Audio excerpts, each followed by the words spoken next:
All right, all right, all right. What's up, folks? Let's get into this topic of conversation. And this is involving a deadly shooting, man. While kids who are working on their degrees at the University of Ivy League school at Brown University in Providence, Rhode Island, man in here studying. I believe these kids are in here studying. But let me pull on the map to where we speak about today's situation here at Brown University in Providence, Rhode Island. And as they're still looking for the suspect who's on the loose. But in the photo and in the video I want to play real quick, this is clearly like a white suspect or anybody kind of with the complexion of what can possibly be a white suspect. If it's a black person, it's going to be a light skinned black person, Middle Easterner, European, or whatnot. But this is where the university is situated here in Rhode Island. So let's see where Rhode Island is in reference to where the rest of us live here in the United States. Is Rhode Island one of the smallest states? Is that the small state or is that Delaware? Let me see. I think it's Rhode Island and Delaware. So two of the smallest states inside of America. So here it is, sitting right next to the states of Connecticut as well as Massachusetts, Boston, Massachusetts, and a little bit north of New York. So this is where our incident occurs here at Brown University in Providence, which I believe is the capital of Rhode Island, if I'm not mistaken. All right, so here we are with this situation here, and where 11 people were struck. Two of them have lost their lives. I think they said some of them are in critical condition. And, it's just messed up, man, with the violence that we see inside of this country, the number of guns that are out here, the access to guns, the fact that there is not many deterrents out here, the safety measures inside this country are failed ones. It's so easy for anybody who is deranged that lose their minds to get this one off. And it's almost you have to protect yourself first. And I think a lot of people move around in la la land, expecting there to be some sort of authority to jump in there and to rescue and save them.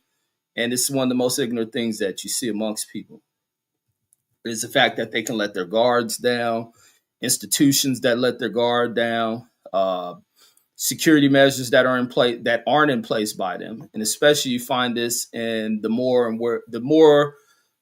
population of a certain city is more swayed towards being white, the more safe that they think that these environments are, and they let their guards down, and that's the furthest from the goddamn truth. And you'll find this at a lot of institutions to where you don't really see violence. You don't see the scale of violence that happens to where you're dealing with impoverished areas of gang issues, drug related issues, other domestic issues, but you can't let your damn guards down. And here's a fool walking in there, and it's no telling, man. They probably know this goddamn fool. Somebody in that classroom, because this fool didn't just go on campus busting at people. So it's probably gonna be easy for law enforcement to narrow this one down on who this damn suspect is, being that he walked into a classroom and unload on a bunch of people in this classroom. And being that these are young adults, this is probably a situation where this damn suspect, being a sucker type, being he's a dude, where this involves some kind of triangle shit, or whether he couldn't deal with a breakup and went to go try to take it out on a lover that broke his fucking heart. But let me show a video of this chump. And like all they describe this fool is wearing is black. And here's our deranged, delusional president who's just rushed out here to drop any type of information. We didn't caught the suspect and then later have to retract that shit, as well as the ignorant people in law enforcement who be just quick to jump out some old hero news when they don't even have their facts all together. It just shows the incompetence inside of America under this current incompetent administration of the true DEIs, and that being the Donald rejects. So let me get into this video. So here's the damn chump here as he's walking away from the scene, smooth. You see the little back of his neck as that hoodie came up. As he's walking away, you can see the complexion on this damn dude. So let's see that one more time. See Hoodie comes up, revealing the back of his neck, but that doesn't even reveal him. So he went off on this one very, very smooth criminal. Walked off. Anybody who wasn't on campus to see this dude, he's just walking off very, very swiftly, almost on some Godfather type shit. Go in there, knock a fool down, walk off calmly, blend into the crowd, don't look suspicious, and you just walk right in. And then being in an environment, uh, it's probably cold. People are wearing these hoodies, wearing masks and all that shit. You just walk right on by, blend into the night, keep his heads down, don't look up, keep your face away from cameras to be able to identify you, and boom, hopefully you get away. But everything's under surveillance, so they're gonna end up catching this fool. They're gonna probably interview people. I was gonna say interrogate, interview people, see who was going through some sort of situation, anybody being stalked, and then they're gonna find this fool, man. But hopefully, this shit to this damn dummy, it was worth that shit, because you definitely about to get some damn execution shit. Matter of fact, let's look into Rhode Island and see, does Rhode Island have a death penalty? Or is Rhode Island one of these weak ass states that has gone away from what do they call that shit? Uh and what do you call that shit when you take it up to those levels? They call that kind of, what is that punishment? Hold on, let me see. Rhode Island death penalty. Let's see. Does Rhode Island have a capital punishment? That's what I was thinking of. There it is. Does Rhode Island have capital punishment? It says, but never executed anyone. So here's a history on Rhode Island as it relates to execution. So maybe the suspect knows I would never go to the death chamber. This weak ass chump, soft ass state doesn't have a death penalty. I'll just spend my time, washing away in prison, or they may come across some deranged governor who will commute their sentence and let them out. So that's why you gotta be vicious out here, man. You never know what some sucker ass damn president sitting inside the White House or some chump government, not government, but governor will release a chump who has committed certain type of crimes. No different than, because I've been reading a lot of these cases, like with some fool who end up taking the life of a child, and the judge ended up releasing this fool. This fool only got 20 years after stabbing a child. I'm talking about he had some mental health issues, or he's going through a mental health crisis. Man, that's all the more putting a person away for the rest of their goddamn life. So let me see this. Rhode Island was one of the earliest states in the United States to abolish. Oh, it's a whole ass state.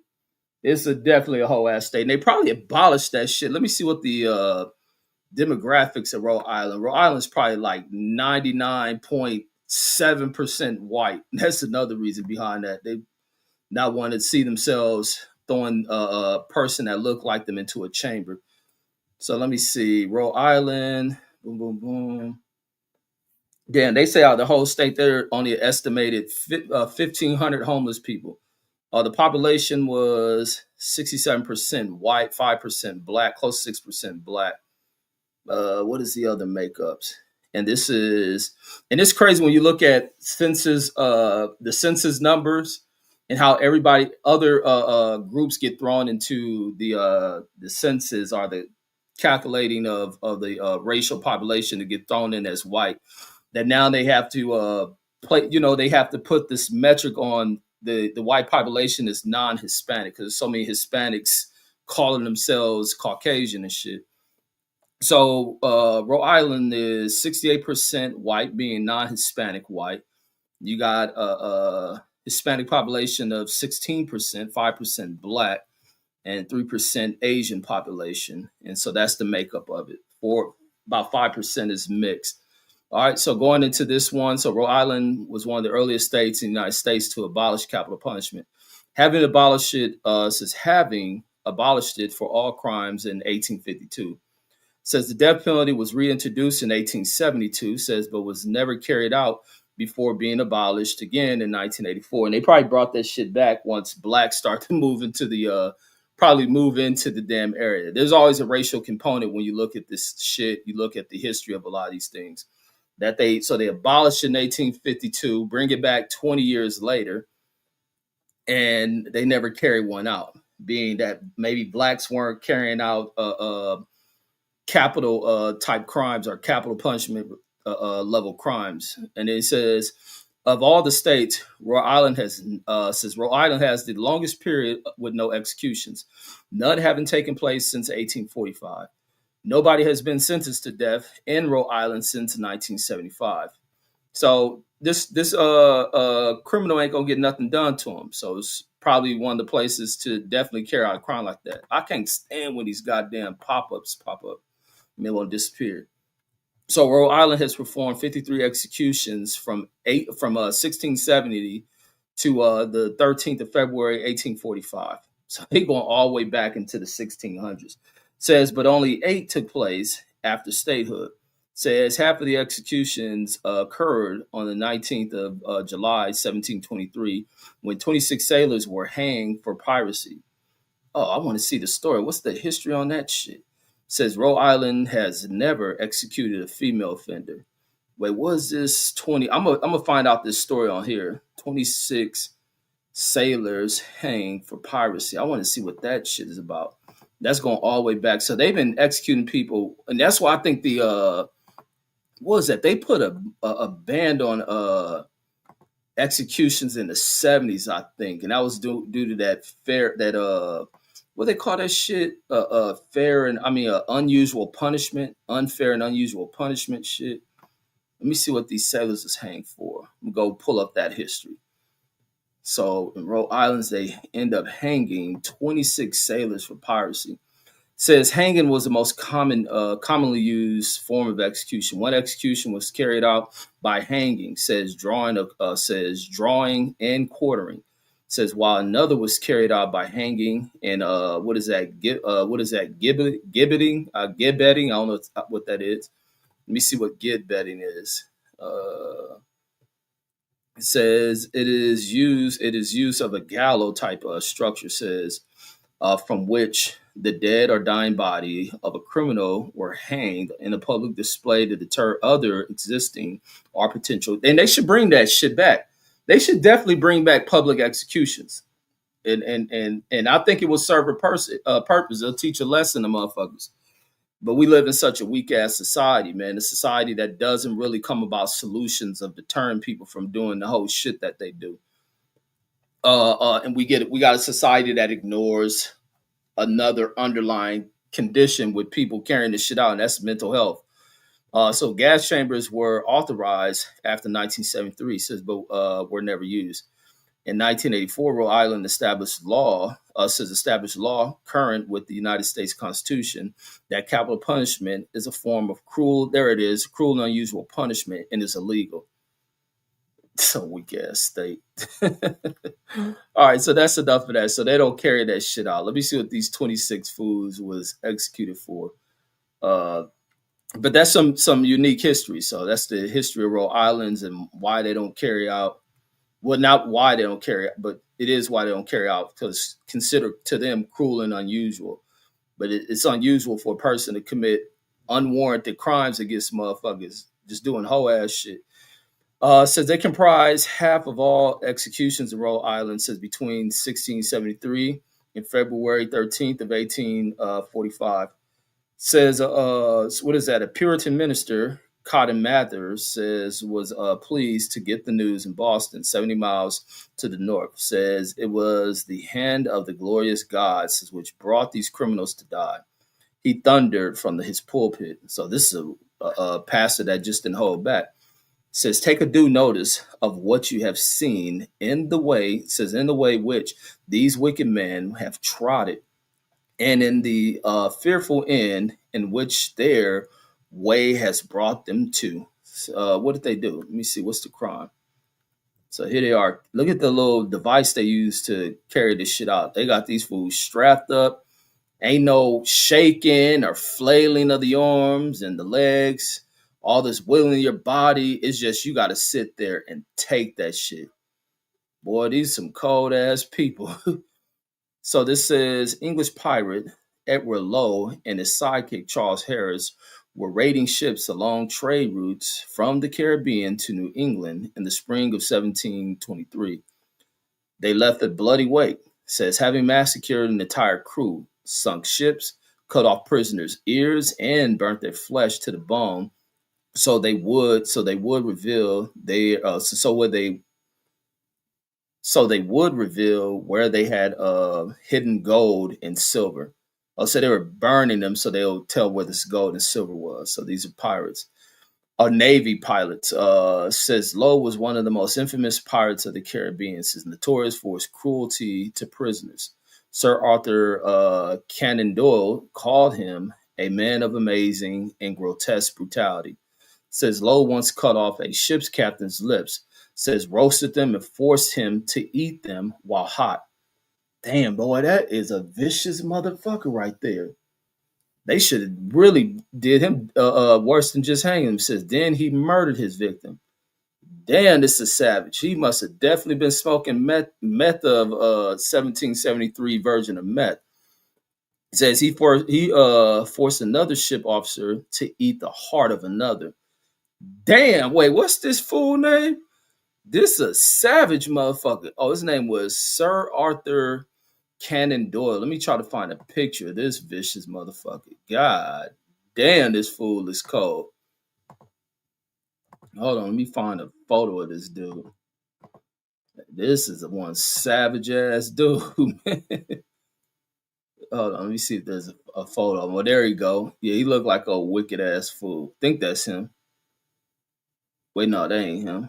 Let me see.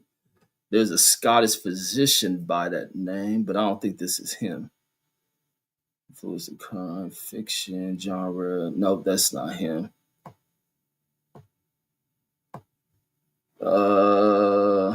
They probably won't have a depiction. I'll see if they're gonna have a drawing of this dude. Let me see. Could this be him or not? Sir Arthur Ignitus. Let me see. Dude, no, this is not the guy. Let me see. All right, so back to this food story. So this was Sir Arthur Conan Doyle. Okay, that guy gave me Ignitus Conan Doyle. Nope, that's not him. Unless they got the wrong name in here, but that's not the guy.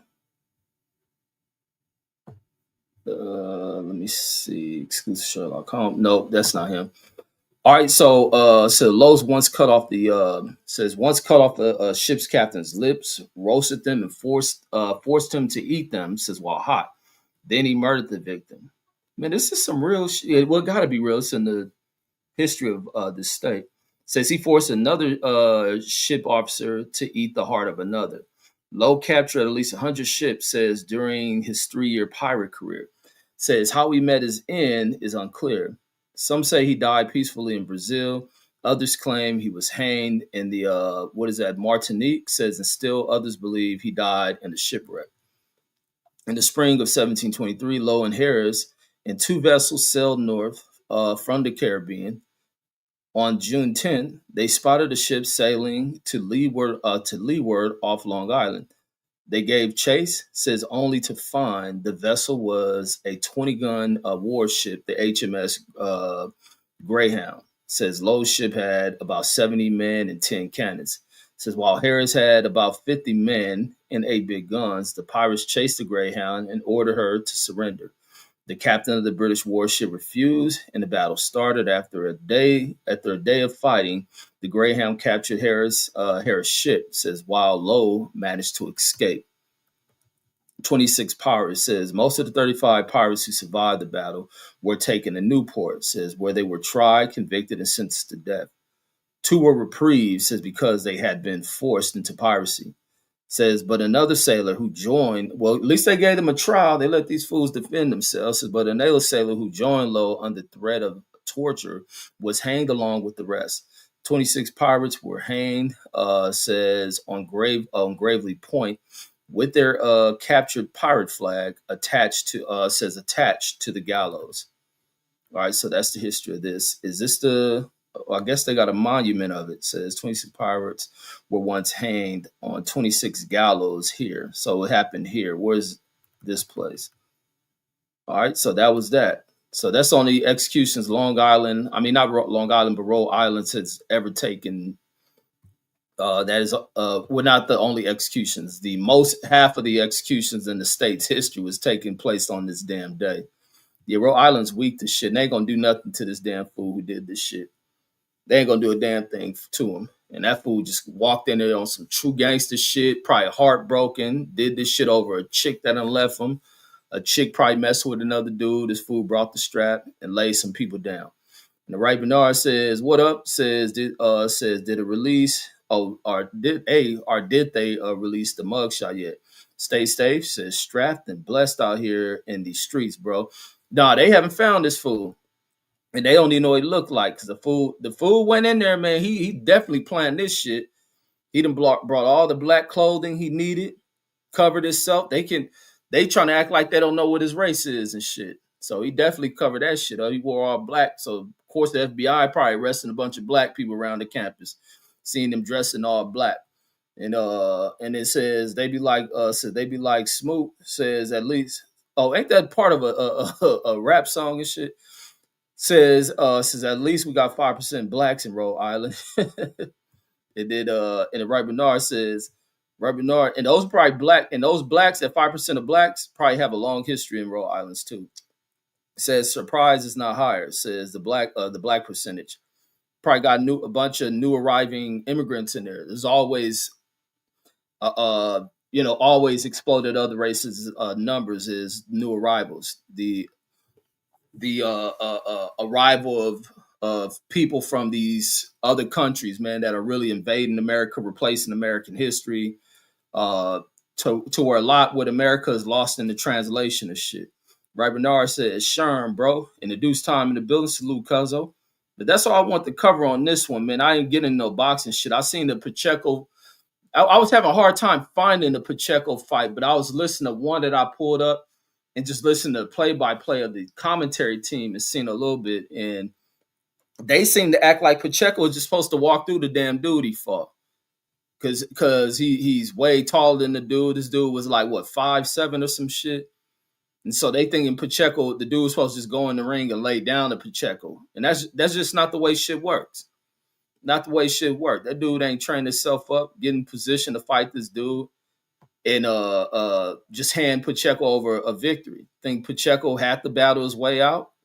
Uh uh Hard fought victory, and it ain't gonna always be where people think you supposed to knock everybody out. Man, that dude ain't trained his heart out to get this opportunity and to fucking lay down. Like I can't stand motherfuckers with boxing. That's why I don't be wanting to watch half of that shit. It's some real trash shit with boxing fans, the people that call that shit. Is that little short ass dude came in there with a conviction that he can go in there and whoop ass, and it's simple as that. But it wasn't just for him to lay down and Pacheco to run over him. A lot of people get shit fucked up. People, well, not saying the fighters think that way, but people who observe shit think a motherfucker going there, oh, he's 8 inches taller than this dude, he's gonna automatically win a fight. That ain't the way that shit works. He been knocking everybody else out. He gonna knock this dude out. That ain't the way that shit work. And sometimes with a lot of short ass dudes mastered fighting tall ass dudes. And they were saying Pacheco was holding a whole lot. And believe he was holding a whole lot. A lot of them short ass dudes who be compacted with muscles, man, they will probably knock you the fuck out. I think he dropped Pacheco ass too. Like Pacheco said, he ain't never been dropped in his career. But the one thing Pacheco, man, has always impressed me with is the way in which he speaks and the way in which he breaks shit down. And like Pacheco said, he ain't never been dropped the day of his like not one day in his career, not in the gym, not nowhere. But he said he's always prepared himself for the day it happens. Man, that motherfucker gives some of the best post fights, man, that you see in boxing. He's well spoken. He sound college educated, and dude who just fights. But he battled his way through. He didn't quit. He got up, he battled, he had to figure shit out, he had to adjust shit to a short, compacted, strong ass dude. And he says, I think Pacheco lost. And then the Rob G says, Badu Jack says also fought tonight, says and lost. Did he get knocked out or he lost on decision? Let me see Badu Jack shit. Cause Badu Jack is old as me. He my fucking age. Let me see. Let me check Badu Jack. Man, that nigga Badu Jack, one of these cats that don't know how to hang it up. But Badu Jack is like, when you really look at what a warrior is, man, Badu Jack is definitely that dude. He is definitely that dude. Let me see. So he lost. Oh, he got his ass whooping showing.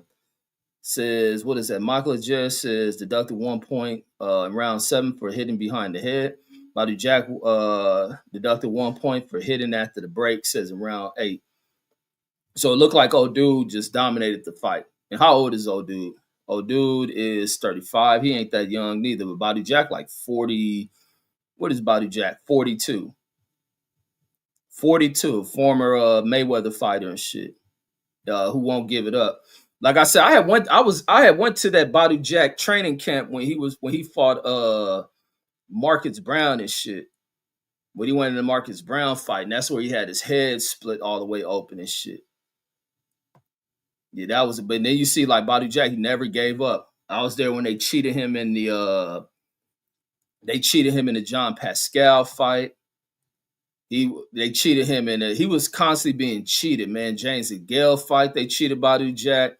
They cheated Badu Jack in the Adonis Stevenson fight, which Adonis Stevenson, right at that moment when Adonis fought Badu Jack, that fight changed Adonis Stevenson. That's when he went in there with Volstick, and Volstick ended up whooping his ass. Gave him brain damage in that damn fight. And then Rob G says he was catching Pacheco all night. And talking about the little short dude, yeah. And a lot of people go in there just thinking because I'm motherfucking tall that they're just gonna get everything off. And then sometimes with taller fighters, because maybe it's harder for them to jab. Once people look at the advantages and reach, and be like, you're just gonna jab this short dude. That sometimes it may be hard to get the jab unless you can drop down to your levels and stay squatted all day to try to hit them fools with a jab. That sometimes tall fighters get brought in. Tall fighters, to feel more comfortable instead of leaving a jab out there, they end up bringing themselves inward and having to fight inside type fighting with these dudes, trying to catch them on power shots. And then you find yourself right in the range where this little ass strong motherfucker is hitting you and shit. And then the one thing you do is the hold and shit. So he was having to hold. But it's good he went through a test like that. But it was just to me listening to the commentating fools cry like Pacheco was just supposed to go in there and whoop this dude ass, and this dude was supposed to just lay down for Pacheco. Absolutely not. Absolutely not. I love when motherfucking the B-side fighter go in there and they go in there and put on a great effort against the guy who was, thought on paper and thought in the hype up to just go in there and get dominated and win. And you're supposed to just take all of his punches and let him knock you out. Like, man, fuck all that. And then Steph in the building says, "What up, fam? Salute." Says salute to the chat. And he says, how many dead? Says how many dead? Says they're not going to make it. Says home for Xmas this year. That's the other card part in that shooting is right here near Christmas, being this is a holiday. People go spend with their family. That rather than families having that moment with their loved ones, some people are planning fucking funerals. Some people are going to have to go through the hospitals as these people recover through rehab. Some people going to be in the hospital through Christmas and shit. Then they got to deal with if they suffer from that post-traumatic shit, all that type of trauma. The students who weren't shot but lived through that shit, sheltering in place, they got to deal with that shit. How uncomfortable they going to feel with that shit. Like, you got to watch all this shit. It's no different than out here in UNLV, where they had that damn fool who was a rejected professor who went in there and started gunning people down. Like, motherfuckers out here wicked with these guns, man. You deal with the most homemade ass people, man. And that's what America has. And outside this bitch ass president who be talking all this tough shit and to get his ass beat the fuck up by anybody in the world. Trump couldn't beat up the bitch in Mexico. This old punk ass dude is a hoe. That he talk all this tough shit. We got a bunch of fake ass tough people in here who are quick to just want to grab weapons and not realizing what the fuck they doing because you hurt. Because your coochie done got hurt. These old coochie ass dudes, man. And you just walk in and want to blast at people. Like that shit gonna resolve some shit. Like, get the fuck out of here, man. And people talk about code and other shit, man. It ought to be a code of what it will warrant you grabbing your gun to going out to using it on somebody. Getting beat the fuck up ain't a cause for that shit. Now, if you get jumped and the motherfucker done you dirty, then yeah. And even for some people that go in there and beating people up, you may go in there and beat a person up and do a person wrong and all this other shit. I see when people fight, because some people who fight doing whole ass shit. Like I put a video today where a fool in there kicking a person's head and stomping on him after the dude knock out. That dude got the right to, when he wake his ass up, to go hunt you the fuck down. And for the other people who hold cameras and record that shit and don't break the fight up, that motherfucker got the right to hunt your ass down too. Like we just live in a society that is just so homemade. It is beyond me, homie. Jumping on motherfuckers. You want that motherfucker who been jumped to come back and hunt you motherfuckers down. We got too many dudes raised by these old heartbroken, torn bitches, bitter ass bitches, feeding this shit to their offspring, and these offspring is so fucked up. Minds warped and all that other shit. It is bitch made people, man. That's why I be tripping on people.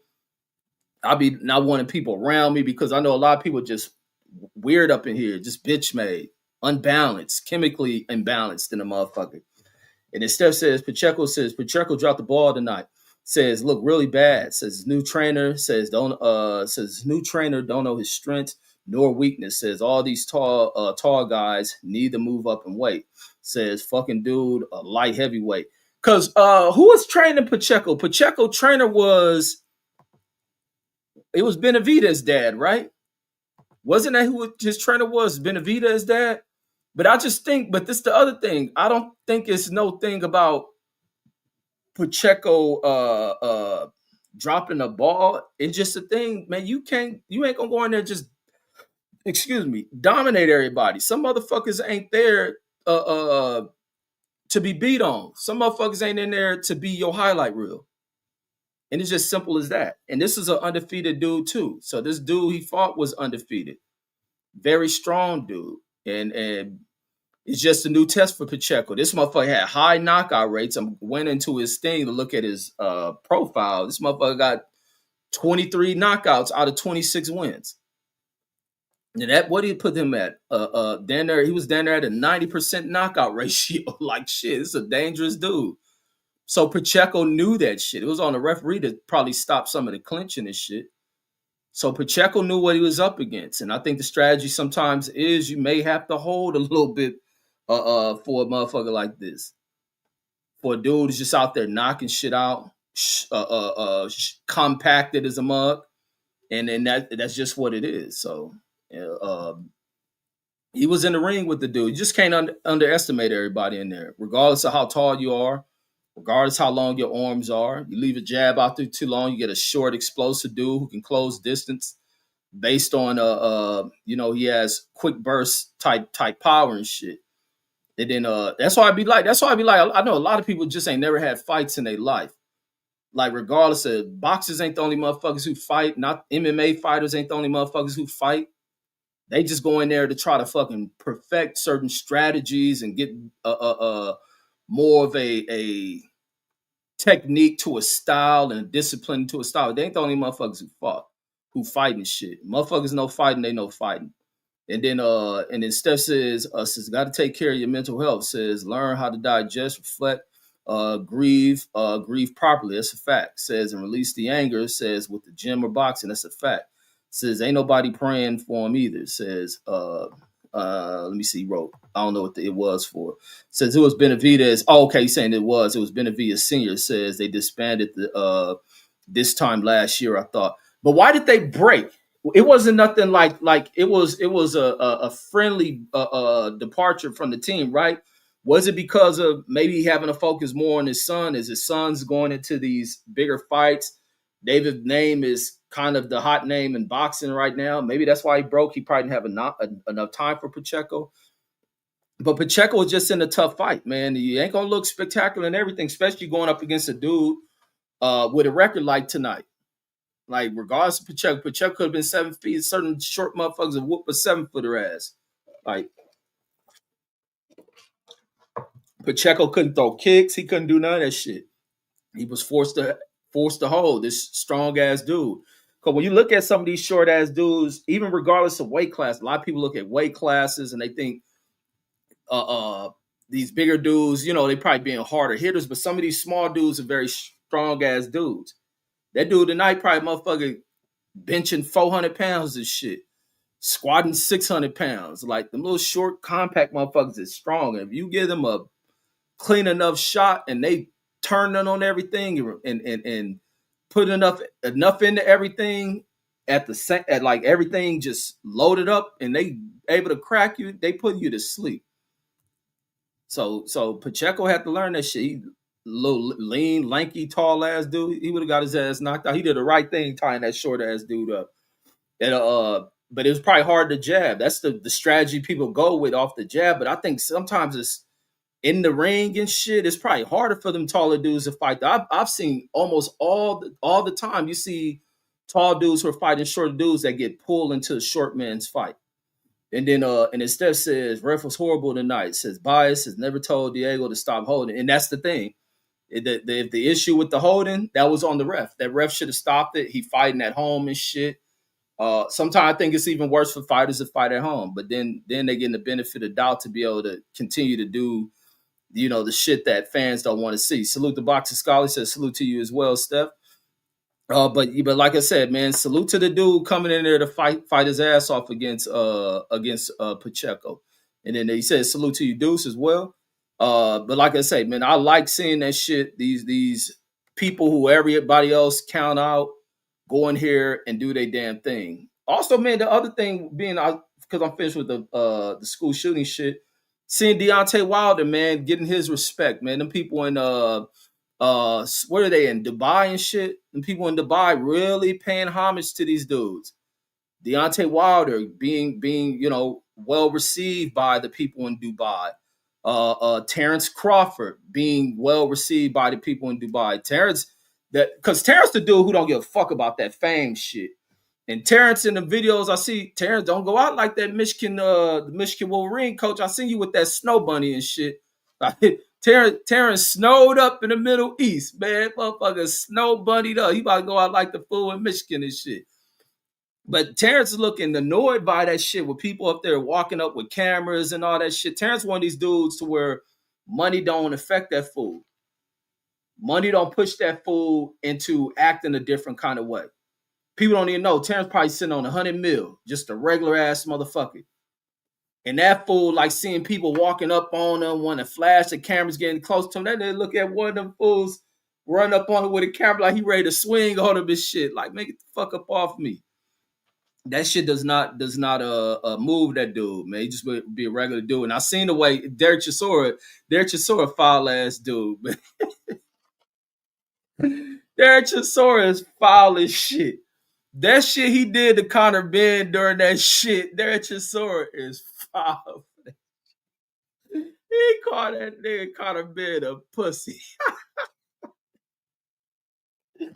Terrence walked up on Conor Ben. Conor Ben looked like a dog that, them little tough ass dogs that love to bark and run their mouth and do all this tough shit through the gate. Man, when that motherfucking Terrence is in Conor Ben presence, all that shit, that motherfucker had his head down on the ground. That motherfucker lay down, boy.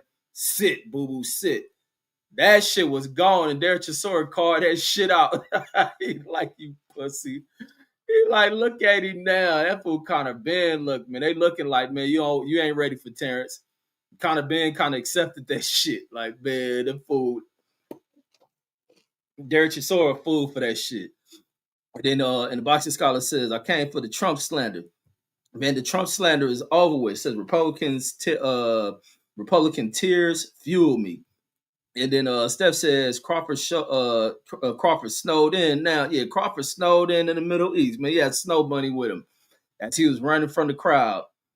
But yeah, no Trump slander. Trump just an idiot, man. Trump got a lot of shit going on. Trump got that shit with them damn people being killed in Syria.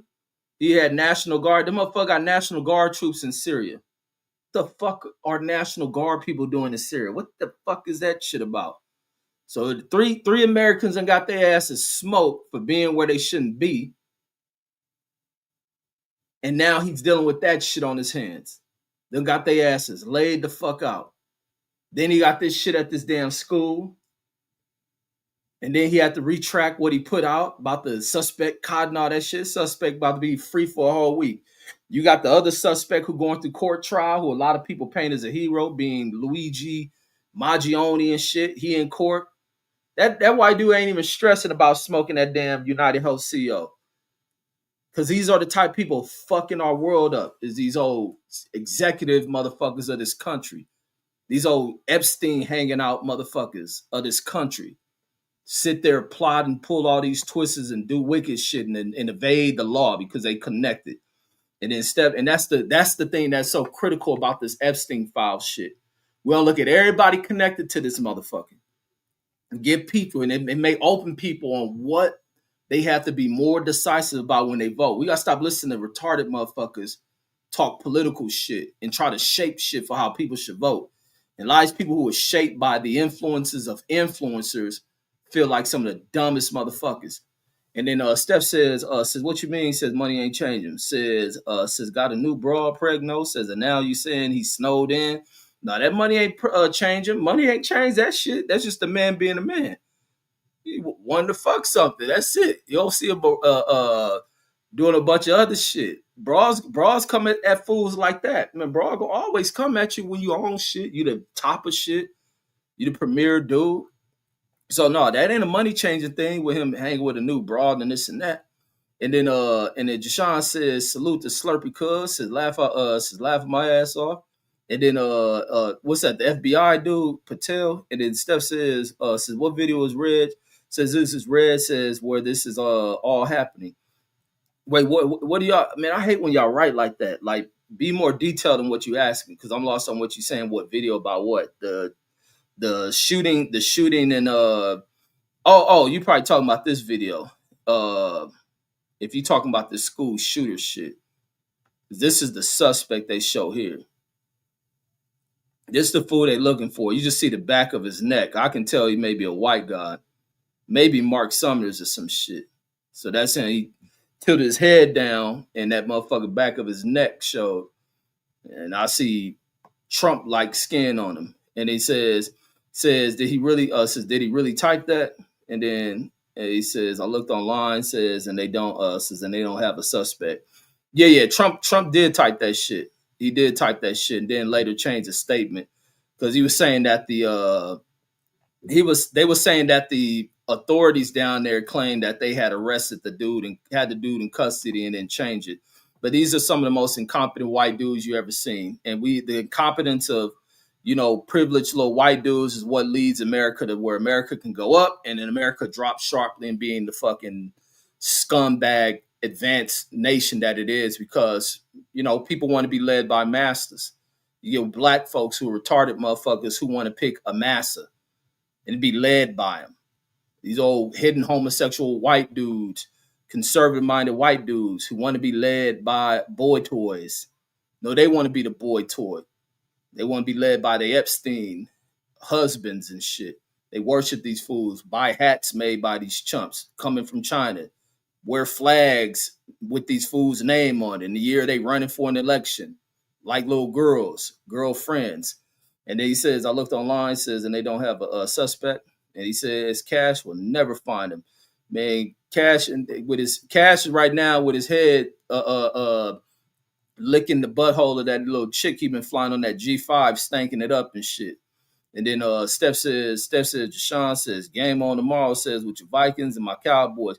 Oh man, always right, man. I see OKC suffered his second loss, man, with the team that I think can possibly take the finals, and that being San Antonio. See, Wemby done came back, and the Steph says they're calling Connor a pussy.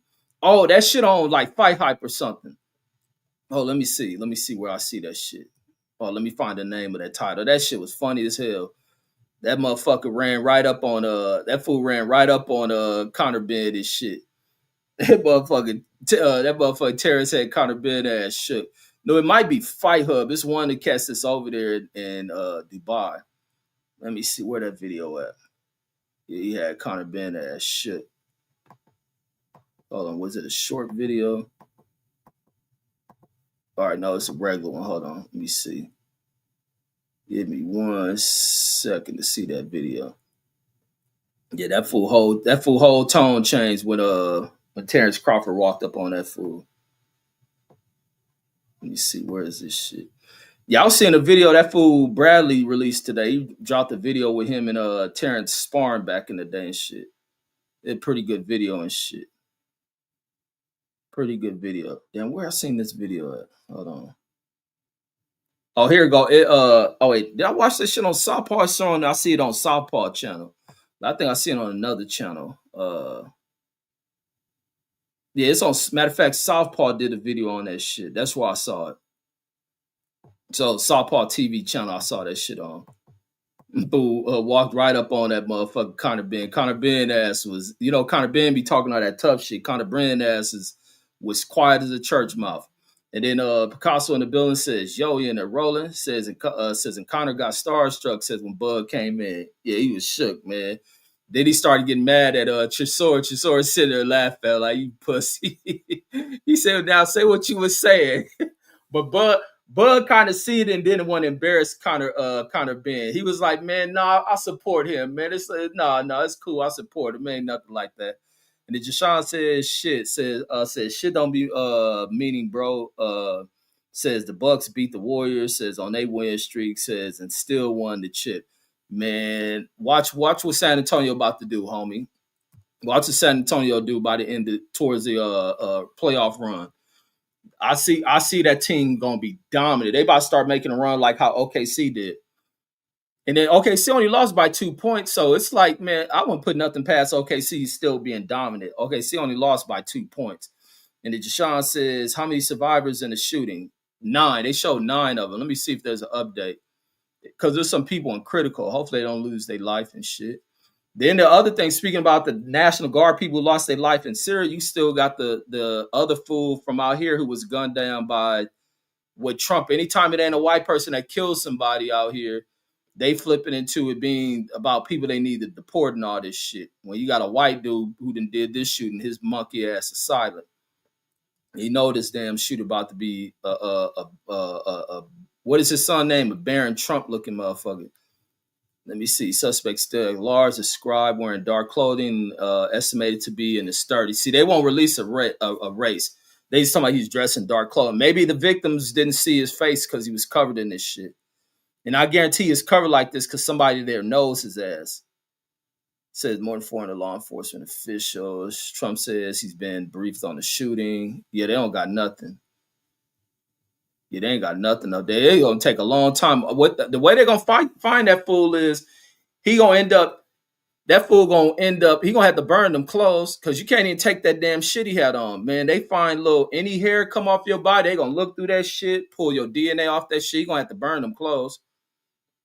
If he is to pull off the perfect and keep his head down, not seen, but them cameras gonna catch this fool where he move or whatnot, unless he move to an area with no cameras.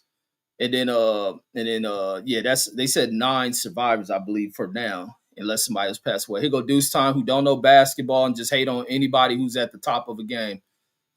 He says Wemby straight pussy. Nah, Wemby balls, homie. He that dude is balling. And then the other thing is that's so incredible with this dude is the height of this dude and the abilities that he has. Fool's coordinated.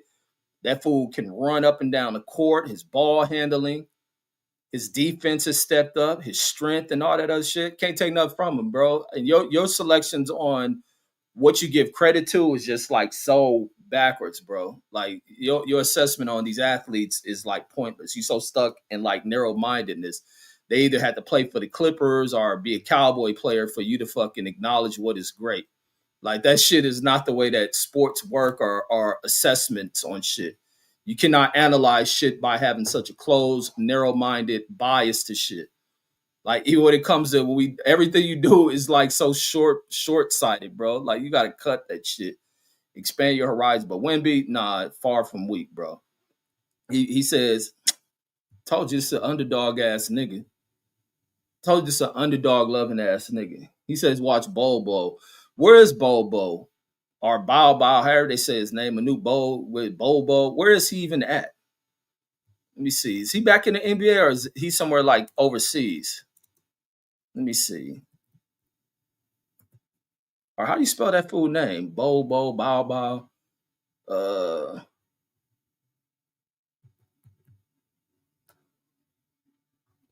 yeah, I don't even see that fool. Is he even in the fucking league anymore?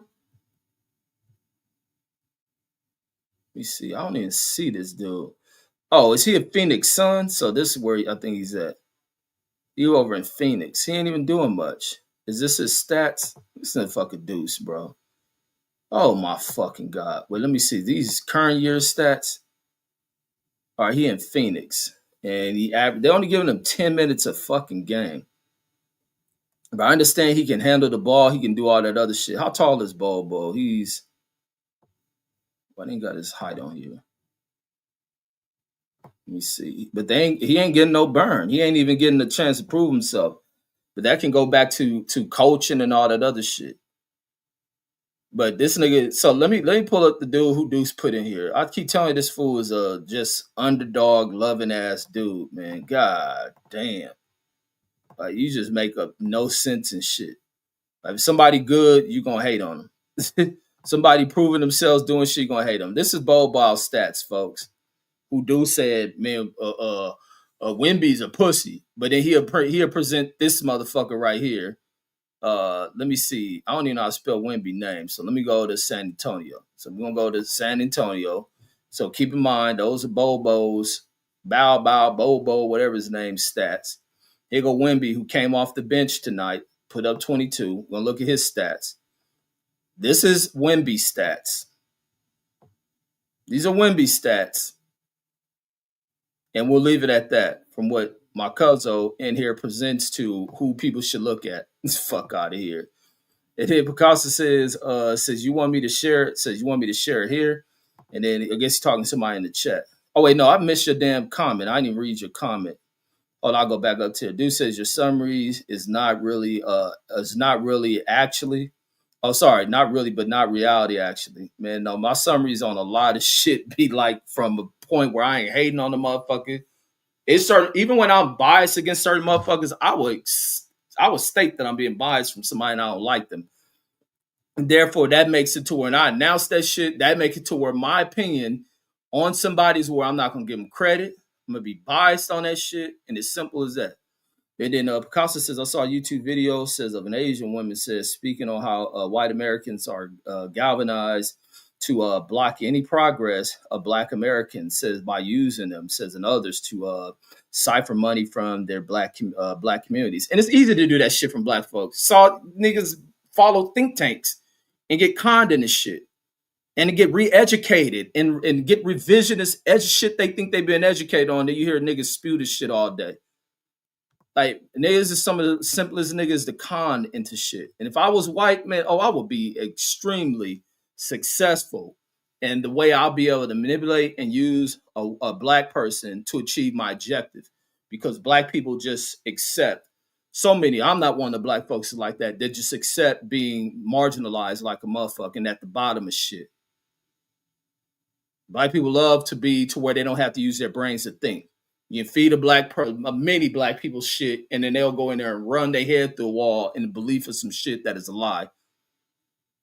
You know, I remember I used to have to tell a homie, man, back when you don't even hear this shit no more. And you remember they used to have all these little trails in the sky, which planes have produced that shit since jets been around. Man, it's the chemtrails, all these conspiracy minded motherfuckers. All these people who call themselves FBAs now, and they indigenous, and they fucking what else is niggas? Niggas is Hebrews and what else? Black people in America is so much shit, and it's just crazy as fuck. And white folks who part of these think tanks, mind manipulating motherfuckers to the least educated, and to get them to follow they believe this shit. Who Rayla? Why you didn't tell me you coming up? What? Man, I would have stopped. You don't need to fall. Man, this girl leg broke walking up these. Hold on, folks. Yeah.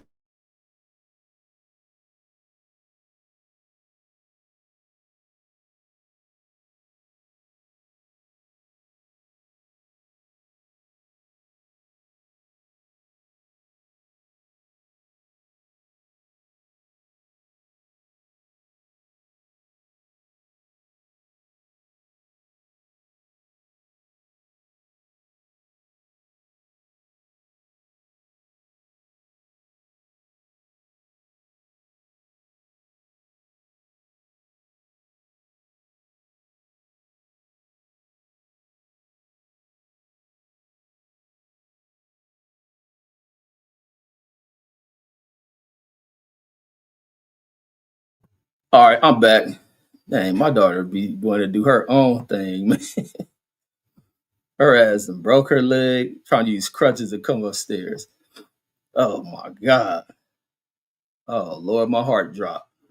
But yeah, but that's the thing I see with people, man. It's just so easy to manipulate black people into certain shit that ain't real. But back to this shit about when niggas talk about the government, and everybody has this anti-government shit, and I understand that shit too, because we have a failed system. We have a failed system that refuses to educate people, to teach people what is going on, or the why to shit. But then you can go easy on YouTube and get educated on shit. But when you educate people with the right answers to shit, they don't want to believe it.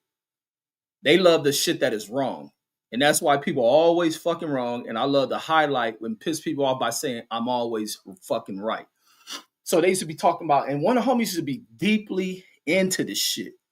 Man, the government with the chemtrails.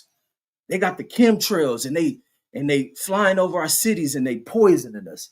And they dropping these chemical agents, which is meant to create a population control. And then the same nigga go have 10 kids.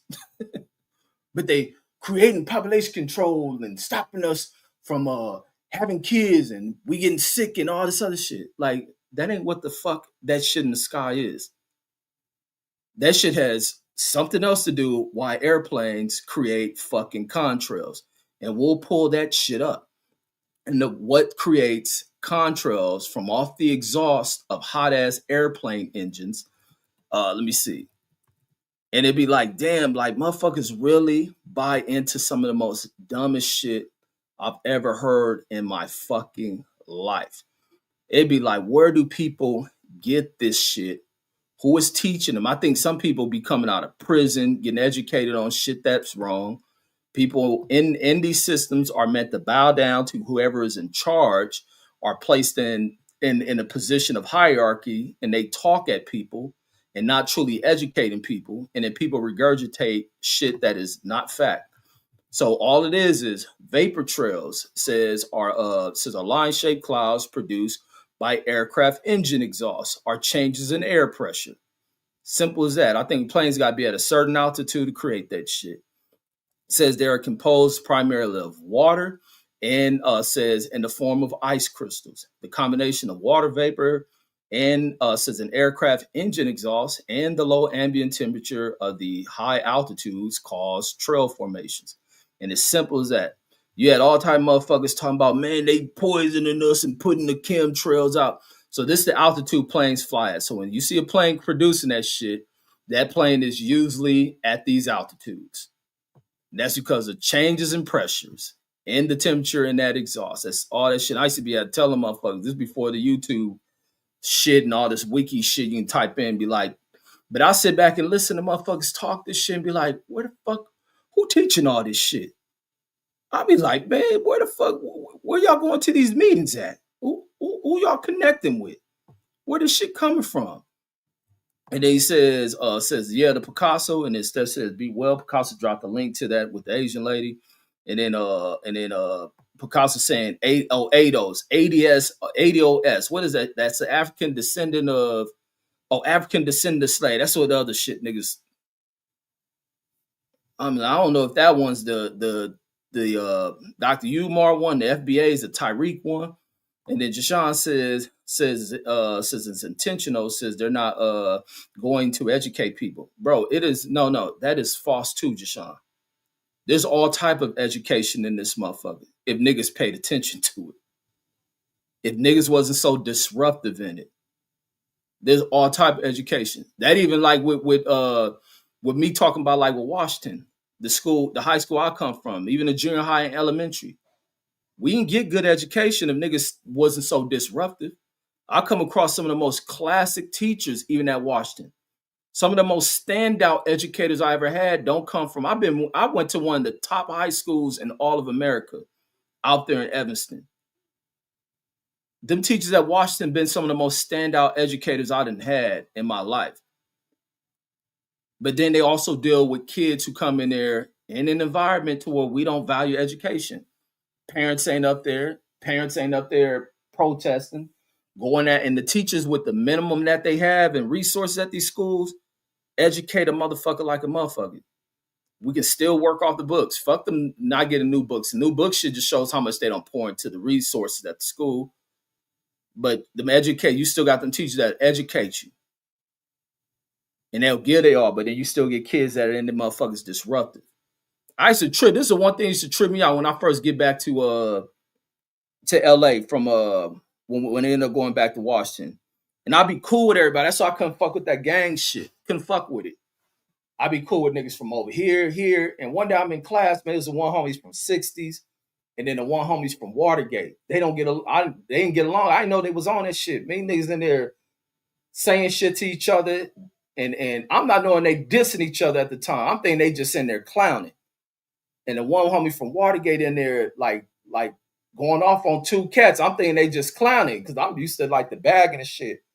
They just get up and start fighting in class and shit. And I ain't never heard nobody diss 60s before. I ain't never heard nobody diss Watergate. And these fools throwing disses at each other. And just start fighting and shit. But I break it up. Like, man, I ain't choosing sides. And I'm looking like, what the fuck is these niggas on? In the middle of fucking class. And in the class of a respectable teacher. Like, we undermine that shit. But then a lot of people give up. But it's many twists to that shit. You look up into what people in government, whether it's local or even at the federal level, but then you look into what we don't do as far as what we exercise our vote. And in these current last 20 years of election, you see how ignorant the exercising and people's democratic right is. Motherfuckers are stupid. And black people is a smaller percentage of how stupid motherfuckers is democratically. And they get led astray listening to a bunch of backwood bozos and shit. Well, I guess black people fear them because they talk a lot of Second Amendment rights shit. And then Jashawn says Reggie says, guys, too much faith in the democracy. Laugh out loud. Well, go have faith in some other shit. What the faith you gonna have in? Because I think niggas undermine democracy every day. You get a right to fucking choose, but we get to talking lesser two evils, regurgitate shit from the 60s, regurgitate it from the 70s. You got to work with what you got and then work shit the fuck up out of it. Because we talk about democratic, the state of the country, but we live in inside of communities that are governed by politics that are the most fucked up politics.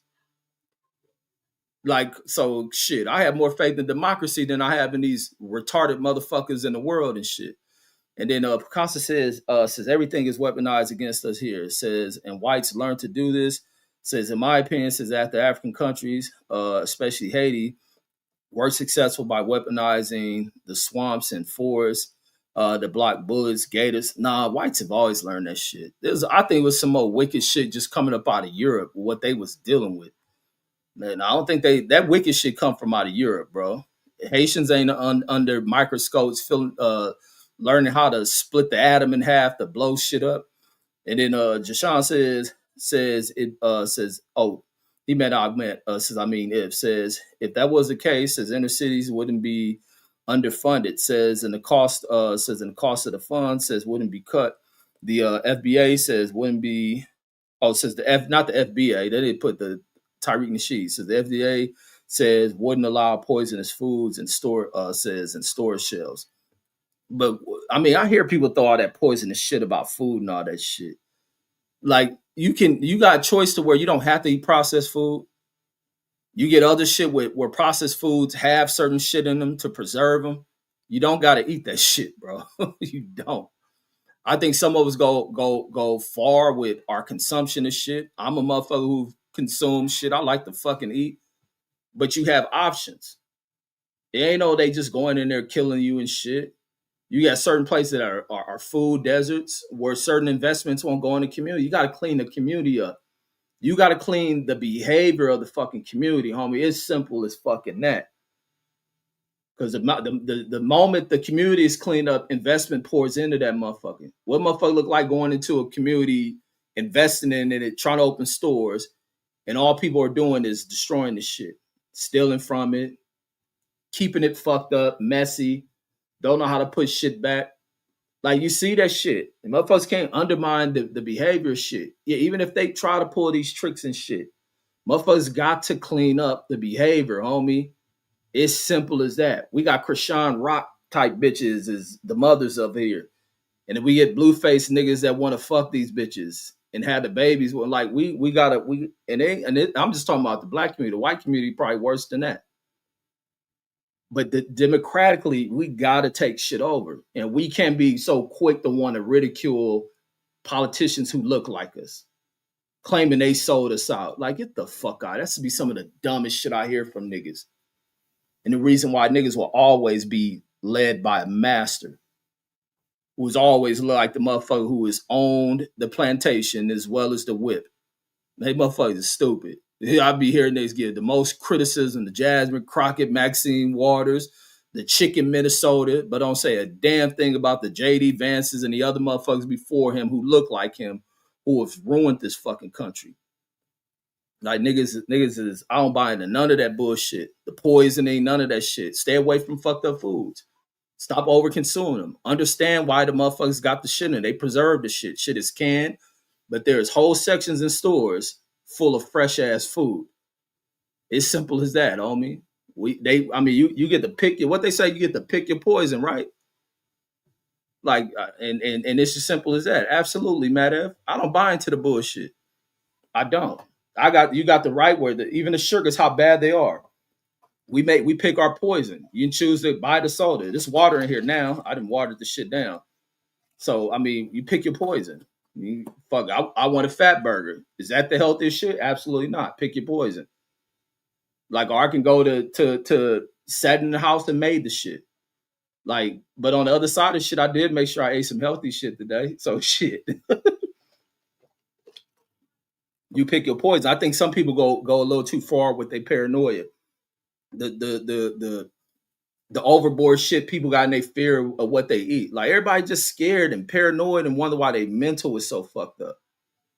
People's mental is so fucked up. And I understand where people get it because they done lived through shit where they done watch elder relatives suffer from the diabetes, amputations, and the strokes and all that other shit. People living in fear of shit and thinking that everything's being poisoned. That's not the way the system works, bro. There's a lot of scientific shit in the food. A lot of shit is just meant to preserve food to where we don't deal. We in this country we don't deal with famine and shit. Do we deal with starvation because shit overpriced? Absolutely. But niggas gotta understand the system, bro. And motherfuckers gotta take over this democratic system. Stop thinking every leader of you is white. Like black people still got that shit in their fucking head. That shit is just backwards. But I'm so observant of what I'm seeing and where I'm seeing people going, and every 5 years how people are changing, the narratives that black people run that are so psychotic and lost and led astray. I mean, like, damn. And Picasso says, with all the education in America, it says these prestigious universities and institutions, and they can't figure out homeless, border security. No, they can figure that shit out. They definitely know the solution to that shit. It's about the people to stand on these solutions. And for people when you making money, not to ignore that shit. Because that's what starts to happen. People ignore what the real is shit. We see how people act when they get fucking money. They act funny. That's the issue. People turn their backs and look down upon what is really happening. It no longer concerns them and shit. But when niggas lose everything, then they be right back to being on this revolutionary shit and for causes and shit. Like they can figure that shit out. We live in a country full of business people running up in these damn positions of power, not giving a fuck. They just running it fuck up. Like they see all this homeless shit, but they ain't stopped them to put regulations to fucking stopping these fools from just going overboard with how much you charge for housing, how much they charge for rents, how companies don't have to give you raises, companies pouring increasing revenues, but don't have to pay that shit out to people. That's what the issue is. Escalating in prices for sales that look a certain way, Wall Street, manipulation and shit. The fact that people don't know how to control shit. People don't know what fucking supply and demand is about. People act like they gotta have shit, rushing out to spend and buy it. They raise the price, niggas still rushing to buy it. Like, and it's just simple as that, man. He says they can't figure out homeless border security. Says with Canada and Mexico. Says drug, human trafficking, and organ trafficking. Says our organ harvesting. Man, no, that shit can all be figured out. Says they don't. Says they don't want to figure out. No, they haven't figured out. But when niggas in society are too dumb to figure out that there's a value, just like the correction system has a value to it. And when dumb niggas don't know how to stop committing crimes and end up with it, why would they create solutions to it? Why would police departments enforce, the prevention of crime and shit? Let these dumb motherfuckers flood through it. Let's see who's the dumb motherfuckers that take the bait, let them run right into the trap. And then you get people in the communities where the behavior's fucked up that's educating the motherfuckers to fall right into the trap. Nobody educating young cats that fall into criminal enterprise being gangs that teach them real gangster shit and how to be more educated and shit. The homies is fucked up in the head. The most down niggas who display how hard they are and how down they are fucked up in the head. Like, it's as simple as that. If niggas gonna ever keep shit real, niggas is fucked up in the head. And because, oh yeah, I read that one. And then Jashawn says none of that stuff you mentioned is done purposely. It's some of it depends on who's in office. You get certain administrations who definitely do that shit. You look at the motherfuckers who have been, so open about it. You can bring up the Reagans and Bush, and you know what dumb niggas will say? Obama did it. Obama did this. Obama did that. No, Reagan, Bush, his dad did it, and Trump is doing it. But these niggas got their heads so far up these old mass ass niggas' asses and then swarming through their motherfucking nut sacks to be born by these motherfuckers.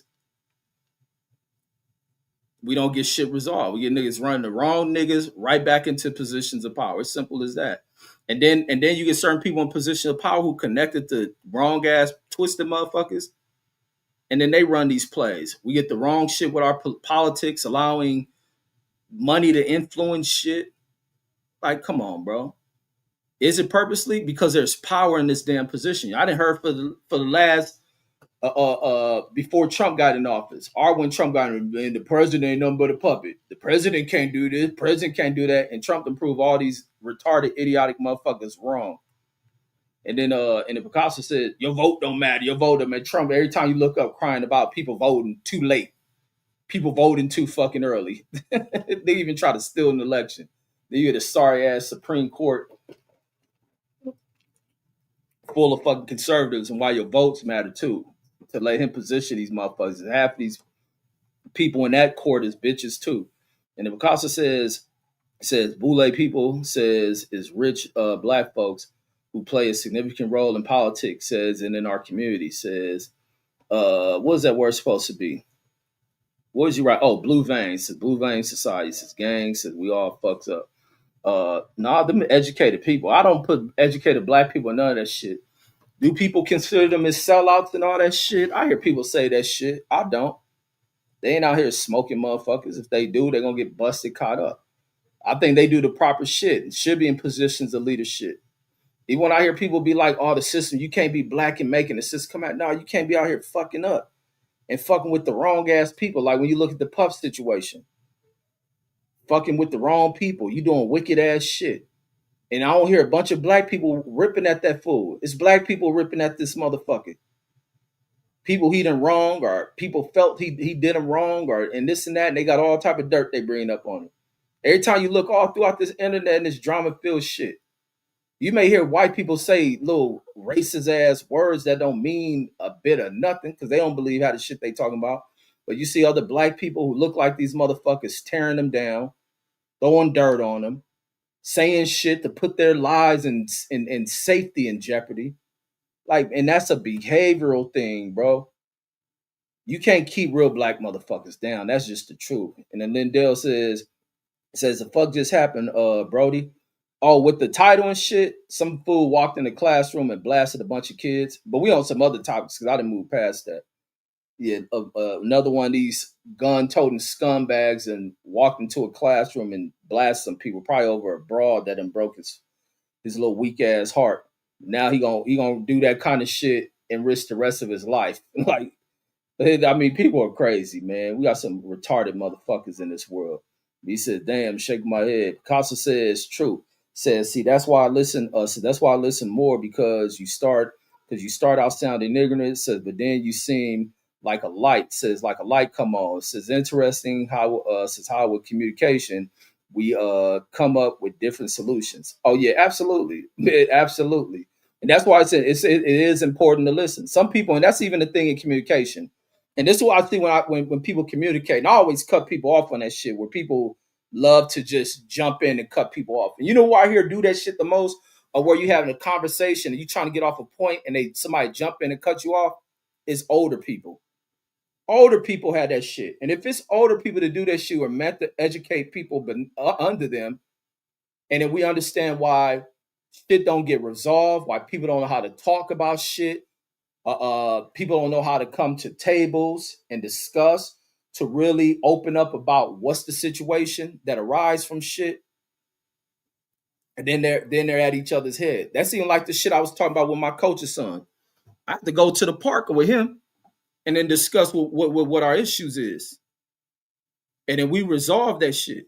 And that shit don't be popping off shit and then make your assumptions. Like, we got a problem. We gonna come to a meeting of the minds and we gonna strike fists with one another, or we gonna really speak on what the fuck it is and we gonna clear shit up. And a lot of motherfuckers don't know how to communicate because they watch people before them who don't know how to communicate, are total fucking idiots. Communication is bad. They don't know how to listen to a person that is speaking a point, giving their opinion on some shit before they just jump in. They hear something that they don't like or want to direct the motherfucker on how they should make a statement or something. And I see old people do that shit all the time, especially old people I see on here that do channels and may do panels. They'll just break through a motherfucker's thought, interrupt this motherfucker. Now he done forget what he was talking because it ain't written, the shit coming off the mind. And they just do that shit all the time. I watch them in person do that shit, interfere with a person's conversation, or if a person's talking and giving out a point, and you begin to see the person becomes broken away from the conversation. They're no longer listening. They're no longer receptive of what this person is talking about. They waiting for this person to just shut up and then respond to some shit back to this person that they never listened because they cut all type of listen. They cut all their listening skills the fuck off because they want to hurry up and interject a point into some shit. And you see that all the time in communications, and why people are so lost and so backwards and just normal conversations with people. Like, one of the most critical part of what humans are supposed to be able to do, and that's communicate. Motherfuckers don't want to spend no time listening to shit and just always interjecting shit. Always. That shit is the most bugged out shit to me. And I always highlight, hey, that person was talking, you just interrupted him.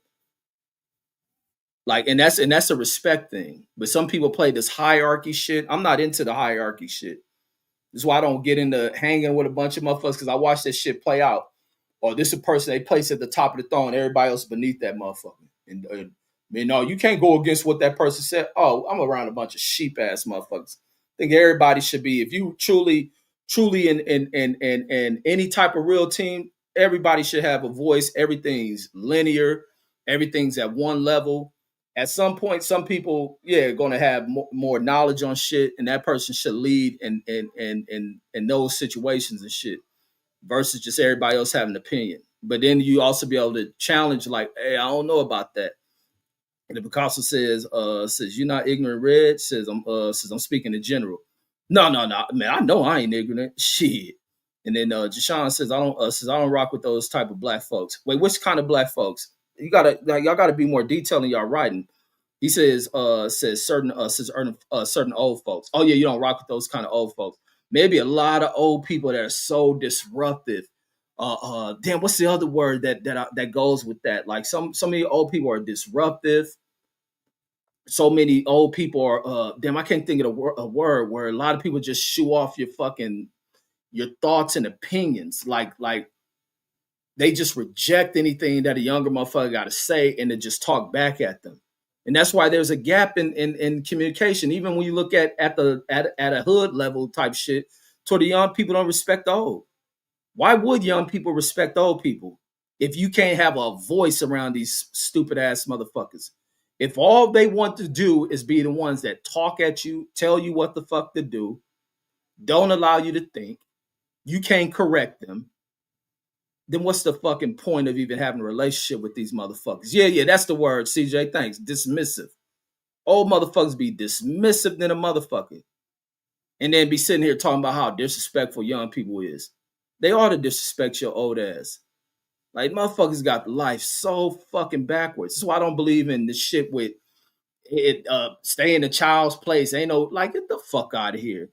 Kids should be able to, kids are sponges. They should learn how people talk. Unless you talking vulgar shit. Like I won't let my like kids listen to me talk vulgar and all that other shit. Still a person. I'm always be a person. But I keep them out of certain environments, certain elements, and certain conversations. But ain't gonna be ain't no kids over here, get out of here. Nah. It's supposed to be knowledge and wisdom to pass on. Even if I get mad at my kids, I can yell and cuss them out over them, seeing them do something that I deem is wrong. You did, why the fuck you do that and go off? It ain't gonna be like I'm gonna tell them to shut up. My kids will say some shit, and because I allow them to have opinions and to voice themselves and explain themselves, and they'll correct me on some shit, and then I'll be totally in the wrong for the way I reacted to some shit. I'm just blowing up, getting mad. And they can have their opinions, and I would never take their fucking voice away. But like I said, back to that communication with old people of speaking over motherfuckers while you in a thought, they won't even take the time to sit back and listen and let you fully get to the closing of whatever your statement is before they jump in 20 seconds into what you stated in the shit. That shit is the most bugged out shit. And the Picasso says if people are cutting you off, says it makes you lose your train of thought. Facts. Says if you keep quiet and use paper and respond with clarity, communication is key to understand. That's why I always tell motherfuckers when you're in communication, somebody needs to, where people be like the person be along with, just write whatever you have that you want to read. You are so quick to want to jump into what that motherfucker say. Write that shit down. Hold that fucking thought. Let this person finish. The other thing I hate with communication when you add some shit and he said rebellious behavior is when you add shit like say it's somebody speaking, you in a meeting or some shit, somebody's at the microphone, they're speaking, and you hear chatter all in the fucking background. People got these little side conversations. Those conversations is feeding into the fucking environment. You hear all this. Man, I hate that shit. And that's why I get away from motherfuckers. I can be like, if I'm in them type of meetings or at a function and somebody talking, I sit off to the side by myself. Don't talk to me while another motherfucker's speaking. Show them respect. Allow them to have the fucking floor and talk. Rather you have this little side shit, so it just shows you ain't listening. That's the level of shit. I'm talking about the most intricate shit. I just watch motherfuckers. And the behavior is so fucked up with people and the disrespect. I can't stand side conversations when somebody is talking.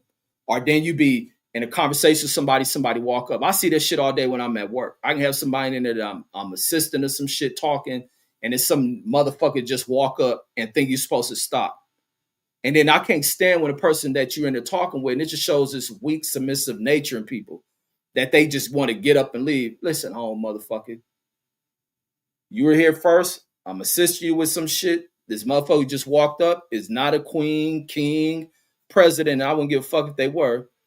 That they just take priority over you, get the fuck up like the little weak ass bastards of this world that have created this situation, all these weak people we live with. That you just get up and walk off that let some other motherfucker come in like they more important. No, sit your ass out there and fucking wait.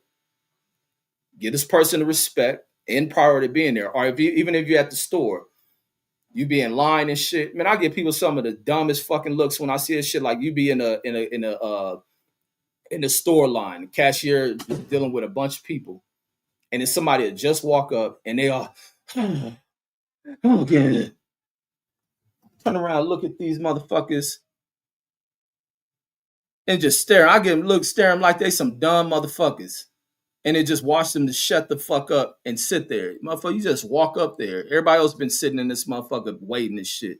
What the fuck is you? What I hear that main character syndrome ass people. Like what they let me type that shit up because I heard that shit used by my kids before.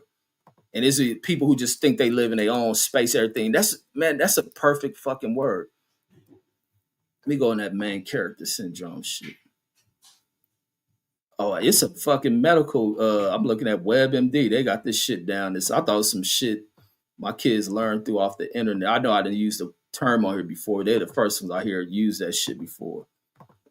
That shit is probably a real diagnosis. So this comes from the WebMD and shit. It says what is main character syndrome? So main character syndrome says is a perception that your life is a story or a movie, says where you're the central character. It says a term that was born on social media. Okay, see that's what my kids use a social media term. Says it's not a true syndrome or mental disorder. It says, but it may overlap a bit of a handful of mental health conditions. Main character syndrome is also referred to as main character energy. And I believe in that shit. A lot of people do come in with that shit, but I can't stand when you're in a store and the motherfucker just walk up behaving like that. Like, calm your little bitch ass the fuck down, man. Like, it's just a lot of people live in that kind of space in this world and shit. And that's because we have created these hierarchies and placing motherfuckers like they more important than other people. And then that shit starts to have a psychological and that effect on the weird motherfuckers that buy into that shit. You ain't nothing but another fucking human pushed out of somebody's pussy or cut out of their motherfucking gut. Like, chill the fuck out. And then the old retarded sheep motherfuckers that be praising these people. It's just crazy. That shit just everything just be crazy to me when I sit back and observe and look at motherfuckers. And then people be looking at me like, man, you crazy. Like, no, I'm not, motherfucker. Y'all are fucking just delusional, loony motherfuckers. Then people come out years later and be like, damn, you was right. And I be loving when I hear that shit. But a lot of people be hearing shit because a lot of people so quick to just follow shit. They don't even take the time to even think on shit. Why they behave shit. Why you hate motherfuckers. Why these people are that and that. And this and this and that. Because you led by motherfuckers following this hierarchy shit. Don't even know what the fuck. Don't even know fuck to bring you to the conclusion you come to just want to do shit to people. Why you hate motherfuckers. Don't have any understanding of that shit. Just reacting off some old bullshit ass unconscious impulse to do some shit. I just look at that shit all the fucking time. All the fucking time. And then people be looking at me because they ain't never heard some shit be stated to them like I be saying stuff to people. Like even to a lot of these chicks too. A lot of these, and I be tripping off the way the chicks get when I say shit, when they hear me say shit.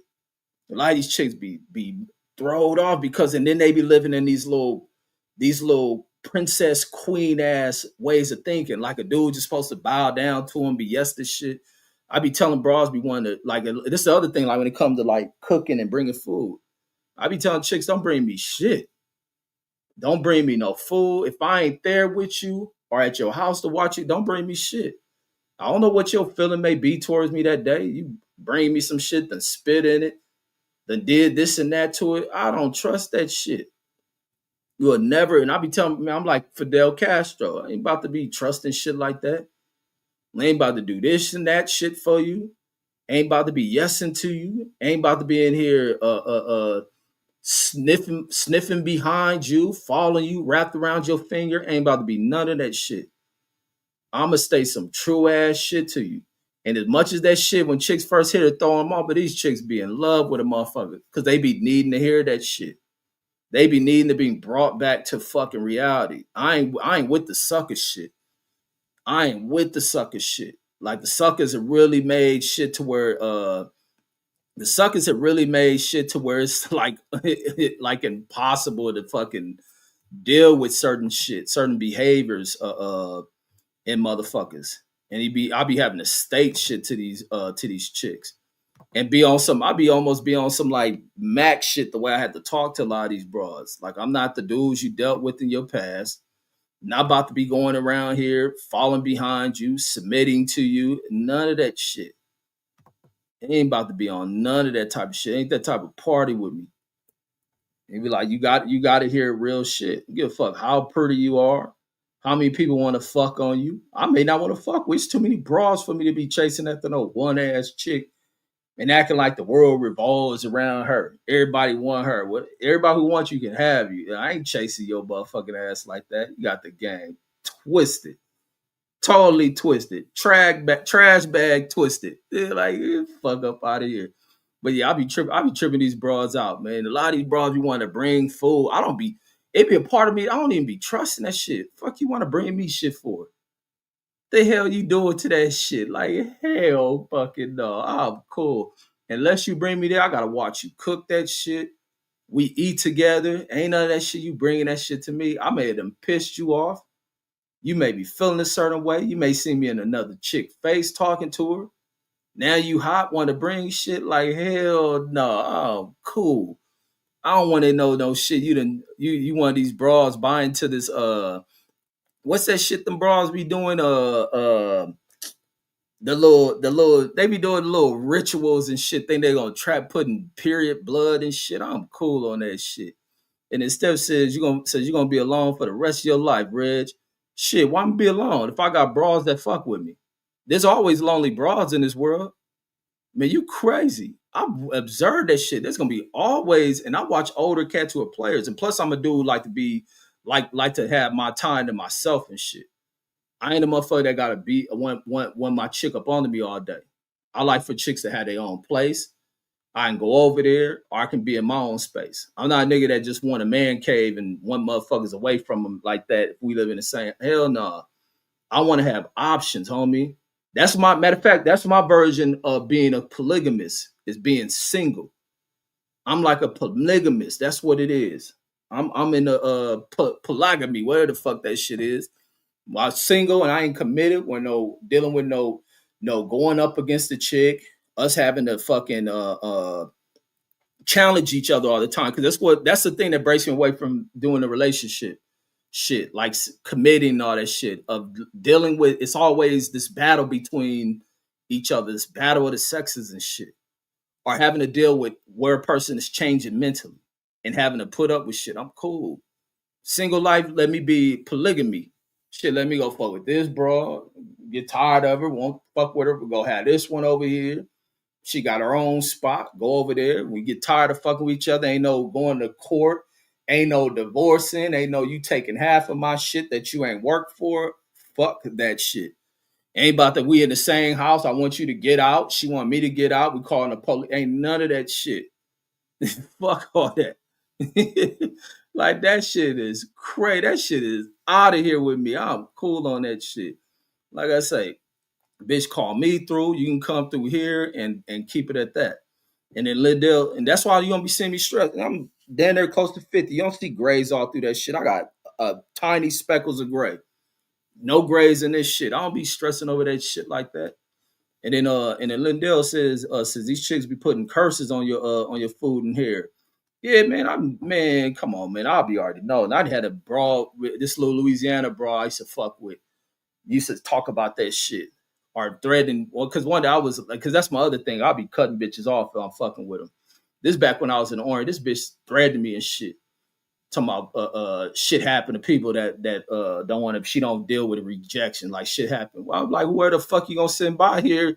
When you send a motherfucker over here, I hope you prepare for their motherfucking funeral. Had to tell that crazy ass bitch think because she pretty and motherfuckers be on her. Bitch, I'm not like that. I'll be like telling bros that, man, I'll let you go. I'm not about to be a nigga be hiding in your bushes, chasing after you. I ain't one of these dudes, you know how you call a chick and when they mad at you, they don't want to answer your phone? I won't call that motherfucker. We be mad, you out, you hanging out. I ain't about to call you. I'm about to do none of that shit. I'm the type of nigga that even when a broad be calling, I'll sit there and look at that call go through and ignore that shit. And then make call later, knowing that she about to play the game, don't ask. I'm that type of motherfucker. I'm cool. It makes no sense for like relationships to turn to the point where they get to that. Once they turn to that shit's a point of no return. I don't think true love motherfuckers should fall out like that. And a lot of times people ain't truly in love. The relationship may start over fucking. And y'all just attach each other over some sexual shit. Ain't even bonded and shit. Like I'm cool on that shit. Like, and I'm cool on the headaches. I'm cool on the conflicts. I'm cool on outside motherfuckers' opinions into your relationship. and other people, you know, manipulating people. Because so easily, like I was saying with other people, how easy it is to have think tank minded motherfuckers, to have people buying into whatever some outside motherfucker and strategize and manipulated people thinking and being. And you deal with that in relationships. These old outside bitches that can influence your chick into certain shit. She saying certain shit to them and fucking up the relationship, and she bringing that back in the house.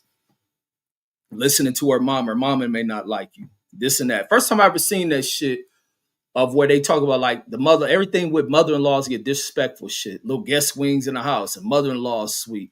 Casita is called mother-in-law house and all this other shit. Just outside shit. But the first time I seen that disrespect of like how certain, you know, the women of your chicks' families and shit playing to that shit was the homie. The homie in there, his chick, and I don't even think they together because when I see that food post, I don't ever see him post his wife or none of that shit. But they were about to plan the wedding and shit. They putting together a wedding and all this shit, send out the invites and all that shit. And the homie canceled that shit like the week of, or it might have been 2 weeks before the wedding. People gonna be flying out there and all that shit. And he said, drop the link. All right, give me 1 second, I'll drop it. And let me see what time it is. Y'all motherfuckers always asking you almost 2 hours in. And but when they about to have the damn wedding and shit, this motherfucker had to cancel it, man. Find out the girl mother try to sabotage that shit. She didn't like the motherfucker. And probably ruin that shit. They went on to have like a couple of kids and shit, but I think their relationship all the way fucked up now. And then Steph says our sisters are just simplified, us are just are simply a transaction relationship. Says y'all just together, says when y'all together. Exactly. But I always kind of been like that. But then again, I get with chicks who I fuck with and I can be in a relationship because certain chicks you'll vibe with. But what always changes that relationship with it, with a vibe is good, is them and something changed within them mentally. They be, you know, you see this kind of a decline in their level of happiness and shit. And a lot of times they don't be have nothing to do with you. It be outside influences that start bringing them fucking down. And now it's left on your fucking plate to deal with.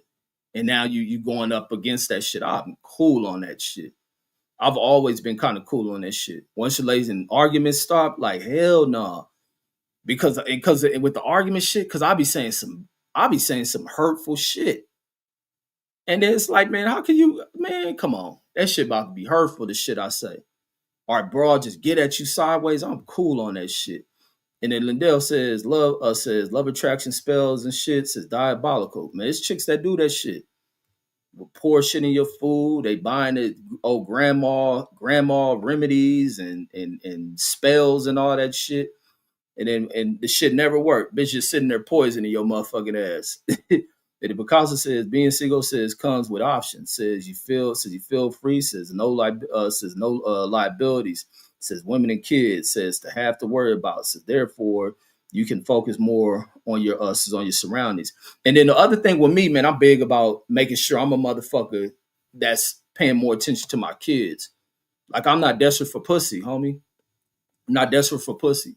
A relationship don't complete me. I love myself. I do my shit for myself. I ain't about to half of these bras ain't out here getting it. I don't like chicks that I gotta spend money on. I like chicks that's out here doing it, chicks that have their own shit, chicks that's not bumming off a motherfucker. I'm not no trick, never going to be a trick. Maybe getting older. I may pay for business transactions down the line sometime. And then Steph says, yeah, me too. Says I've definitely hurt my lady's feelings. Says this year it's a sad face. Yeah, no, I say some foul shit when the chick get to being on some sideways shit. I say some hurtful shit. Go ahead, Jashawn, go ahead and cook. Nah, my nigga Reggie out here going through his relationship past and shit. Now, I was gonna say through the way I am currently too. Shit, I'm just I ain't gonna say I'm cold. I'm just a righteous ass dude when it comes to that shit. You ain't on the market currently. No. You know, I was like that when I was on the market. Man, it'd be nothing for me to cut a broad off. I'm be in a 10-year relationship with her ass and cut her off the minute she get on some sideways shit. What's it gonna take to put Reggie Owens back out on the market? Man, shit, nothing. Shit. So you done. Yeah, I never was in that relationship shit, man. I like this polygamy single shit I'm on. You crazy. So let me ask you this though. You ever fuck with a female that was hella like religious? Hell no, I can't do that. Nah, why? No, I can't do that. They don't like to fuck. So you saying you wouldn't fuck with a female that's religious based on that I have fact? them that go to church, but the ones who overboard be wanting you to read the Bible every night, like nah, They they ain't. you I be mean, trying to fuck this against the Bible or the it's pastor not. said I mean, this they shit. want they seeking marriage. They seeking marriage. What's wrong with that? Man, y'all can have that shit. I don't knock it. Y'all can have that. That just ain't me. Man, you Yeah, I'm tripping. cool on that shit. You know, so what happens? She a good woman. She do everything. She meet your criteria, your requirements. Just because of that, you be like, nah, I ain't going for it.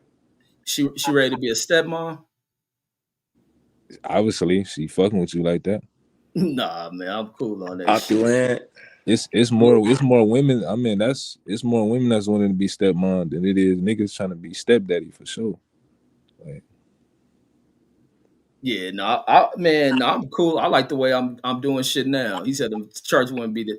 Nah, them ain't really church women there. I think Deshaun talking about. That's some bitches who leave the club on Saturday to go to church on Sunday for them nah, seats. nah. I'll be going to the. It be some cool women at the Bible. I ain't been in a minute because I end up being sick, but I usually go on Fridays and shit. It was some decent women there, like some You out Asian here, ones. you out here trying to pimp through the Bible and shit. Nah, I'd never do that. That's fat. You a foul motherfucker. That's Hell what the no. pastors be out here doing this shit. Hell nah, bro. Yeah, I ain't know none of that. I don't know what you're talking about. I ain't pimping through no Bible. I'm, trying to find a righteous woman out there. You know, it's hard. It's hard now. The market is, it's you got to deal with these delusional and toxic women out here. So like Exactly. See, it go for a right minute, back into what I'm for saying. a minute, like Exactly. Oh, yeah, I ain't. It's probably been like about 2 years since I dated, and I don't really plan on dating until I feel like. Plus, I don't want to date out here. I don't really like the females out here. Is I don't like California women for sure. They just man, that's another conversation. I don't like women on the West Coast and period like that. They just do weird. They just they think too highly of themselves, and a lot of them don't like be like that for real. They think they tens and they like really like sevens and sixes and fives. Like bro, like humble yourself. Just average. yeah, Nah, Shit. for real. but Ain't see, nothing it's wrong with crazy. ain't nothing wrong with that either. It's just hard to break through when they delusional. Yeah, but it's crazy. You pour all California women into that. I ain't saying all of them. I'm talking about a lot of.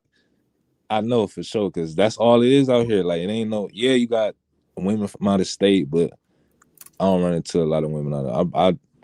Most of the women I dealt with was from California, so it's like I'm not trying to generalize them, but they very like. I feel like They shallow and shit. You saying? nah, it's not even shot. It's just I don't like they added. It's like it's a certain aura about them is that's just like they're not approachable. It's like you don't even want to waste your time because they trying to embarrass you for real. Like you try to approach them, they on some fuck you want. Like it's Yeah, like that's how the you supposed to young deal with ones. You probably got to find a more mature type chick and shit. you saying like you talk about date a 40-year-old. No, not even 40. Like even in your age bracket in the 20s, you just got to find one more mature and shit. Nah, that's hard to do. I've been trying, Like but you find chicks that love to hang in them groups and shit. They out partying. Them girls still smelling themselves. They kind of still on their shit. Just Sean, I'm gonna tell you, man, like this, B. You like when you doing that, when you how should I say, thin slicing and trying to figure it out, you just gotta be serious, man. And you just gotta lay the law down the first time. And best believe you're gonna go through some chicks because some will tell you straight up like, "Oh, I'm not serious," and then some will kind of lead you on, just like you're saying, like those women trying to get something out of you or like what the fuck you want. But yeah, you're gonna have to cipher through some, man. And then once you do meet one, who's on that level and y'all date and go through that thing, like trust me, man, it's relationships are hard, like Reggie's been saying on that. nah, I'm not saying it's easy Yeah, at that all. nigga know it's I hard. don't, That's why he I said he don't, ain't fucking with none of I them. don't want it to be easy. I'm talking about like just the you get what I'm saying? Like they make it like you gotta chase them. Like, I'm not chasing you, but like, it's either you fuck with me off the rip from what I've shown you so far. I'm not finna do all this extra shit just for you to fuck with me. Like, it's But either that's what I'm fuck me saying, or young sir. That's what I'm saying, man. You don't have to lay the law down the first time. And like, it's kind of old school, man. People will tell you who they are if you just listen. They'll yeah. tell you Nah, right there if you just listen, man. But sometimes, we're not thinking like that. You just want to go with the flow, or you just want to try shit out and see where it goes. It happens. But again, you got to be serious, man. And kind of what I'm echoing what Reggie just said. Uh, when you meet the mature woman, man, like it's the real deal. That's when that shit gets tough. Trust me. I'm beefing with my lady right now. I'm in the doghouse. But they even back in that relationship, I done fucked off some good chicks, man, and it was all I'm Yeah. immature. Some of them Yeah. wanted to go too fast. I'm in a position like, nah, I really ain't trying to go there. Some of these not even saying it's demand. It could be even like self-imposed pressure. Like I'm feeling like, oh, I ain't got money like this. I ain't in this position. I ain't trying to settle down like that. I still want to get out here and play. And these chicks, want to go this. And they were probably like proper chicks. I fucked off a lot of that shit. I've come across a lot of good ass chicks who were probably marriage material, but I couldn't see myself going that route. Not especially at the age I wasn't mature enough. I didn't want to go down that route. Again, you gotta be serious, man. Like, you gotta make your mind up on what route you're gonna go. Am I be serious? Or am I gonna still, fuck off and go on there? And that shit's tough. That shit's tough, man. And I think I done missed my window on that shit. I done missed my window trying to settle down. And I never been looking for that shit. And I think now this other thing, like sometimes you find your best relationships when you ain't looking for shit. You just Exactly. stumble upon that motherfucker. Exactly. And that's the That thing. happens. I'm not looking for no expectations. And like that's why I say I'm not looking for nothing. If I run across a chick, it's been chicks who I done fucking formed like cool relationships off of just wanted to bust a nut. I just want to fuck and then shit, we be cool in a motherfucker. Then next night, hanging out this next week, week after week, and then we just cool. And the only thing that kills off things is when something changed mentally and they want to start tripping, want to be argumentative, and I'll be cool on that shit. Especially the moment you gotta, because you gonna cuss the broad out with coming at you sideways, and the minute that shit happen, it be over with. Gotta, yeah, legit, Yeah, like that's her, but us too. You gotta examine yourself, man. Every day, every thought, renew that mind. Because right. if you don't, that's those extra little things like you're saying, like she could be tripping mentally, and then you could just start popping off too. But she's doing the same. Women just, they're just emotional, man. Everything's fucking. Oh, my stomach hurt. Oh, it could be anything, man. Like they just tripping, man. But for us, you got to examine yourself every day, Yeah, and be absolutely. careful. Last thing, be careful on what comes out your mouth, man, because you're saying there's no good women or you can't find one, then that's what you're gonna find. Like that's true too. nah, That's it is. real true, I man. ain't saying it. I'm not saying no good women. It's just I'm talking about No, no, no, no, no. somebody Just I'm showing not me saying that that. I'm just saying dude. like I'm just saying that the whole examination, you gotta be careful on what you're putting out there because if that's in your head and you're projecting that, that's all you're gonna see. You are gonna miss the good ones that are Nah, coming by. nah, for sure, definitely. But I just know like that it was certain times I'm like, man, I just want to I was want to Yeah, shit fuck out of this, yeah. shit out this bitch, but I had to catch myself because You say you they want to beat the shit out of her. not be I don't nah, I ain't say I want to slap her because it's like they be pushing you like Yeah, it's no, certain that's shit they say to you that that if anybody else say that to you, you putting your hands on them. They'll push it. They start talking crazy about you, like dissing your family, your mama, like what the fuck is he on? Like just for the reaction. And then they talk about they like that's a lot of them like that. They want to argue. Like if you try to be on some chill regular shit and you ain't trying to start nothing, you ignore them. They start getting in your face, and then it's like you damn near forced to say something. engage in it. Yeah, that's them bras who think that's a way of expressing love. And it's crazy. I done been around bras. I'm a mute you because Uh, you got a tab open or something, Jashawn is feeding back. But yeah, I got like 10 tabs open. oh, you probably or mute the YouTube tab because it's feeding back. But no, I done been around broads who think that the way to show love, like them broads who like to be confrontational and mouthy and shit, they think if you put your hands on them or you respond as a way of displaying love to them. And I think that's like broads who come out of traumatic situations. They didn't watch abuse between their parents, their mothers in these abusive relationships, this traumatic shit, and they live through trauma. And I'll be cool on that shit. Like I'm not about to put my hands on you. I'm gonna cuss you the fuck out and I'm gonna leave you. I'm gonna leave it as simple as that. And then CJ says he don't want to be lonely in his late 40s and 50s, man. That's why you gotta have bras, man. I agree with him. You gotta develop these relationships with women and shit. I think I'm gonna always have chicks, whether I put weight on or not. It's like when you just gotta be like conversation. Like one thing I think that's always been the appeal that chicks have me is the conversation shit.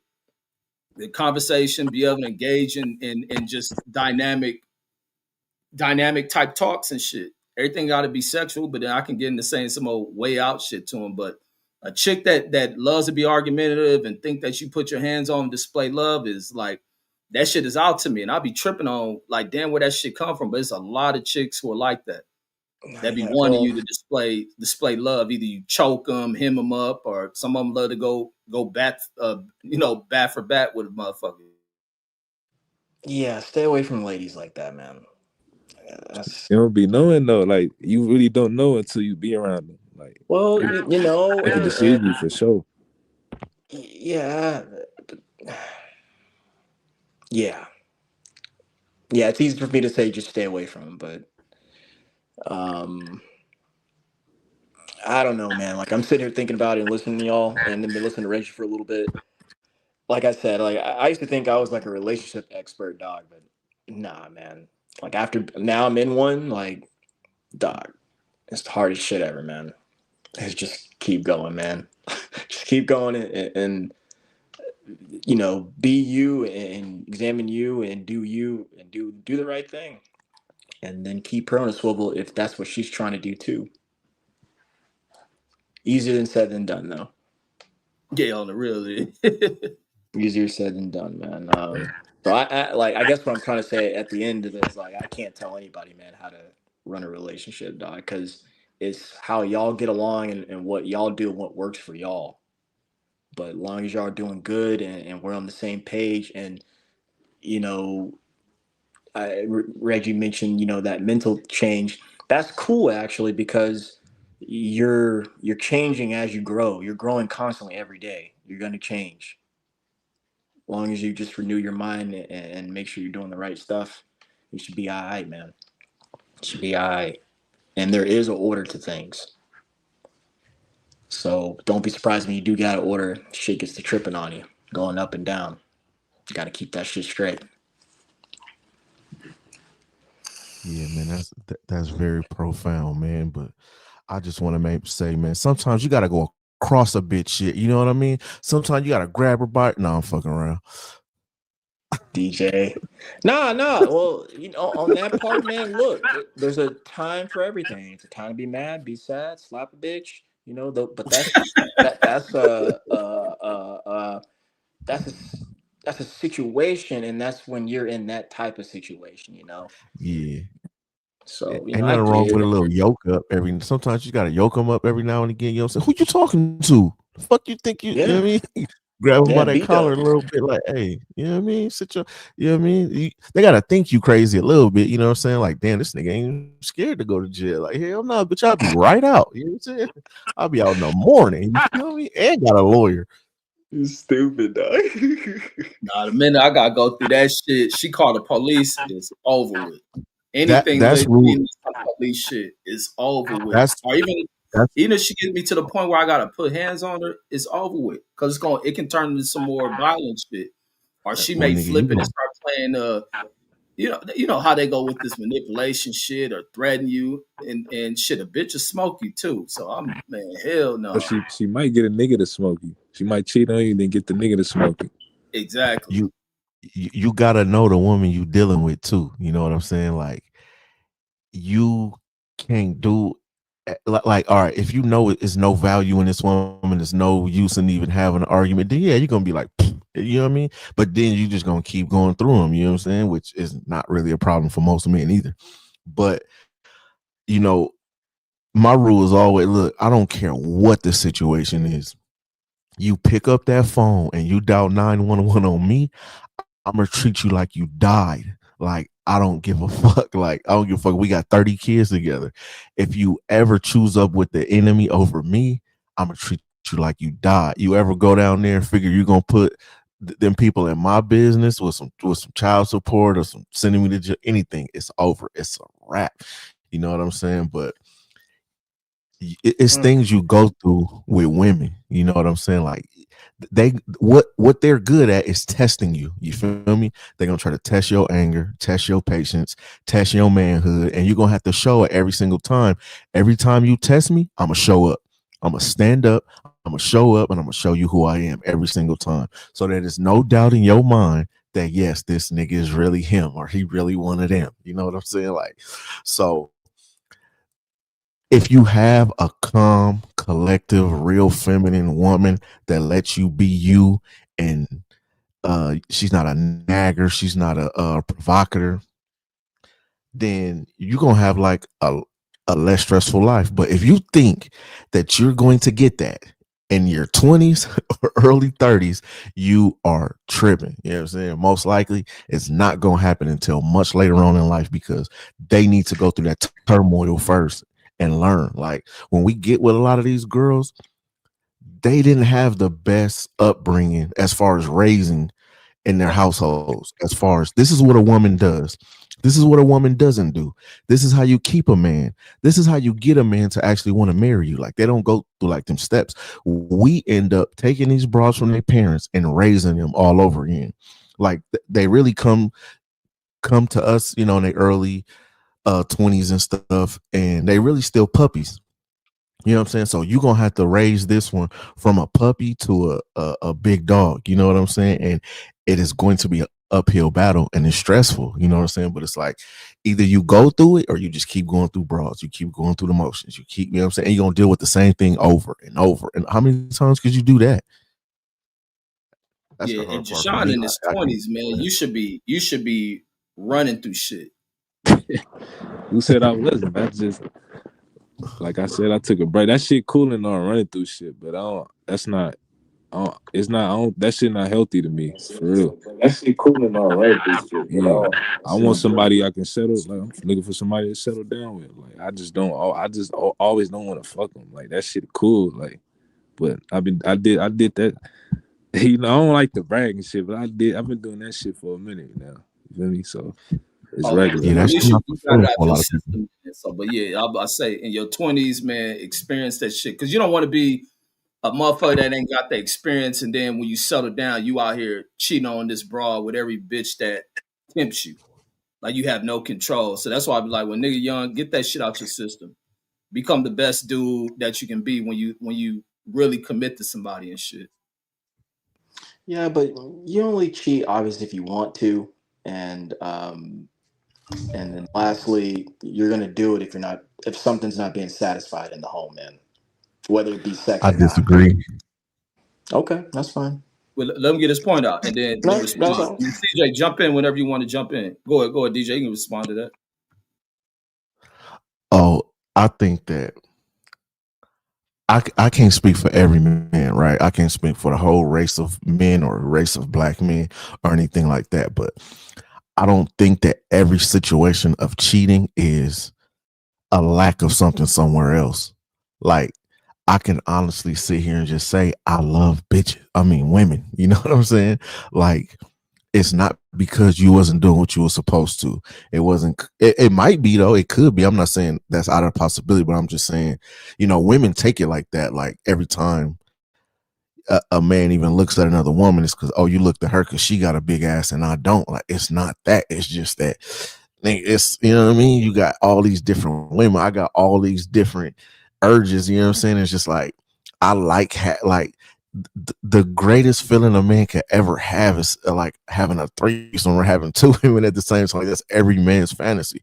Like, the first time it happened to me, I went outside and tried to dunk from the free throw line. Nigga, I thought I could fly. I thought I was Jordan. Nigga, like, that's the type of power that, you know, it gives you. You know what I'm saying? So it's not always like, you know, a lack of something, but it's not the same for every man. That's, like I said, that's just for me. For a lot of people too, like, maybe that's not fulfilling at all, right? Like, even in your 20s, like running through all these chicks, having sex with all these random chicks, maybe that's not fulfilling. So you have to try something different. You know what I'm saying? So even like when we give advice and like, yeah, get it out your system, run through these girls first and then settle down. It's like, maybe he done all that. Maybe he got all that out of his system real fast. You know what I'm saying? Maybe it only took a couple chicks and now he really wants a family. He really wants to settle down. Well, you have to look at yourself and be like, what am I not doing? If I'm trying this and it's not working, what am I doing? What about me is not working? Like, am I not secure enough? Like, are these girls not feeling safety in me to where they feel like they can settle down with me and they could give me they all and they could we can move on to some like further? Because like, I got a homie like that. He talks about family, marriage. He wants it so bad and he's not getting it. I'm like, nigga, you damn near 40 and then you keep dating girls that's barely turning 21. I'm like, what are you? Obviously you're doing something wrong if that's not what you want in your life, but that's what you keep getting. You know what I'm saying? So Yeah, and I would just say on that part, DJ, I would just say he just hasn't found his lane yet. You know, you got to find yeah, your lane. And something someone said earlier, where I'm kind of getting mixed up, but I believe every woman, just talking relationship wise, is customizable to her man because, like, you just gonna, like I said, what works for y'all works for y'all. It may not. What works for me and my lady probably won't work for you and your lady, DJ. So yeah. I think just the parties both have to work with that. You really got to work with that, and shit, man, it's all honesty and effort and getting it done. But it's you know that looks like so many different things. It's not perfect. Hey, CJ, jump in if you got anything. You on mute. No, yeah, I'm right here. I'm feeding my son. Oh, okay, for I'm sure. gonna What's up, jump little on. CJ? Yeah, you right here too. Hey, but this the number one thing as a man, right? Not the number one thing, but relationship wise, you know, as men, we're supposed to be leaders. She's coming to you to look for you to lead. You know, that don't necessarily mean paying all the bills and, you know what I'm saying? It's not a financial thing, you know what I'm saying? So before you get into that situation, you have to ask yourself if you are that person, you know what I mean? And you got to know who you are.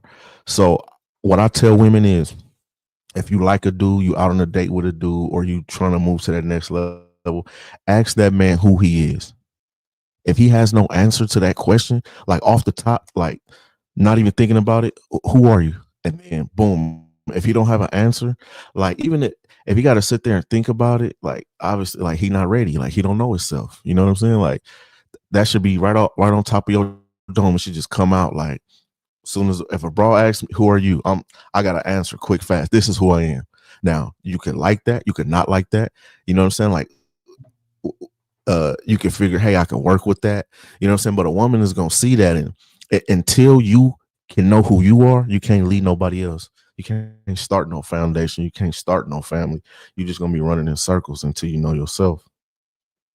Hey, no, that's some true shit because Facts, that's man. that's that's even with some of the relationships I was talking about with the chicks I was saying was marriage material and not wanting to settle down with them is because not fully knowing who I was or not being what I thought I was supposed to be. And you know, kind of running from that just based on thinking what their expectations and coming up with a generalization of what they would have went, what they wanted, or how I believe they'll perceive me and shit. The chick fucking with me off the top. So it was like all that other shit I believed in didn't matter to them. They would accepted me for right where I was at. But I ran a lot of that shit off. And then again, it was like not wanting to play on their hearts. Because on the other side of shit, it was like me having understanding and not wanting to turn a chick that was a good chick and ruin her by being an immature fool too. But no, you're absolutely right on that. Yeah, that's really how it be. And it sucks that we really don't get taught these things early. You know what I'm saying? We don't learn till later on. You know what I mean? So we have this false perception of what we're really supposed to be. And we don't really know ourselves. And then people try to jump into this relationship super early. Like it's really no reason to be having no kid at 18, 19, 20, 21 just because you think you're an adult and all this stuff. Like it's no reason to be trying to settle down, get married, have a family, start a family if you don't know yourself. Like if you know yourself that young, then obviously, but think about who we all were at 18. It's like we don't do the same things we did at that time. We don't have the same mindset we had at that time.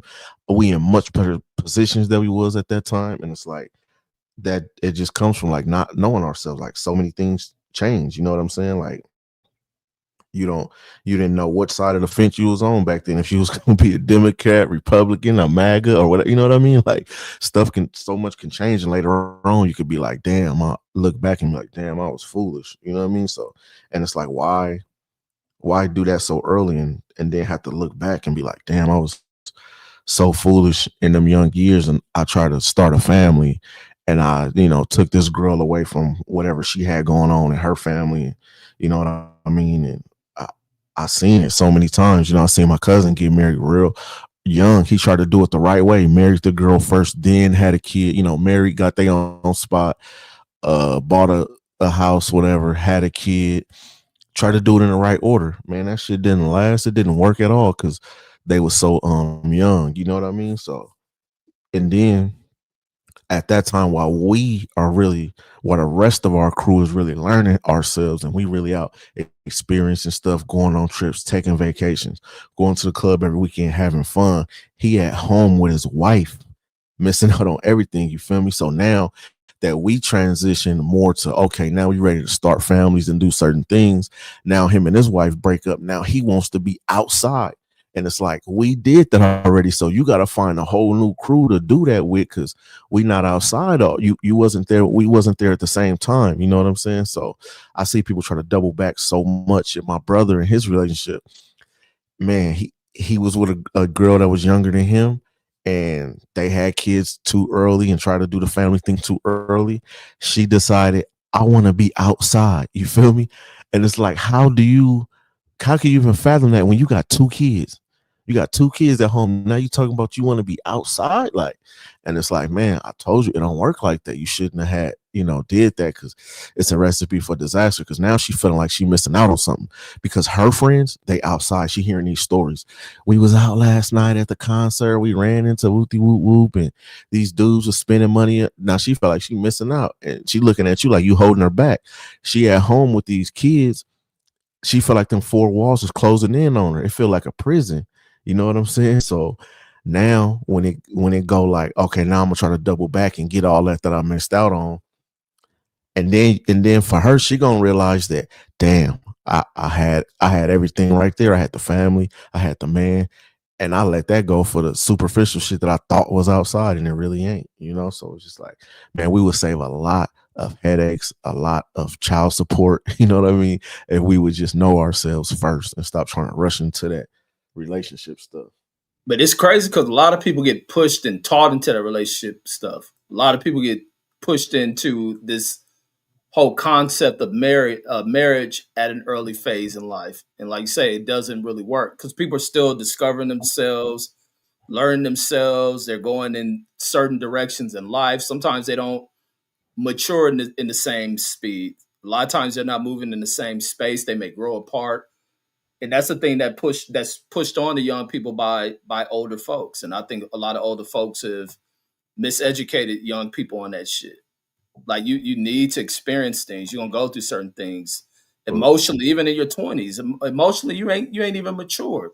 Exactly. You may react to certain things violently. That's why a lot of young cats get caught up in domestic situations that follow them for the rest of their lives, like because you're reacting to something. You're not understanding women, how to learn to deal with her. You think you possess her, you want to control her. She's this way. She's going through her challenges. Like, nah.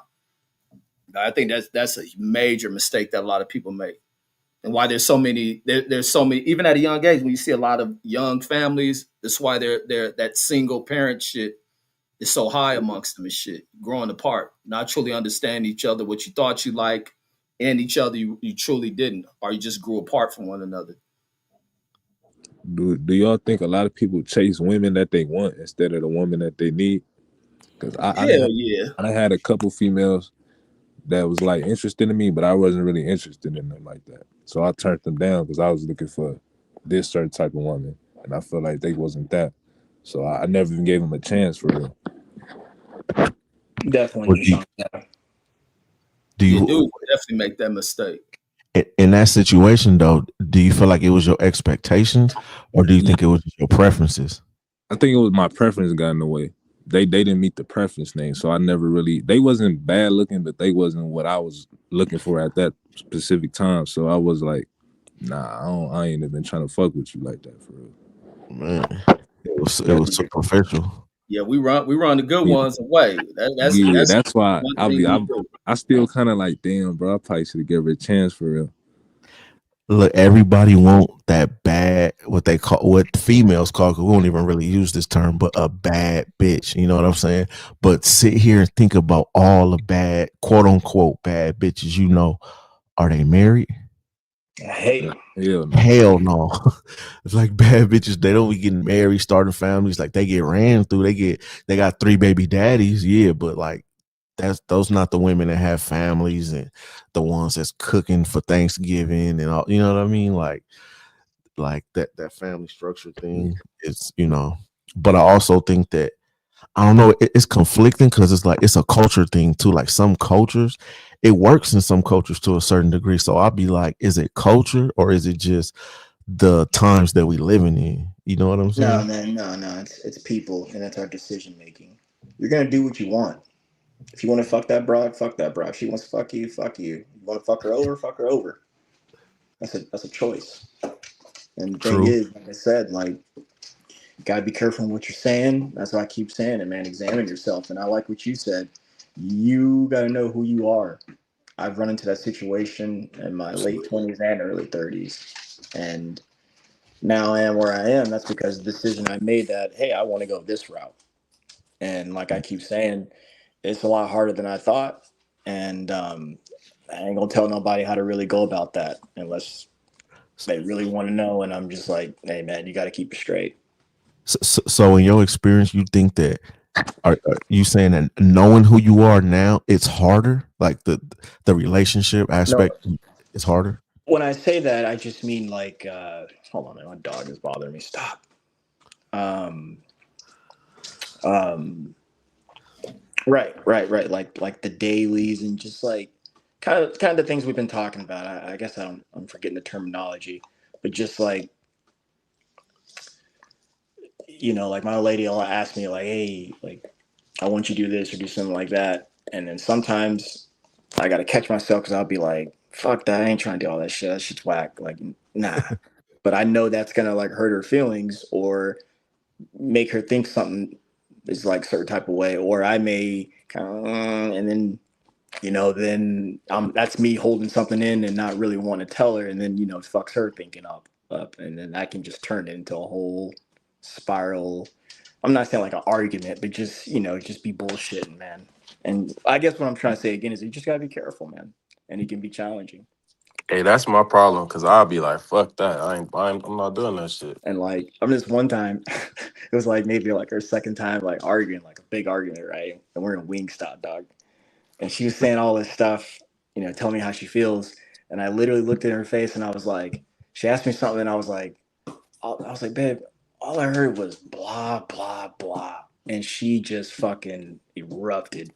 Like started like she's like, I've never heard you say this before, all this shit, and like starts crying and all this shit. And I was just like, oh my gosh, man. Like So that's why you passionate about laying the law down early. yeah. Cause you shocked her when it was too late. You supposed to No, already. no, no, no, no. I wouldn't say no. When I said that term earlier, I just meant like if you're looking to settle down, you gotta let the Yeah. woman know that immediately, so she knows who she's getting involved with. I'm not old, but like I'm 36. Shit, I'm I'm at 32. when I met my lady, she was 28. 36 too. So that's 7, 8 years older. Right. I told her exactly what I was looking for. Thank God she was looking for that. Right. But before her, I'd probably been dating maybe like 4 to 6 months before that, just running through them, man. And like I said, some would be okay with it. Some would act like they're okay with it when they're really not okay with it. And some would tell you straight up, like, no, it's not what I'm looking for. And I'd be like, well, what the fuck you going on a date for? Like, you wasting time, my money. And like this one time, bro, this one chick kind of pissed me off. I literally just paid for the check and just walked out. I was like, check. I was out. Like I ain't gonna waste her time, and I don't even want her wasting my time. I was like, fuck out It's of here. over with. So For me, like with knowing who I am, it makes life like so much easier because it's like nobody can really come in and conflict that and disrupt, like who I am. And you could be so honest. It's way better to be so honest and be like, look, I don't give a fuck. I tell my girl, I don't give a fuck about that. Like, you know what I mean? Like in a lot of things, like how I am, like I'm not I'm not like a micromanager type of person or like every little thing, every little detail, sometimes and certain things like don't matter to me.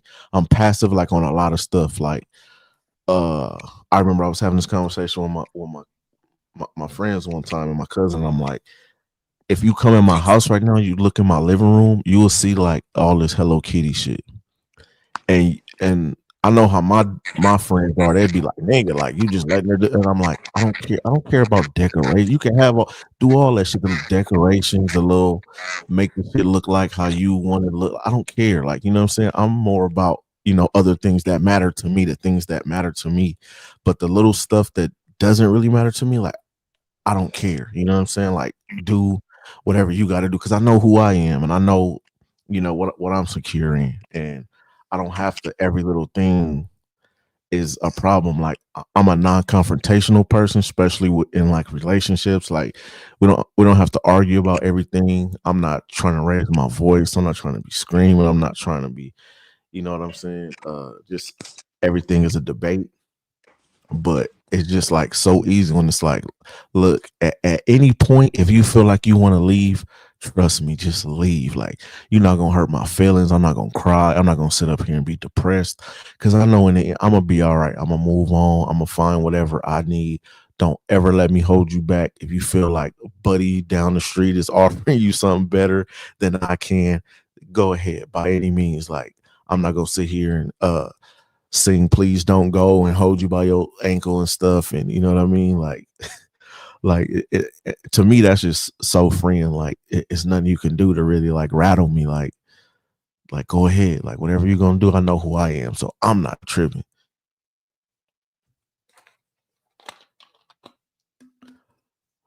But yeah, you still go through stuff. I'm not, I gotta make yeah, it. I feel it. I Like, feel it, you man. still Like, go through it. yeah, we do, and it's funny, like my girl should be showing me stuff, she's big on that TikTok and be showing me shit, and I just be like, man, I don't care about that, and I kind of have been saying that over and over in this podcast. Like, it's funny, man. Now that I'm in a relationship, like I don't give a fuck about anyone else's relationship. I'm not trying to tell you what to do. I got my own thing going, man. I got my own thing going, bro. Like, Yeah. that And shit then is. when you got kids and other stuff in the mix, to me it does make it like so certain things you just have to let go. You feel me? Like just for the greater good of the family. Like Totally. you gonna break up the family for that? Like right now, got an incident because I was asleep and my ex called me. So my girl sees it on my phone and Shit. blows up. But I'm like, we are friends. We cool. It ain't no funny shit. You know what I mean? It ain't no funny business, nothing like that. It's not even nothing to trip over. But it's like, so I'm like, what you want to do? You gonna blow it all up for a fucking phone call? Like over a phone call? Like that this girl just calls me for some damn advice or something? You know what I'm saying? Like you gonna blow the whole family up? Bet. Say look, like dude, that's fine. Like if that's where you draw the line, then so be it. You know what I'm saying?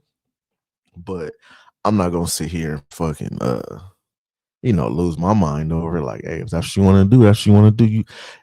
You have a great life. You're gonna fuck up a great life. You know what I'm saying? For that, I could care less. You know what I mean? That's the shit. That's your decision. But I know how that shit go. Like, it's just, it'll be over with. It's pretty much over with after a couple of days. You gotta let a couple of days go by.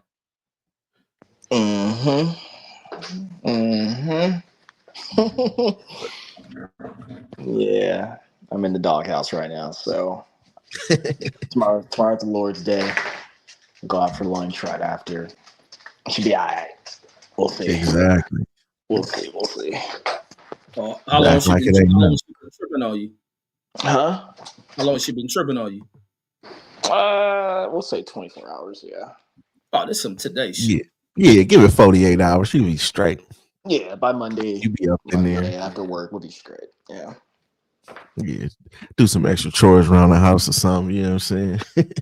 I gotta get some flowers. Yeah, I gotta get some flowers tomorrow, man. Every woman, then they all want flowers, man. So exactly. That's the truth. What don't make her feel stupid next time. Yeah, that's what I did, man. That's what I did. I made her feel some type of way, no doubt. That's what she told me. Man. You know what she told me, actually? I want you to go home and think about what you've said. Some shit. I know what I'm like. I know what I said. I know. I gotta that shit too. You gotta make you a TikTok profile and tell her start sending you shit. Yeah. I can't. He said, "Fuck that." All you gotta do is click on it. You ain't gotta watch it. Just react to it with the little emoji and shit. Fake laugh. Nah, man. I don't. COVID did something to me, man. I don't like social media. I don't be watching television. That's the only thing. I get all my news from you guys when I come on this shit. Like, I ain't trying to. My attention span's not there anymore for it. I haven't posted anything on Instagram in probably 5-6 years.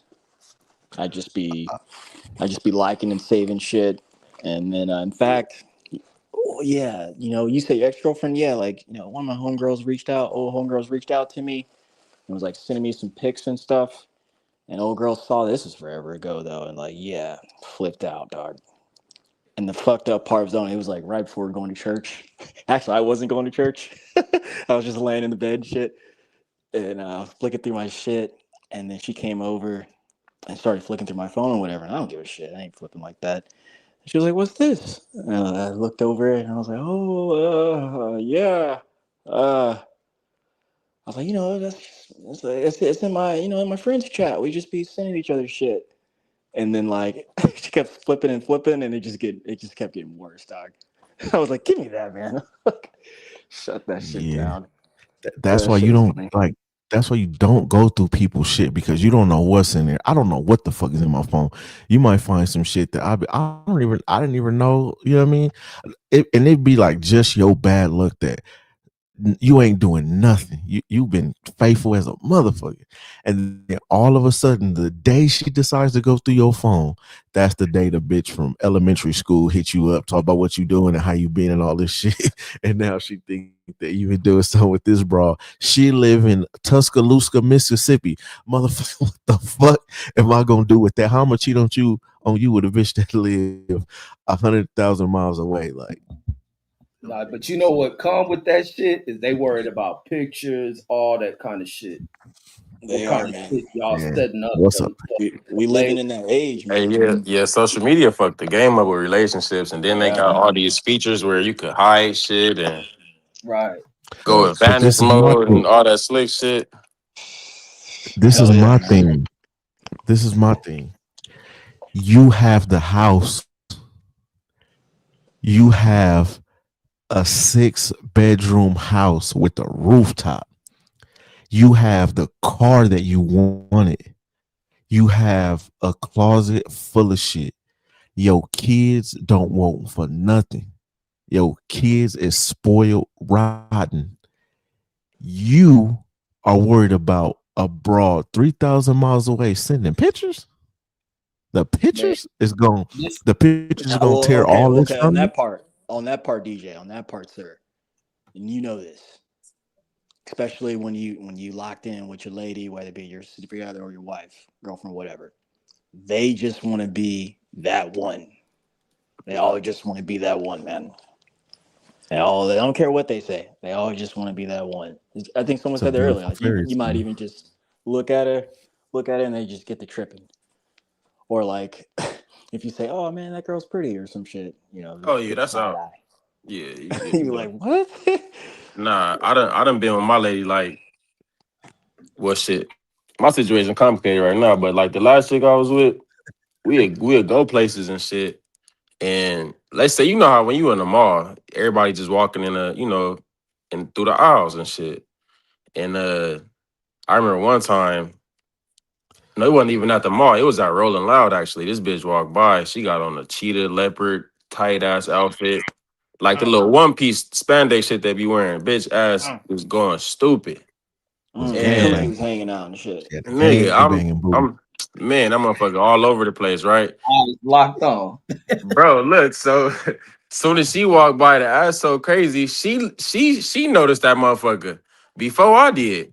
And before I could even look at the motherfucker, she looking at my face, trying to see where my eyes is aiming toward. Like he trying to look at that bitch ass. Like, you know what Keep I'm your saying? sunglasses on. Yeah, See, I'm like, bruh. I think that's so wrong. Though. I don't agree with that. Like my Me girl's not like neither. that. She like Of course, of That if course, shit she weak see the because ass, of course. exactly. If you see it, you know I seen that motherfucker. That motherfucker exactly. My fat. girl, All right, she see cool. me Like, see her ass. I'm like, but just Bro, like you nah. said, nigga, you finna go home with me. Like, I'm not going home with that bitch. I just seen a bitch ass. All right. Bro, Like, I live in like and it's like LA, that. OC, and like this past summer, like yeah, we're dating, right? Pretty hard. And I went up there one time, man. God damn, man, Hollywood, San Mike, all that shit, all these broads outside, Yeah, fucking no clothes on. yeah, they don't wear I shit was no so more. glad I had my fucking sunglasses on. I was like, God, dog. I was like, bro, look at. I was like, man, it's just ass everywhere. The coffee Mm-hmm. shop, the grocery store, Barnes and Noble, fucking TJ Mm-hmm. Maxx, fucking even the MILFs are getting in on the action. I was just like, dog. And it's Nah, always so right when you get a woman, man. It's like, hey, so last Christmas she fucked up. She got me some shades. And she got me the ones with the fucking with the camera on them. She Oh, got the me the Metas. motherfuckers. Yeah, oh shit, yeah, you the meta shits. snapshotting mental shots, man. Man, you Mental just low shots. key just snapping shit on the low, like, ooh, Yo, goddamn. that's badass. Yeah, that shit cold. that's funny. Damn, I that's got funny, those for man. my girl last Christmas. Yeah, that shit funny as a Do motherfucker. they But work yeah, like the commercials though? Like you can be Nah, yeah, like, they yeah, Meta. legit. They legit as fuck. yeah. They Like, legit. That shit. It's crystal clear and yep. like it's perfect. Any type of like vlogging type thing you doing, like it's perfect for that. Yeah, that shit Do fire. How, they how do you do how they do you sneak a picture though? You just hit the You can button real tap it. quick. That Yeah, motherfucker it's gonna a take a button on the picture. side, It ain't Wait, no you or you gotta can sport like talk touch that. him. to it. Wait, you Yeah. gotta touch him. Yeah, you just Just tap the button. It's a button on the no. top. But you See, could man, also say Meta take a picture or Meta take a video and it'll start recording or it'll take a picture off your words like Hmm. Siri. That that's motherfucker fucking crazy. hilarious, dog. Or That's you could be hilarious. like, No, Meta, what is this? That motherfucker gonna take a picture, analyze it, tell you what it is, what you looking at. oh my damn, gosh. for real? How much Yeah. those things Damn, like that? They gotta be $1,000 or some shit. bro. Nah, I got they Like they a five no, it's couple like hundred. hundred. 300. Yeah, Hey, mine was look, like let me tell 350. you. Oh, they was like 400 because we customized them and shit. Let But me tell See, you what I did last year. This is how I caught a cool lick on them, right? mhm. So at the time, this is Black Friday. We was in California. It was at my mom's house, and I wanted the Oculus, right? So I wanted the Oculus, and she wanted the Meta glasses. They had a deal at Target. You get one of them. They both was like 300, but it's like you get one, you get a $90 gift card. So I said I was telling her I would get them for, her, and then I'm like, she said she'll get the Oculus for me, and I'm like, okay, it's like an even trade. That ain't nothing. But then Yeah, so I found out about this deal, and so I was like, okay, look, I'm gonna just buy the glasses. They're gonna give me a $90 gift card, and then you can use that $90 gift card towards the Oculus for me. So it's like, oh, okay, cool. So that bumped the price down to like $90. But yeah. then when you buy the other one, So you end up getting two Oh, you get $90 another gift cards. 90. Oh Yeah, shit, you get yeah. two. So you spend 600, that's 180 off, right? So Right. then I thought that the deal was gonna be gone, right? So they didn't have the color she wanted. So I just got whatever. And then it was like, you can exchange them later. So we get back to Vegas. She goes and exchanges them. They ended up having to give her another $90 gift card. Oh You feel shit. me? So Oh, y'all got now this shit for because they had free. to do yeah, so they had to do another return and then had to do another transaction, which created another gift card. So that's 3 gift cards for $90. You know what I'm saying? So it was like Yeah. it was it was such a good deal that I was telling everybody about it, telling people to go do it, and a lot of people didn't. But I'm like, I can't. I low key came up because the Hell Oculus is yeah. fire too. Yeah, the Oculus Like hard. especially for football games. Like on Mm-hmm. Sundays, I could throw the Oculus on and I could pull up 5 or I can pull up however many football games I want and have them all just sitting there in a window and I could just With be that bullshit watching on and your I could head. Yeah. exactly, but I can still see around me. You know what I'm saying? Like Hey it Reg. look crazy to everybody else, but it looks so hard to me the way I could see the games and everything. Right. Fire.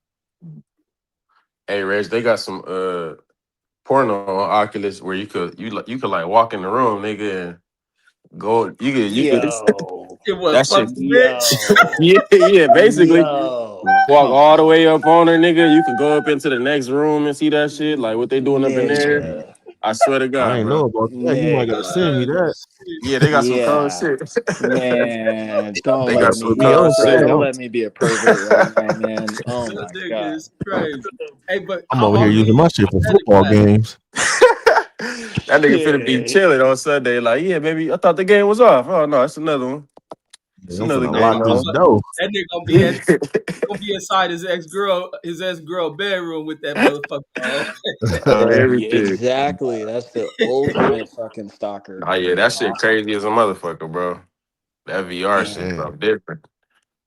That's what I'm saying, nigga. Your kids got that shit. You better monitor that motherfucker. I just got it. Oh hell no. They in there But yeah, so busting down. dude, hard.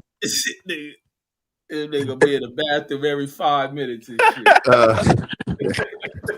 The only thing that suck about it is the battery life. The battery life is trash. Is it? Battery life ain't Yeah. never good on nothing, man. Ah, So yeah. So like downside. soon as it's like soon as you put that motherfucker on, it start beeping talking about it's dying and shit. So what you could do is just get like a long Able? USB cable and just keep that shit charged up on or an extension cord. Like if you got to plug in the wall, get an extension cord and then just have it set up somewhere where you got a seat where you could just stay plugged in and then you good all day. You good, Yeah. 24/7. But also too, like They gonna you fix got a that lot of shit. stuff running on it, so that drains the battery. Yeah, You can watch it's a lot Yeah, really of like a whole games. computer. yeah, I think they're gonna fix that shit too, Reg, because that's what stopped me from getting that Apple VR shit, because that shit looks so hard. I wanted to get it, but the only That shit thing I like don't like about it, 2,500. no, that shit 3,500. But that shit got a Damn, What? A down yeah. payment on a car? Yeah, and then that bro. motherfucker though, Nigga. it got a cable coming down from it. And then it's like a battery pack you got to put in your pocket while you walking around, and everybody's saying that shit super heavy and all that. I'm like, man, I ain't getting that shit in today. Wait, walking I don't around even, with a thing on your head? Yeah, you can walk around with that shit because you can yeah, see you can through it. walk You can hit around the with button and that. you could just see right Oh, through it Yeah, like glasses. yeah. The new That shit Oculus is called like that too. You can the see through it. yeah, Oculus is Meta, it's right, DJ? yeah, Yeah, Oculus Oculus is Meta. Meta. Okay. They don't even call it So Oculus no more. they you could get the brought it. Oculus for 300, or you could 3,500 for the Apple. Like, nah, like that's way The too Apple shit far is the off. whole computer though. That Yeah, I was motherfucker gonna say like the Apple's like No, that's real no, but the software. Meta's a whole it's literally computer. a MacBook. It's a MacBook, nigga, but with some glasses, like glasses MacBook. Put it like that. But you could do the same thing on Meta. Like you got everything. You got Windows. You got the internet. Like you could put like that's how I watch games. I pull it up on the internet and Yeah, have all these windows right there. You know what I'm saying? You yeah. And then could what you type. can do on this shit? You could You do said what you do? everything. What? Anything you could do. Yeah, I'll say what you can do on it. Oh yeah, you could, Oh, like this. nigga. Nigga, when you got that shit on, bro, that shit look like you watching 100-inch, nigga. Not even 100-inch. That shit look like you at the movie theater. That shit look ridiculous. Exactly. You can It's just FaceTime on this shit on what? on the I don't VR. think so. On the Apple one you could. On the Yeah, yeah, on the Apple one How you for could they sure see could. you? that's dope right there. I How forgot. I could they don't know, see but you though? I've seen a video about that shit before. You for sure could do it, but I forget how they Yeah, work it. I 3,500 think is it's crazy. you know how you ever seen that shit on Apple where it's called Memoji or some shit like that? Yeah. So I think that's how the FaceTime is. If my Oh, recollection is correct, yeah, you could FaceTime and it's like a animated version of you oh, on some shit like that. nah, for sure. That's kind of hard. I just Yeah, that I shit just legit. learned that I just learned out that with the Oculus you could play Xbox through your Oculus. I've been Oh, doing that's that. hard. Yeah, so you No. can have that Okay, whole I gotta screen. get it. You I can gotta widen get out it. that whole screen as much as you want. You can have a Man, 100-inch screen, and you can just be playing Xbox right there. Like I bro, do that shit you with the know, PlayStation. No, I got the PlayStation VR because I'm headset. an Xbox Oh, guy. you got the PlayStation VR? Yeah, I got the That shit PSVR dope. too. I might get That it for shit cool, Hitman. but it's cool, but they don't have enough games that support it. And that motherfucker I was did, like damn near oh, $600, and it's one barely one games of the for it. one of the games I got that support, the Hitman shit. Yeah. Nah, I ain't on it. I gotta get it there. Nah, they you can do it on there. So I was wondering, like, should I do this? Should I buy the I gotta get it compatible? there. Cause I got Resident Evil hard as fuck on there. I got Gran Turismo, that shit hard because you like sitting in the car, you can look around the car, all that shit. Yeah. And hey, but Man, that shit can scare you to death playing Resident Evil with that shit on your yeah, head. no, nigga, I swear to God, when I first started playing that shit, bro, I took that shit off so fast, bro. This bitch was nigga had charging at me with nightmares. that bitch had a axe or something, nigga trying to hit me with it. Nigga, I took that shit off so fast. Hey, Vertigo, but man. That's straight vertigo. with the Oculus, you can stream straight from your Xbox. So whatever games you got on Yeah. Xbox, you could play right there. So you got everything just right there, and you could just Oh play it. man, I'm gonna get Oculus that. got a hard ass boxing game too. It's not Yeah, on no they got a systems. bunch of different boxing games. Yeah, that shit Oh, hard. Like, and It's not then the undisputed shit, hey, right? man, nah, but this yeah, what people sleep on. If you they need like to bring. basketball, Uh-huh. they got this NBA thing on Oculus where you courtside. You could watch the games Oh, courtside. that's hard.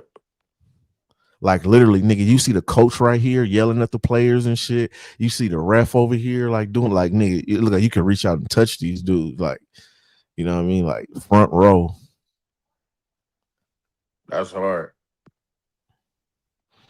Yeah, I ain't with that shit on my head though, man. Nigga, how else you gonna see it? Nigga, like, but it's so cool because you could just Look at the like regular screen, shit. I don't know about the Apple one, but with the Meta, you could do everything with your hand. So it's like I could grab this, I could move this window around, I could boom if I want to pull up a new web page or whatever. You know what I mean? I could adjust the size, like you could do all that. Like it's crazy. It's so interactive and so like shit, it's like 4D, 5D, fuck 3D. Like, you know what I'm saying? Even if you want to watch a movie, even if it's broad day, middle of the day, your house is bright, you could watch a movie and then turn the like the light down and then to where all you could just see is like you watching that big ass screen with it in the nighttime. Like you in a I like theater. that, man. I'm gonna have to get it. I'm Yeah, I'm an it's Xbox like guy. 300, like man, can't beat, especially when they got that deal that how I got it. Man, almost Is free. that it though, DJ? Like it's like $300-400. Yeah, they got two. They got the Meta 3 and I think it's called the 3 and a 3S. So Now, I is think the it 3S is comfortable like on your face? it's not bad. It's not too heavy either. Yeah, it's not too heavy. Nah, see, the old one was like you couldn't see the stuff around you. Like once you put that headset on, you was locked into the game and you can't really see what's going on around you. But this, you see how they got the cameras on the outside on the pictures. So now it integrates both. You could literally put these screens into your world, the real world. So like if I'm sitting here on a couch, I could throw this big ass screen up or multiple screens, but I could still see my kids running around right here. You know what I'm saying? It's just like, it's like an That's alternate crazy. reality. Like I got This this gonna be screen our right guest with this shit on, man. here. the shit is cold. I'm telling you. Like they got like So you games getting and high shit as fuck, where right? And just putting that shit on. they got games to where like it interact with your room and shit. Like it take this, it tell you to turn your head around and do like a Man, 3D what the capture fuck of is your dude room. talking about? That nigga, And then He fucking trying to stir the conversation into some old aliens. What'd you sports say? bullshit. he want to talk basketball and shit. And then this nigga got What the was that, Deuce? worst Yeah, breakdown of sports history, bro. That he nigga That said said, nigga, that nigga gonna say Blake Griffin. Fucking Giannis, bro. That's my Giannis guy. for sure. Giannis, what that are you nigga Vince said talking Carter, about? Giannis got Nah, Ben goddamn. nah, Rice. he talking about Gotcha. the best dunkers in history. He said or some shit. He gonna pick Nah, he all put type of who a names. better player, Glenn Rice or Giannis? Yeah, come That's on, some Deuce. funny shit. Yeah, that's a Man, this Yeah, rhetorical nigga, Giannis, question. my guy, man. man, That's my no, Deuce dude. probably gonna go That's my with favorite Glenn player. Rice. I forgot what that nigga said years ago. He said, and who he said was the best player in history. I think he said, AC Green. no, that nigga said, no, he said, what's the fool, the legend from Memphis Grizzlies, the forward, uh, uh, uh, Zebo. yeah, Zach Randolph. yeah, Zach Randolph, and it was a comparison with what's the fool was playing with the 76ers when Barkley got drafted? Oh, Moses Malone. Yeah, Moses Malone and shit. I forget which one he said was the best, Uh, but it was some little crazy ass shit he said. nah, I get what I remember that. He was talking about like the skill set. Like I don't think he was saying like if you look at who He said greater, he was yeah. the greatest of all time and shit. Nah, Look, that's they he got a tripping. deal on 3 right now. You get it for $250. Oh yeah. Yeah, it say it right there. You Shit. could have got the Oh, 300 I see crossed it. Yeah, out. I see it. Damn. $249.99. All No, that's right. what that nigga said earlier. He's talking about Bobo was better than Wimby and shit. Like, man, this nigga crazy. Man, Bo just ain't gonna never get a First proper off, opportunity. Wimby outside this world, man. Like he new freak athlete. Like the Yeah, hell. do somebody But pussy. Bo was first. Like Bo was the first 7'3" nigga that could shoot a three, block. You know what I'm saying? Like it's just he in Phoenix. But I like Bo, but That yeah, I nigga think don't he move like Wemby though. I played against that Yeah, he nigga does. Bobo. but he got the Yeah, look. He got Wimby the pretty opportunity. agile to be We that talking tall, about. man.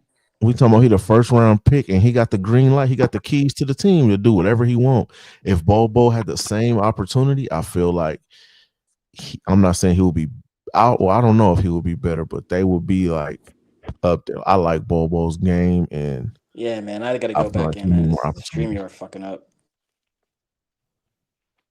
But then what was Bobo route? He didn't go to college, or did he? He did. I forgot where he went. But wasn't he doing all that shit trying to follow the path that he was trying to follow the path that Angelo Ball went through and shit. Or You LaMelo sure? Ball, I mean. Who Then he followed the tried to go that route? who? Bobo. Nah, he went to Oregon for a year. Oh, Yeah, he didn't do all that trying to go through playing overseas and all that other shit. Nah, Nah. he was before. He was before. Yeah, he was some years before that nigga. Before He was LaMelo. playing. Yeah, he was playing But with the first person to do that was Brandon Jennings. He No, I did. He remember skipped Brandon college Jennings and went doing it. overseas. Yeah, he Hey, was But the but no, first you know, American to do that. I was thinking Bobo did that, and that's what fucked his opportunity up. But was he doing anything in college though? his Yeah, he killed in college. That's why his he went last high. year, of high school, he did in Vegas. The reason I say this, the reason that nigga ain't playing is because like he's a big, but he wants to play like a guard. Like he don't have any big skills. That's one of the reasons why he's not even playing right now. So you Hey, mean he Reg, can't even post up a nigga? Yeah, he don't want to post up. They can't utilize him because like yeah, you got the guard skill set, but you fucking 7'3", dude. Like you got to rebound, you got to be able to bang at some point. Yeah, he hey, tripping. Reg, you ever heard of Finley Prep? Yeah, I heard of him. I don't know where that shit at, but I definitely heard of Nevada, it. right? Nah, So it's not stick with around it. no more. They Oh, it's closed it gone? down. Yeah. So it What used did to it be. do? What'd you say? Oh, that's the shit they call. What is that shit called now? Legacy or some shit now? Nah, I think they just went totally defunct. So in Vegas they got those the Finley family. They got the dealerships. Like Yeah. they got a bunch of dealerships. They own like the whole auto mall real estate in Henderson. They own all of that. But they got like Finley Chevy, Finley Volkswagen, Finley. They got all the dealerships. So the story that I always heard was like the grandfather. He was the one that started everything, and he had one of the sons that was like decent in basketball or something, and he wasn't getting no playing time or some shit like that. So he decided he was gonna start his own program. So he started a whole program, and it was one of them things where like they didn't really have a school, like they didn't have a location or no shit like that. They would be different places doing their like schoolwork, but it was really like one of them programs that was just for dudes going to the NBA, basically. You know what I'm saying? So they was just going around just smashing on fools. So you got a lot of players that's in the NBA that came from that school, which was like I said, Bobo, PJ Washington. It's a bunch. I'm sure if you go down the list, it'll have it. See, look, they got championships. Vegas big on baseball too, right? A lot of baseball players come out of there. Yeah, I don't know. They used to play in they had a tournament called the Dick Nationals and shit. Friendly Prep was always in there. Like they was like he said, they was like a prep. They didn't have they was just there to put dudes in the league. They wasn't really for the education and shit. Like they would they take didn't even have courses. And you guys ain't no this is inactive, right? Now? Yeah, they inactive now. It's like my bad. Out of bio. Oh my god. Go ahead. It's like, remember what that shit Prime had, the little school he had, they got shut down. I remember that because they wasn't really there for that. Yeah, remember how they was questioning their academics? Is these classes qualify for college level courses? And basically, that's what friendly prep. Forgot about Avery Bradley. He used to be with the Lakers when they won the bubble championship. Celtic too. Yeah. He came from there. Me, Boston. He went to UT. Yeah, he went to UT. He's in Saudi Arabia right now? Damn. Tristan Thompson. Look, Tristan Thompson. Man, he got his head fucked up by that Kardashian, though, man. Or either that, and he didn't know himself. I don't know. He did that shit to himself. He's still in the league, though. NBA days, they go around be wanting to fuck the baddest bitches or most well-known bitches. He's still in the league getting checks, though. Yeah. He should have just stuck with her, man. Fuck. Anthony Bennett, yeah, he should have, but they was just Chloe running through Chloe. And Chloe, one of the coolest ones. Like, if I could, she cool and she looking bad. And I was like, damn. That nigga Anthony Bennett, garbage. Oh my gosh, what a sellout! Yeah, he was. How did he end up getting drafted? He was a true flop. I still don't know why. That's like when I first moved to Vegas too. When I first moved to Vegas, and I was going to UNLV at that time. And he got number one. He got picked number one. Yeah, UNLV or some shit, right? Yeah, he came from UNLV. Man, Christian Wood. No what way. team took him? Man, it just shows these motherfuckers in the NBA can't Cleveland scout talent. Christian Wood just got dropped by the Lakers last season. Look, Kelly Oubre. Oh yeah, he was fucking with one of them old internet bras. I think all the bitches love that nigga. Kelly Oubre. Yeah. I forgot which one he was fucking with. Yeah, Kelly Oubre. He on the what team is he on the 76ers right now, hooping.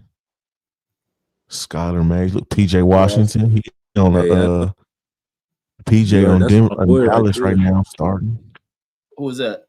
Yeah, PJ, my man. PJ Washington. Shout out to the Mavericks. That's the one who was fucking with the chick. Didn't that? Brittany. Yeah, that's the one. That's what's her name? Brittany Renner.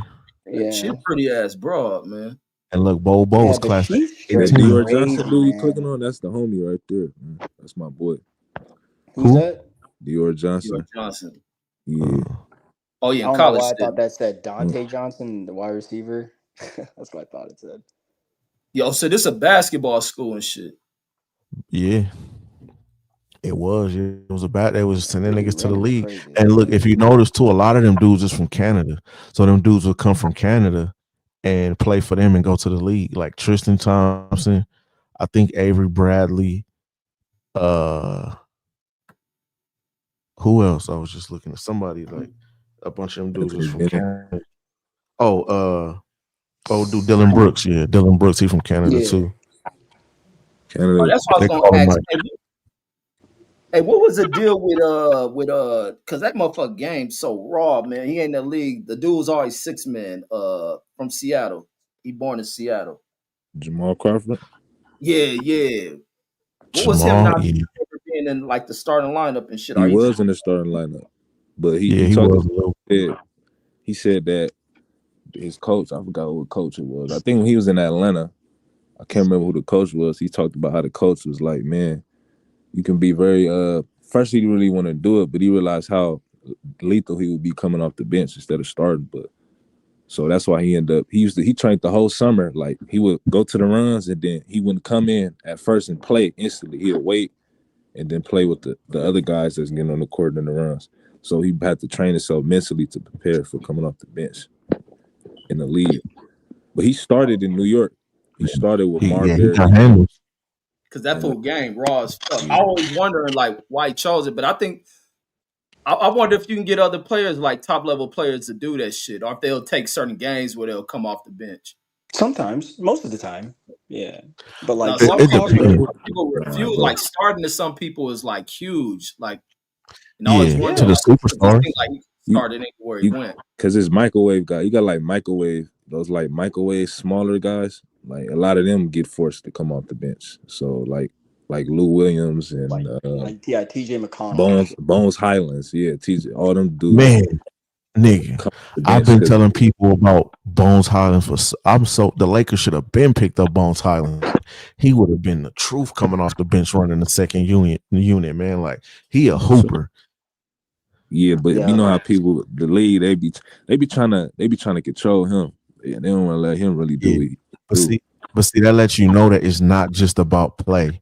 You could be a great basketball player. You know what I mean? That don't mean that you're gonna make it to the league or be great in the league. Like it's politics, it's attitude, and it's just the hierarchy. You know what I'm saying? Like certain players, they could do whatever the fuck they want. Like, but if you're not that guy, then you can't. You got to sit there and just eat shit, even if you could average 30 a night, you know what I mean? And most of these guys, they come from that. These was the top guys in high school, the top guys in college, but they make it to the league and nigga, you not him like that. You're not selling jerseys, you're not selling tickets, you're not selling shoes, so you just gotta eat shit. Like it's crazy because I was listening to I came across this clip of Pac-Man Jones. He was talking about how he used to get high before every game, college, NFL, everything. He used to smoke weed. He said before the draft, he's in a hotel smoking with another dude. They blowing big weed in the hotel room. He tell him, look, you should just get out of here. I'm the number one pick. They can't do shit to me, but they gonna fuck you over. Dude was like, nah, it's cool. I'm gonna just stay. They still sitting there smoking. Somebody come and bang on the door or whatever. And they open up the door. Of course, all the weed smoking shit. They sent Buddy home on a plane. Pac-Man, he still went to the fucking draft and still got drafted and became a millionaire. Dude, we don't even know dude's name. You know what I'm saying? And it's like when you're the top dog, you could get away with shit. Like you can do whatever you want. But nigga, the Bones Highland. Man, hey, he slapped them hoes, man. You talk about you seen that clip? He said he knocked out OT Genesis. Yeah. At a party, bro. Pac-Man didn't play that. Bro. Pac-Man didn't play that. He said he slapped OT Genesis? No, he said he knocked him out. Yeah. Because he tried to knock him out. Woman. Yeah, he said he tried to get at his woman. Oh, shit. He had to knock him out. Now I didn't hear about that. OT Genesis a low. OT Genesis a crib. Like I don't know how you let that fly. I guess he everybody take an L though. He probably come off like or something. He said he like he didn't expect it coming, so he just like bing bing. Yeah. Shit, they had Pac-Man. He had a situation now. Fighting shit. He gonna fight shit. Yeah, I remember. Y'all remember when that nigga Andre Johnson put hands on Corley Fittig? Yeah, I saw that live. Yeah. I saw that live. That shit's still hilarious. He beat the shit out of him. That's why he snatched his helmet or some shit. Yeah. That shit classic. Yeah, but like dude said, what the league did to Westbrook. You don't want to mess with no football player, man. He was a quiet, humble dude, though. I rock with him. He a humble guy, for sure. A lot of shit coming at you. Nah, where you gonna get the best like fighting wise, you gonna get off the basketball court. You gonna get the best fighting off basketball and shit. Yeah, for sure. Best squabbles. Basketball, it can't squabble. Stop. You sound crazy. Football, they got all that gear on. Bro, okay.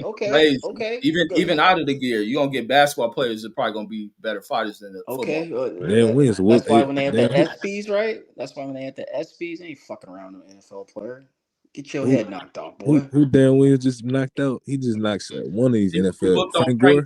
Yeah, who? Who? Frank Dale Gore. Williams whooped on Frank Gore. Frank Gore been getting knocked out, man. Come on, he You can't said think I'm right just no naming more. football players. You said You seen basketball players. Yeah, Adrian but like Peterson ass come on, fighting? man. That Like, guy got bad knees and concussion, and he got in the ring and got knocked out. Come on, dog. Like, come on, man. Come on, It's certain football is. man, you yeah. fight a lot. In basketball, you're gonna fight a lot. And y'all The be choking each other. speed, the endurance is In there. the He said hood. he said b-ball players can't fight. Nah, dog. Put I've him on seen there with y'all, a man. football player. I never seen football players fight like that much neither. Football I players mean, are Kobe's crazy, man. squabble They'll fight wasn't. you with the helmet on. Kobe ain't really had no squabble. Nah, Kobe hurt your feelings too fast. You know, he say something to you, and you don't even want to play basketball no more. Like, fuck He this. said boxing is different than fighting. Nah, for sure it is. Ain't I was nobody just saying, boxing when you But fighting. even No, when you come look on. at basketball players, the movement, the balance, the ability, speed, they're gonna have it. Football players got quick burst energy. Now you ain't gonna fuck with no big ass lineman and shit. yeah, like Aaron Donald, he'll whoop your ass.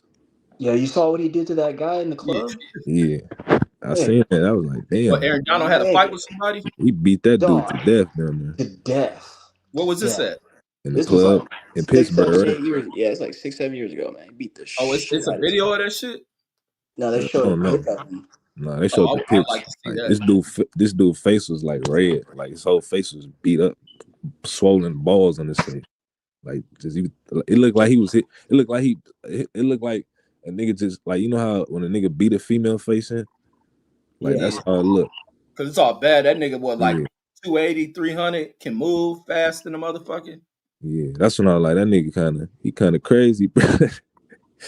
He Yeah. kind of crazy for that. Yeah. His wife bad too. Cause well, he just walked away from the Man, game, huh? He didn't have no injuries or no shit, or he just walked away.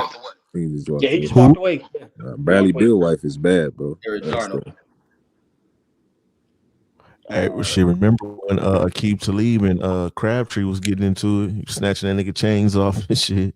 Yeah. Hey, they both from Dallas, bro. Yeah, I remember that. That was hot shit. Nah, for real. I They remember don't play that around. nigga Talib after the game. he said we got the same agent, so when I see him in Atlanta, I'm gonna beat his ass. Yeah. Nah, for Yo, real. Steve Smith Hey, Sr. that didn't play that shit too. I forgot who he knocked out at practice. Like He straight not. punched him in the mouth. hey Man, them that nigga Talibs stayed ain't really no joke though, huh? Yeah, no, 'Cause, no, you no. know they got some brothers. It's a couple Yeah, of them, they and known in Dallas, man. now one of them you just hear got that murdered. situation. Yeah, Didn't one yeah. of them Well, go? Another no, one he did too. murdered. Yeah, No, he killed somebody at a football game. yeah. Yeah, the kids So football game. he went to jail. They don't fuck I think he around, just man. recently got sentenced to like a bunch of time, or he got life or some shit. Yeah, he got like 30 years or something like that. I want to say something like that. But you know, shit, he took his lick. Shit, he did it on camera. Shit, you know, his brother gonna take care of him. And remember, at that time, Aqib was on like ESPN or something, and I want to say he lost his job over that. But now he on that show on Gil's channel with Skip and him. So shit, he's still I getting hate his that. paper. That shit any good? That Gil's shit whack to me. I've never watched Yeah, it. See, I I don't mean, be watching the shit. thing I like the is, basketball They shit too better. kiddie like on yeah, that yeah. shit. They like Everybody kids. likes the basketball version because that's where it started and that's where like it got popping at. But because he had that deal with them with Underdog or whatever, he let them add another show, and it don't get as much traction as the basketball show get. So like they should have did it separate probably, but I still like it. I just think that people, you know, of course, everybody compare it to the basketball show, and it's not the basketball show because the basketball show you got way more drama and shit. You got niggas screaming at each other and talking shit. You think they're gonna fight and shit. Like, Yeah, I you don't know, I like that love the basketball. basketball. Nah, Yeah, that they shit too kiddie like. entertaining, Reggie, bro. That But you shit you know gotta what? watch it. That shit Gilbert ain't. Arenas, he a real nice guy, man. I met him at the fair out here in Orange County a couple years ago. Real nice guy. He took a picture of everybody, man. Real Yeah, he passive always dude. been He cool. was chilling. He was chilling. Yeah, In he fact, I always think been he was cool. He a drunk, to be valley honest with dude. you. Because he was too chill. My Yeah, bad, he a Sean. valley. Nah, you good stuff. But yeah, I never watched that show. Fucking trying to they think. Yeah, argue like a I just motherfucker. watched Reggie, man. Fucking whoever else. You watch Reggie O with his book. Yeah, dog. I don't be watching this shit. I'm subscribed to so many people, man. I don't be watching that shit, man. I don't be watching that. Nah, them niggas, I thought what you call him was gonna fight on that shit. What's his name? And that nigga Keon be getting on my nerves, bro. Yeah, that's Kevin Kevin Martin. Martin. Yeah, Somebody Kmart. he just just gotta fight him. They just gonna have to fight. cause he It up. got this like his whole I'm from what you say from Oak Cliff or Yeah, he from Dallas, Oak Dallas. Cliff. Yeah, he from my city. yeah Yeah. I'm the toughest nigga on earth. Like he just got the tough guy syndrome, and it just I think that, it be pissing me That's off, my bro. hood. No, Put he it Not in ain't your but even he now, ain't face. Get saying he that not shit tough. It's just like understood. Boy, this ain't what you want. I'm not but saying this he what ain't I tough. learned. He just man, bro, This that what I shit hurt. learned, like with these shows and even with YouTube shows, like that shit, it becomes part of the show, and it's like now they just have to keep it going. You feel me? Like them Yeah, dudes is all friends, so they never gonna get into it. They never gonna fight for real. You know what I mean? They might talk shit to each other on the camera, but for the most part, it's for the cameras, for the show. That's why they get hundreds of thousands of views on that basketball show, but the football show might get like 15,000, 20,000 views, but you might go on a live when they doing a basketball show, it might be 100,000 people live watching that motherfucker. You know what I I mean? think one day that That's nigga like sent everybody $100 or something. You ever seen that? He was in the he's like, man, if y'all, I forgot it was something he sent at least 10 people about $100. yeah, I think that'd be. I know he tried to have like a couple spin offs, like he Yeah, do another live show with the other dude Josiah, and where they like watching games live and people be in the chat and stuff. But then he was doing the gaming channel too, where he was. I think that's where he was like giving away money and to get people over there to his gaming channel, trying to get like popping with the playing Madden and playing NBA 2K and stuff.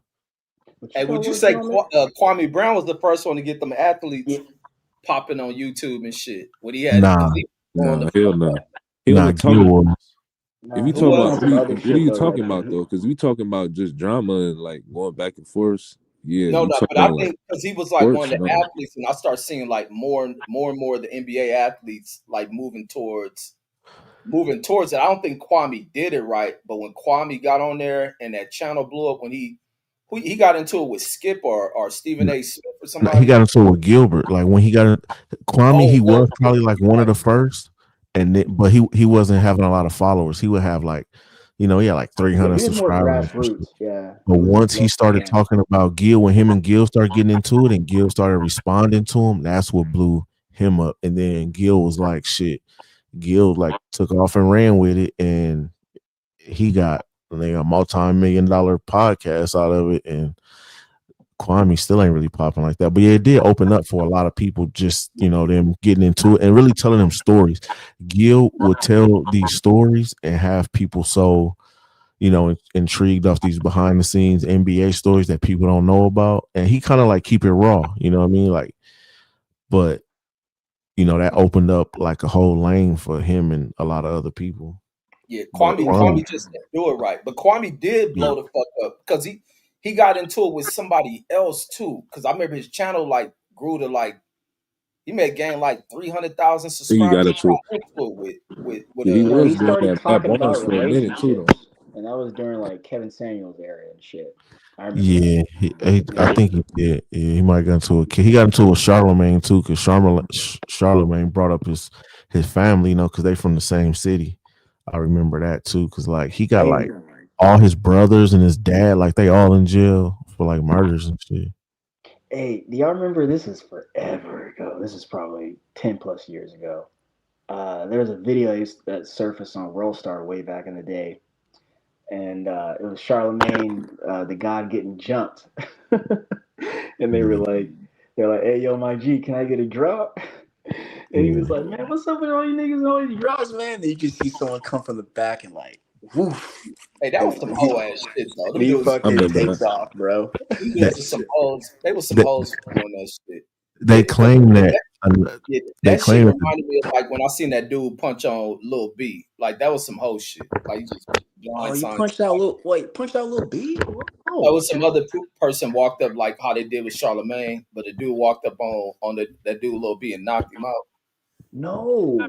They said that the dude, that dude this. that did that, he got killed shortly after that, after the Charlemagne situation. And then they said there was another dude that they ran up on him in a CVS, and supposedly Charlemagne put hands on him in the CVS or Walgreens or whatever. No, he did, because the video before that video really went off, like he had went online or on the air and was saying, yeah, a bunch of people were doing that, like trying to run up on him, and he was saying how like, yeah, I'm used to defending myself, and basically kind of like challenging it, and that's kind of where I got that from. He's like, bro, 2-on-1, got you. 3-on-1, 4-on-1, nah, Exactly. get the fucking out of here, man. Like, you gotta know when to hold him and when to fold him. Yeah, man, you can't, man. I ain't got no medical bills for that, dog. I gotta go to work in the morning, dog. What the fuck? Oh my gosh. Yeah, no, he did the right thing getting on his bike and getting up out of there. Yeah, I would too. Yeah, I would too, G. I ain't got Yeah, time this for nigga that. run up on you, ask you for a drop. Like that's some real hoe ass shit. And nah, I mean that's what they used to do They in hit New him York. too in the video. They hit him in the back of the head, like his head. In New York, that's what they used to do though. That's how they used to get popping. Like, hey man, can I get a drop for my whoopty whoop? And then they would do it, and then they would put it like on a mixtape or at the beginning of their DVD or whatever. Like that, it was a thing that they used to do, get them popping because it looked like that person endorsing you. New York niggas be something. No, I ain't saying the drop shit. I'm talking about how they snuck up, give me a drop and then try to punch the guy and make content out of it. I forgot they said either Lil Kim or Flex had sent them dudes at Charlemagne to beat him up. I think it was Lil Kim or something like that. Like I said, it was ugly ass now. That's fucked up. That's fucked up.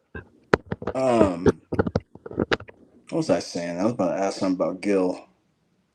What was that show Matt Barnes and them used to have on Showtime though? And that was way before Kwame and all them. That shit's still on there. It's still on there. No way. No, it was before that show. He used to have like a basketball show. I forget. Oh, remember. Oh no, they might have been the first to do that shit before Kwame got it. Yeah, they really was. Yeah. I'm pretty sure. Like it's Matt Barnes and someone else, like two other people, like Steven Jackson. Yeah, Stack Jack and then someone else. So now they got pretty cool too. I ran into him. Now they got what's the name on there? Vernon Maxwell. Yeah. Oh, everybody liked that nigga's story because funny as shit. Is that fighting shit fucked his career off, huh? You said what? All that fighting shit fucked his career off. Yeah, I mean his image was kind of. It was like he had to run our test type image, so the league wasn't fucking with that. I saw that live. Was he doing drugs too, or he was just on that fight? All them niggas was on drugs. They was sniffing lines and shit before the game. All them niggas probably except Mike was on drugs. Yo, I saw that shit live. I was in 9th grade. That shit was wow. I was talking to my girlfriend on the phone, and she started screaming. She's like, they fight. I was like, what? Right to the television. And this is like back in the day with like the old TVs, those big ass TVs, like sitting on the stand or whatever. Wait, who was fighting? This is the Malice at the Palace. Oh, I've seen that shit live on TV.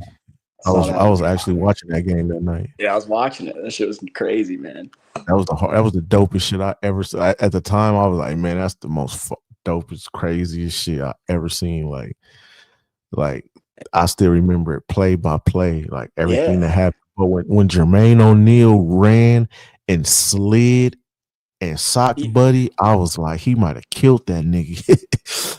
I was like, they took dude out on the stretcher in a neck brace after that punch, man. That shit was crazy. Like, I'm glad they did that shit. I wish they do that shit to more of these fans, and I'm glad more of these athletes are speaking out about the experiences of the league and shit. But I wish more athletes whip these fans' ass, especially all the most suburban ass kids that just come to games and think they can talk disrespect. I want to say athletes slap the fuck out of somebody. It be all them little white kids and shit running their mouth. Yeah, exactly. Dame Lillard did that. Like, he slapped shit out of a little kid. It's messed up how bad a hit their careers took though. Like, they should not have been suspended the rest of the year. You know what I mean? They all went to different teams and shit, and they blew that team up, and like they should not have. Like, they was fucking defending themselves. They Shit was thrown at them. Fans was on the court swinging on them. So how the fuck was they wrong for defending themselves? Like that shouldn't make no sense. The way They the didn't get NBA enough was. people. They didn't get enough people to support them. I think support for the other side was greater. And the league reacted. No, just the commissioner back then was a bitch. I forgot his name. David Stern. Yeah, David Stern. He used to do just a bunch of bitch ass shit, man. I think he was racist, but he was a good deal. He was a bully for real. Like, the way he talked to niggas, like he was a fucking bully. You know what I'm saying? He wasn't gonna fucking fight a lick, and he talking crazy to 6'8", 6'9" foot niggas like they can whoop him. Like, but even the stories that Gil tell about him, like, you know what I mean, the way he just bullied him in that whole gun situation. You know what I'm saying? They made that gun situation way worse than it was, and they gave him a punishment that was way worse than what should have been warranted for what happened. And he was like, if you fight it, I'm gonna go after your NBA money. He like, you already lost your shoe money because he lost that Adidas deal because of that. So he was like, nigga, you really want me to go after taking your NBA money too, nigga? And you really gonna be broke. So he had to eat shit because nigga was bullying You remember him. how they did my dude Plexico Barris up there in New York City? I know you can't have no guns, but like, man, he got did dirty over there. That was foul as fuck. That was fucked. Like, nigga, that always, like, you know what ruined that his always career. reminded me? What was that? That fabulous shit. Yeah. Stupid. Fabulous. She said he snitched on him because he said the street fan was going around robbing people in New York and shit. Shit, remember that's probably not a lie, man. I'm telling you. I just said it. Wait, what happened with Fabulous? Nah, he was associated with Street Fan. What's it was Street like Fan? It's like a little group from Brooklyn that he was running with, a little crew, and they was going around robbing people. Like Zab, they allegedly robbed Zab Judah and shit like that. But basically, they had a situation. Yeah, they had a situation with Sebastian Telfair too, and I think Back Bundles too, right? They try to rob. I think so. Yeah. Sebastian a fool in prison, bro. He a fucking idiot, man. He in the projects and shit. I don't know if that was real. But I think they shot Fab that night, didn't they? Yeah, he got shot. Sebastian Telfair crew. They wasn't going for that shit, and Fab ended up getting shot. Yeah. Man, New York niggas, man. Fab, man. Shout out. Too damn much trying to sell you shit. I mean, that shit been going on in LA for a long time too. Shit, I remember when the All-Star game was in LA. That shit was popping. It was crazy. Which year are you talking about? 2011. 2010. It was 11. 2011 one. Was it 11? It might have been. It was either 11 or 10. Yeah, I remember. I know which one you're talking about. Yeah, I remember that. Yeah, I was out there. The loudest one was the one in Vegas when they had that shit back in the early 2000s. You know, that's the reason why they don't team in Vegas. Yeah, why they don't own one. That shit that happened in Vegas in 07 at the All-Star game. They said niggas was wilding on the strip. Hell yeah. Crazy. Man, that's fucked up. I ain't blame that shit on black people. The strip they was did, already they the gangs and all that shit. That's all you heard niggas when they that shit. Is that when that shit about to be back in LA this year? Well, February. They because I'm thinking back. They gonna act the fool at that shit. Watch. No, I'm thinking back to that story when Nick got shot when he was out there in Vegas. But before that, actually, because they were shooting at 50 and Floyd, and they ran off with Nip. That shit. That was a fight. That was a fight when nobody got shot that night. But there was a strip hop. There used to be this strip club, and that shit used to be popping. It was called Strip Hop. And Nip, they had a situation, and they just what a dude was just acting funny. He was asking him, like, where you from? Like, and they like, nigga, you know where I'm from. Like, what you mean where I'm from? Like, so Nip homie takes off on him, and he swings on the dude, and then it just caused like a melee. But like 50 and Floyd didn't leave with him, but they all left like at the same time. You know what I'm saying? Like they wasn't like riding together, nothing like that. But at that time, strip like that's the thing about Vegas. Like people keep making these videos saying Vegas is dead, Vegas ain't what it used to be. Like the thing that will save Vegas is niggas. Like if you get it back popping to where niggas is coming here, and because niggas spend money, you feel me? So you get it popping like it was back then, like it will be popping again. Like because that spot strip hop, people will just pull up. Floyd might pull up, 50 might pull up. like Nip will pull up, YG will pull up. Like when they had Crown used to be at the Rio. I used to work there when I first moved here. I was promoter for that club. Celebrities would just pull up, so everybody would be, where you going? Oh shit, we going to Crown, because you never know who might be there. And then the hip hop club, the black clubs, you could party all fucking night. Like the music is cracking all night. You go to these other clubs, they got just these hour-long sessions of playing bullshit where can't nobody dance. Motherfuckers is just standing there and shit. But when it's hip hop, wait, you said Crown, right, DJ? Yeah, Crown at the Rio. Money is different. Them niggas ain't making the money them white DJs making and shit.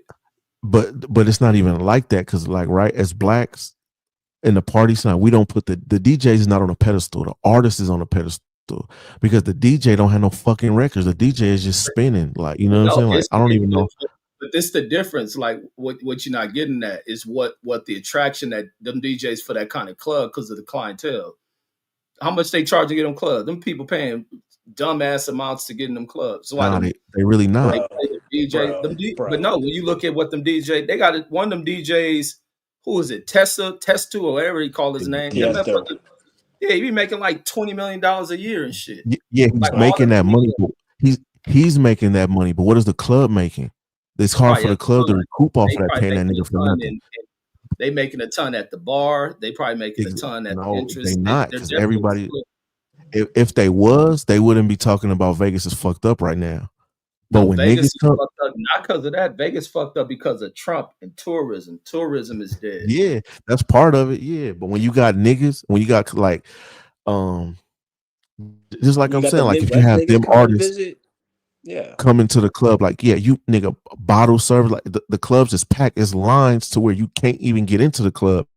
I don't give a fuck. You have all of these white, Asian, whatever DJs that's playing that shit, you can still get into that club very easily. It ain't no line outside, ain't no line around the corner, it ain't no paying a bouncer extra to get in. You don't have to do none of that. You can get right up in there. You feel me? The tables is not even sold out when you have them no name ass DJ. We don't even know. Them people don't party like we party. Yeah, they got their groups of every people will go, but nigga, when somebody is out here in this pot, like nigga, Future is coming to Dre's, it's packed, nigga. Drake, Chris Brown. When Chris Brown used to be at Dre's, you could not get in. They would shut the door at a certain time because it was at capacity. So that means shit is packed. The fucking bar is packed. All the tables are sold out. You try to get a table, you can't get no table. If I go to one of these functions where this EDM DJ is there, I can get a table easy. You know what I'm saying? They might give me a lower price because they got tables that's not sold out. Compared to them scales, it ain't even comparable, bro. I'm telling you, bro. Like they not even charging. The money for the attractions ain't even comparable. Like when Chris Brown, definitely Chris Brown is a global star. Any club get Chris Brown in there, you're gonna do your thing. Chris Brown's a stadium artist. If Dre's can get him, they're gonna rock him. If one of them other clubs get him, they're gonna rock. They're gonna rock out. Exactly. Like, but a global star. But let's compare that because you talk between the black. No, but you just said no. It is a comparison because you just said that they're paying this fucking no name DJ that we don't even know like $25 million. Because of what he draws in there. They ain't just giving them to that in the clubs are empty. He's not drawing with the niggas. They can't even put their tickets up that high. You believe that shit. I think you going off of because you don't like the music. You talking to a nigga that worked and I worked at the club. But still, if you pull up numbers, it ain't gonna go off. To a nigga that went to go. What is the biggest? Used to go every weekend. This is the thing. What's the biggest concert venue they bring out here to Vegas? It deals with EDM. The fucking that Electric Daisy at the racetrack. Yeah, the EDC, exactly. But everybody is there. They got nigga Mustard is there, YG, they got rappers there too. It's multiple artists there and DJs there. EDM, I'm trying to go to EDC they do EDM sound. They do that electric, whatever that EDM shit sound. They do that kind of sound. Yeah, it's EDC. Yeah. That's what it is. Yeah, that sound is huge. The amount of money, but that's one event. The amount of money EDC brings in is not comparable. That's why they don't have it at a casino. They had to do that shit at that racetrack. But it used to be. But they do EDC everywhere. EDC is worldwide. They don't No, just no, do it came EDC in here Vegas. because they shut it down in L.A. And No, they Vegas still got have it it in LA. up. Oh well, no, Not well not It it, goes on EDC though. tour. Not It's no, in it it's they in took it out different of L.A. cities. It used to No, it's be at not. They it used to it's be at in the Sports Center, bro. I'm gonna no pull that shit up. no. They Listen, stopped it's listen, in bringing. listen. different cities. No, They listen, got I know listen. it's in EDM different cities. Arizona, DJ, Vegas got DJ. that shit because L.A. shut that shit down. And some girl died at one of their Yeah, events. at the Coliseum. Yeah, I girls remember that. Overdose. die Yeah, every time. Vegas didn't have that. No, Vegas didn't have that shit. When that girl died and they banned that shit out there, it came here. Yeah, Whoever's the people who run that event brought it here, and it blew the fuck up because Vegas is a major tourism destination. yeah. Okay, so when they do EDC in Orlando, what is that? No. So I want to correct you. No, you're both right because it's Insomniac who runs it, and you're right, DJ. It's a world tour, but It's a world tour. It's not it, just in and Vegas. mostly, but I know it mostly ain't is just in. Vegas. I never said that. I said it came to Vegas when they shut it down in L.A. No, right. Let me I finish know, I though. know that's So, what you're saying, but I'm like, what does but that mean? no. He's saying that the EDC Carnival now is strictly, at least America version is strictly in Vegas now. It is around the world, but the American version is only in Vegas. Yes, that's true. And I'm trying to go this upcoming spring. They also have it in Florida. Florida is in They have United States, right? yeah, But right, Vegas, no, but that's like a Vegas is different. this huge event. They had that shit at this big ass track for multiple days. Like that They do shit the is same thing in Orlando. yeah. But Vegas, like I said, Vegas is a It's bigger 3 draw. days. Yeah, it ain't just nobody says it's just a Vegas thing. Like I said, it was brought to Vegas when they shut it down. Yeah, here it is right here. In 2007, it was held in Los Angeles Memorial Coliseum. 2008 says event was held. Blah blah blah. Wait, where's the one when the girl died? So in 2007 it held. I think that's the year the girl died. And then LA put a stop on that shit.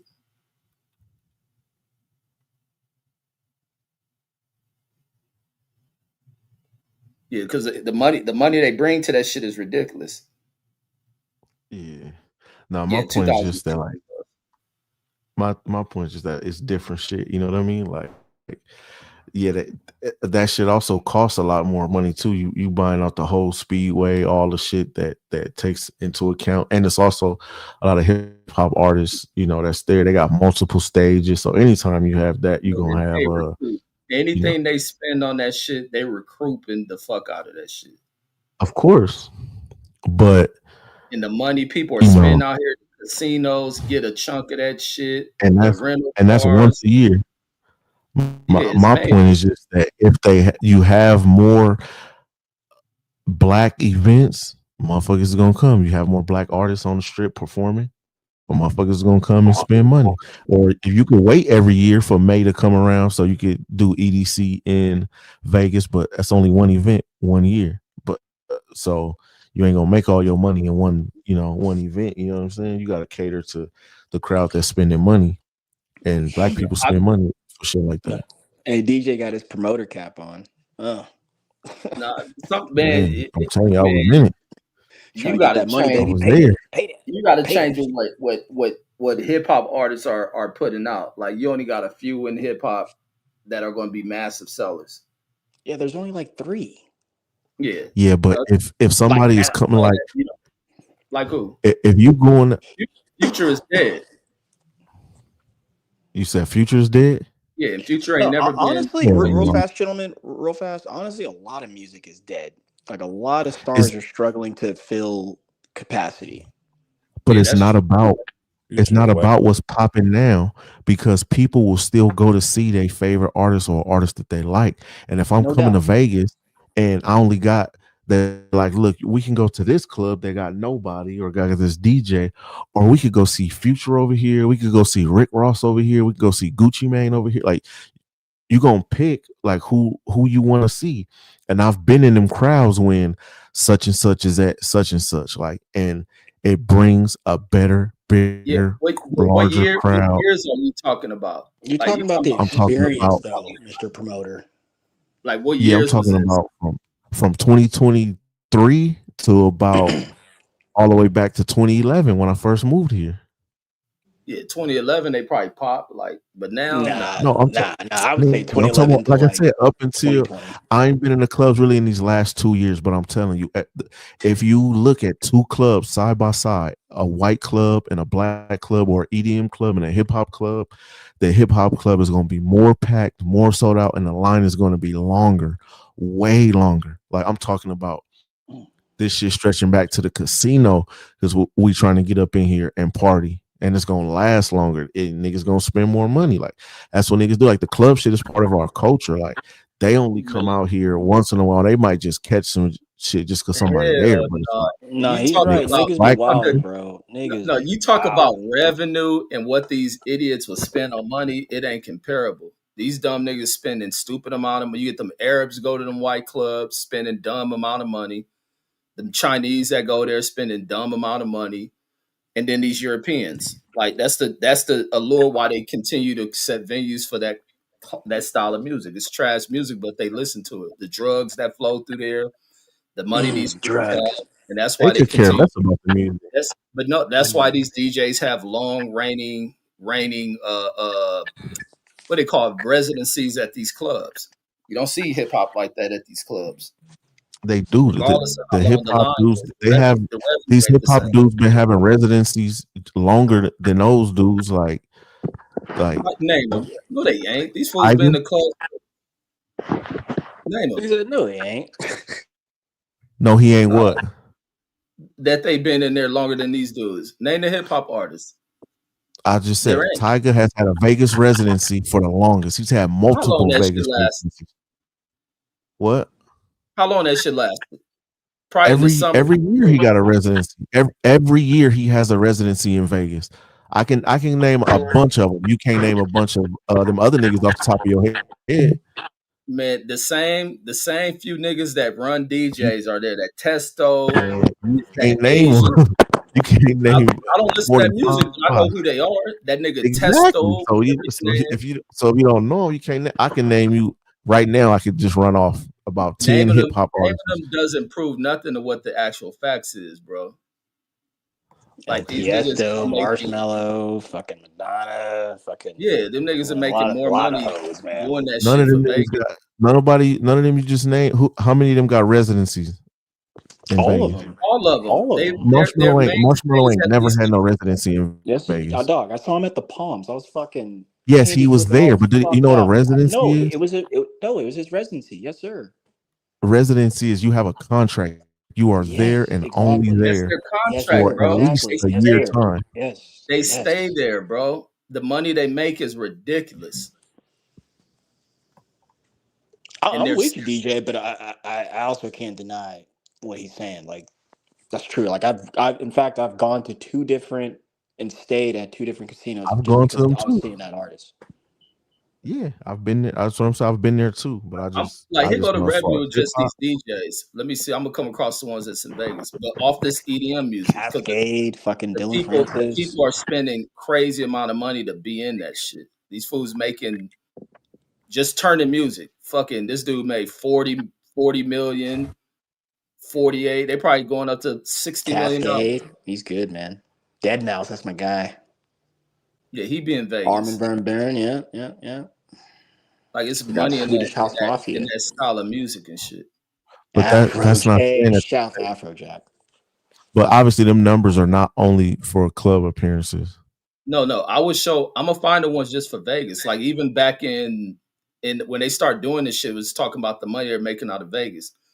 It's the Asian kid. It was Testo. They're making like $20 million out of these clubs. Vici. And $40 that's million. why the casino Oh, broke David in a Guetta. bitch, He used man. to have a residency out. He probably still in Vegas. Bro, I was Stevie Like, Aoki. I fucking yeah, there you spoke go. with That's that the guy. dude I'm talking about. Him. I He's a spoke with that mainstay guy. at Hockey Sun or whatever that club called. Who was That shit that? trash. I've been there They're gonna test it. when No, he it was ain't there. about the Trash. music being trash. They got a fan base that spends The whole stupid shit. money I'm on talking that about the shit. crowd. Even when you go see them crowds, nigga, the crowds would be so whack and dead. And man, that shit You is just basing it ass. from a hip hop standpoint. Them clubs don't give a fuck about that.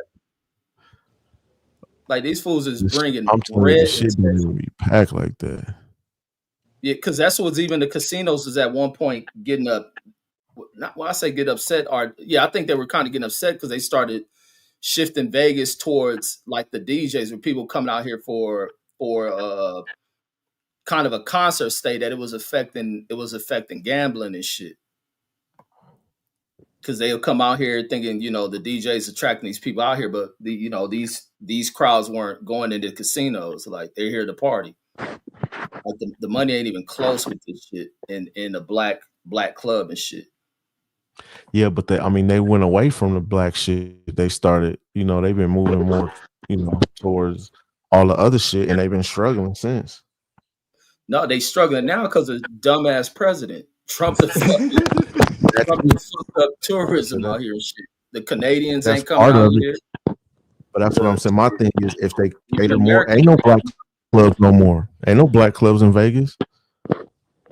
Yeah, and it goes. So that's what I'm saying is, if they cater more towards that, it'll bring it back.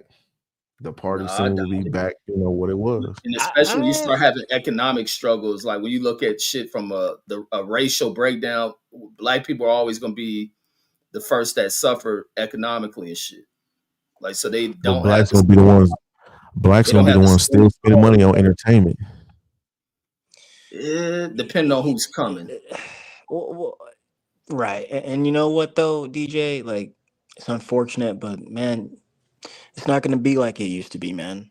We steady evolving, and like he just mentioned, like the economy, we've evolved to like I remember 4 years ago we were like, oh shit, we got to COVID lasted 4 years, oh no, and when inflation really hit, I barely recognized it for like a moment, but then I realized, oh shit, it's here.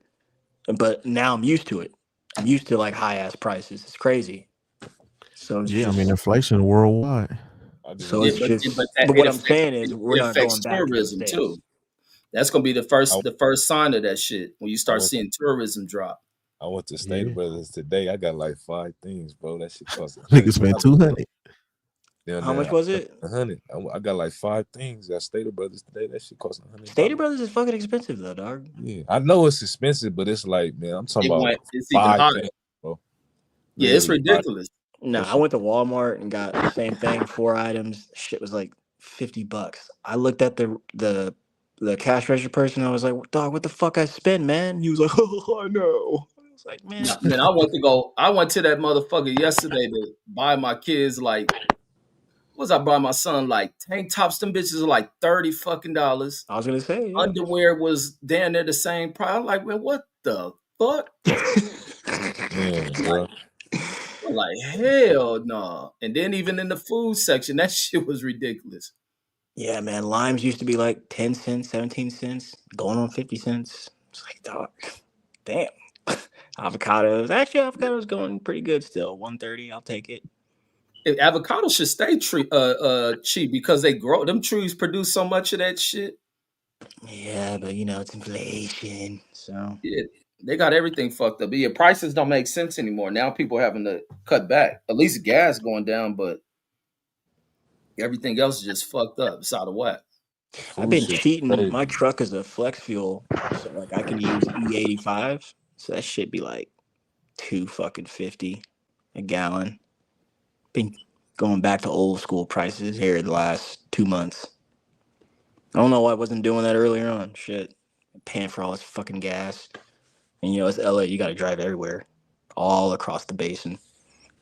Yeah, y'all be just stuck in traffic and shit. Man, that's why I'm glad I ain't in LA. That's why I think like I wanna traffic's everywhere, man. But like, yeah, it is bad here. Not bad as LA and shit. I am thinking about getting the EV.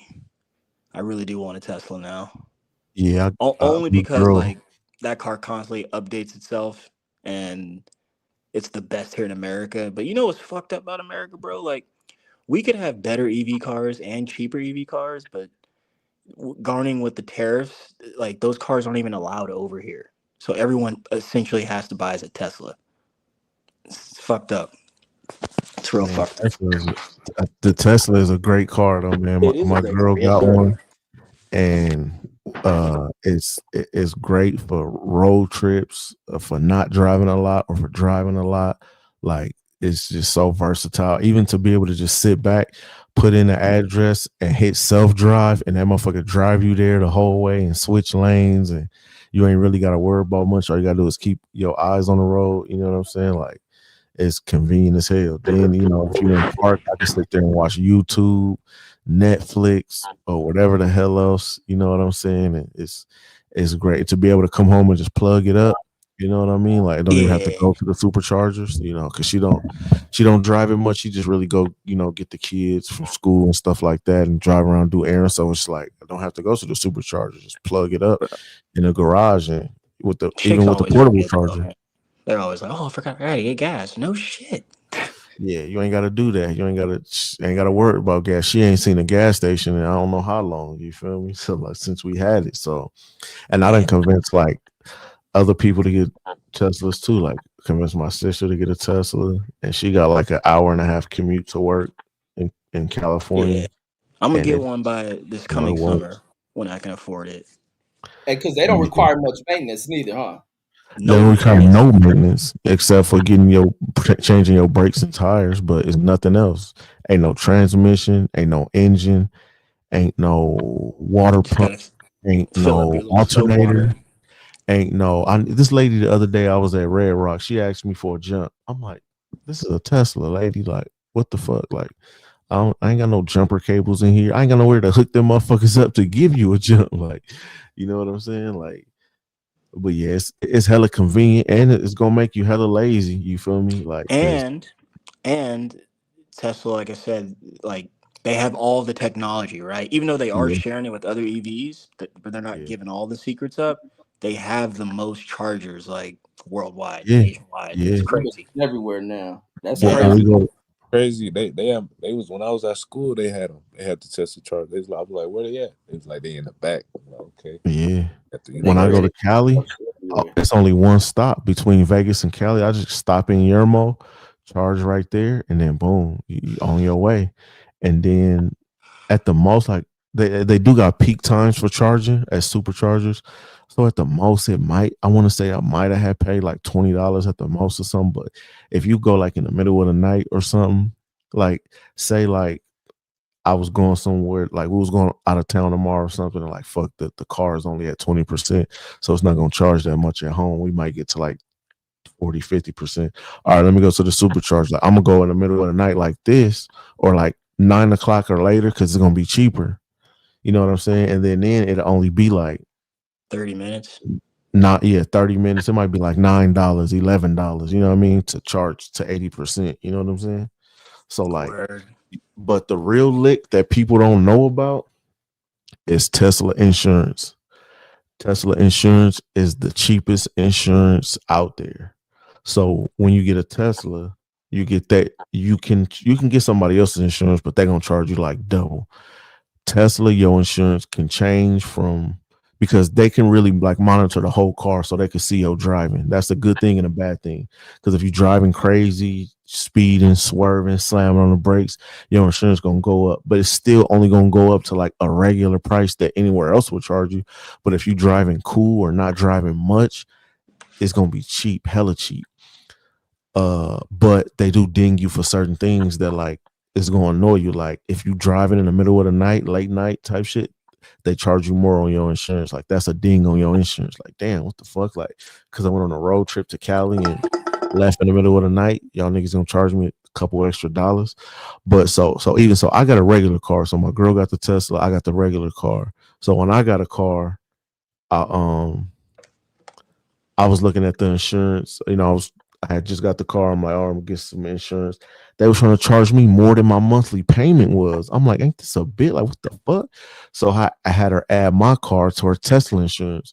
Man, that shit $87. I'm like, every cars? Huh? No, a piece, right?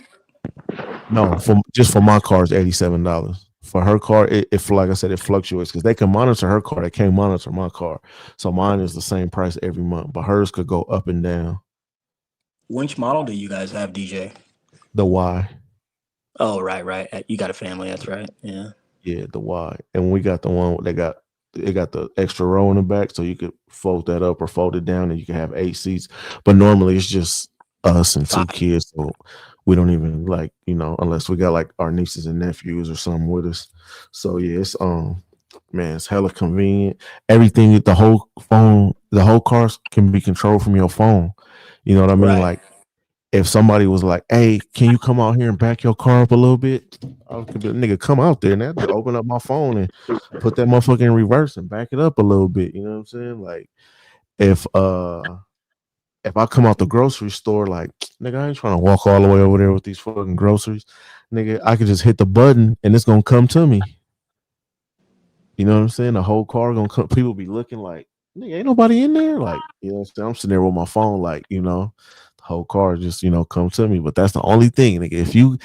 If you got one, nigga, your girl can see where you at all times. Damn.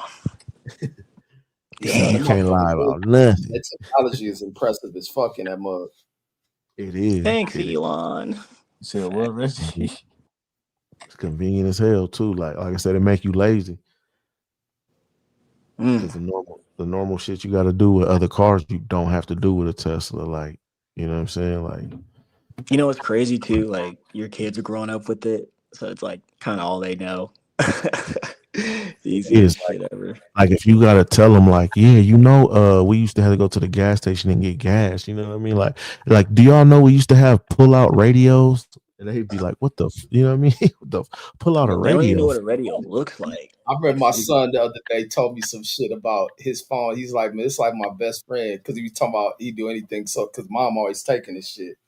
He's like, I grew up with this phone. I'm like, man, you ain't grow up with that shit. But he's like, no, I grew up. He said, I meant technology.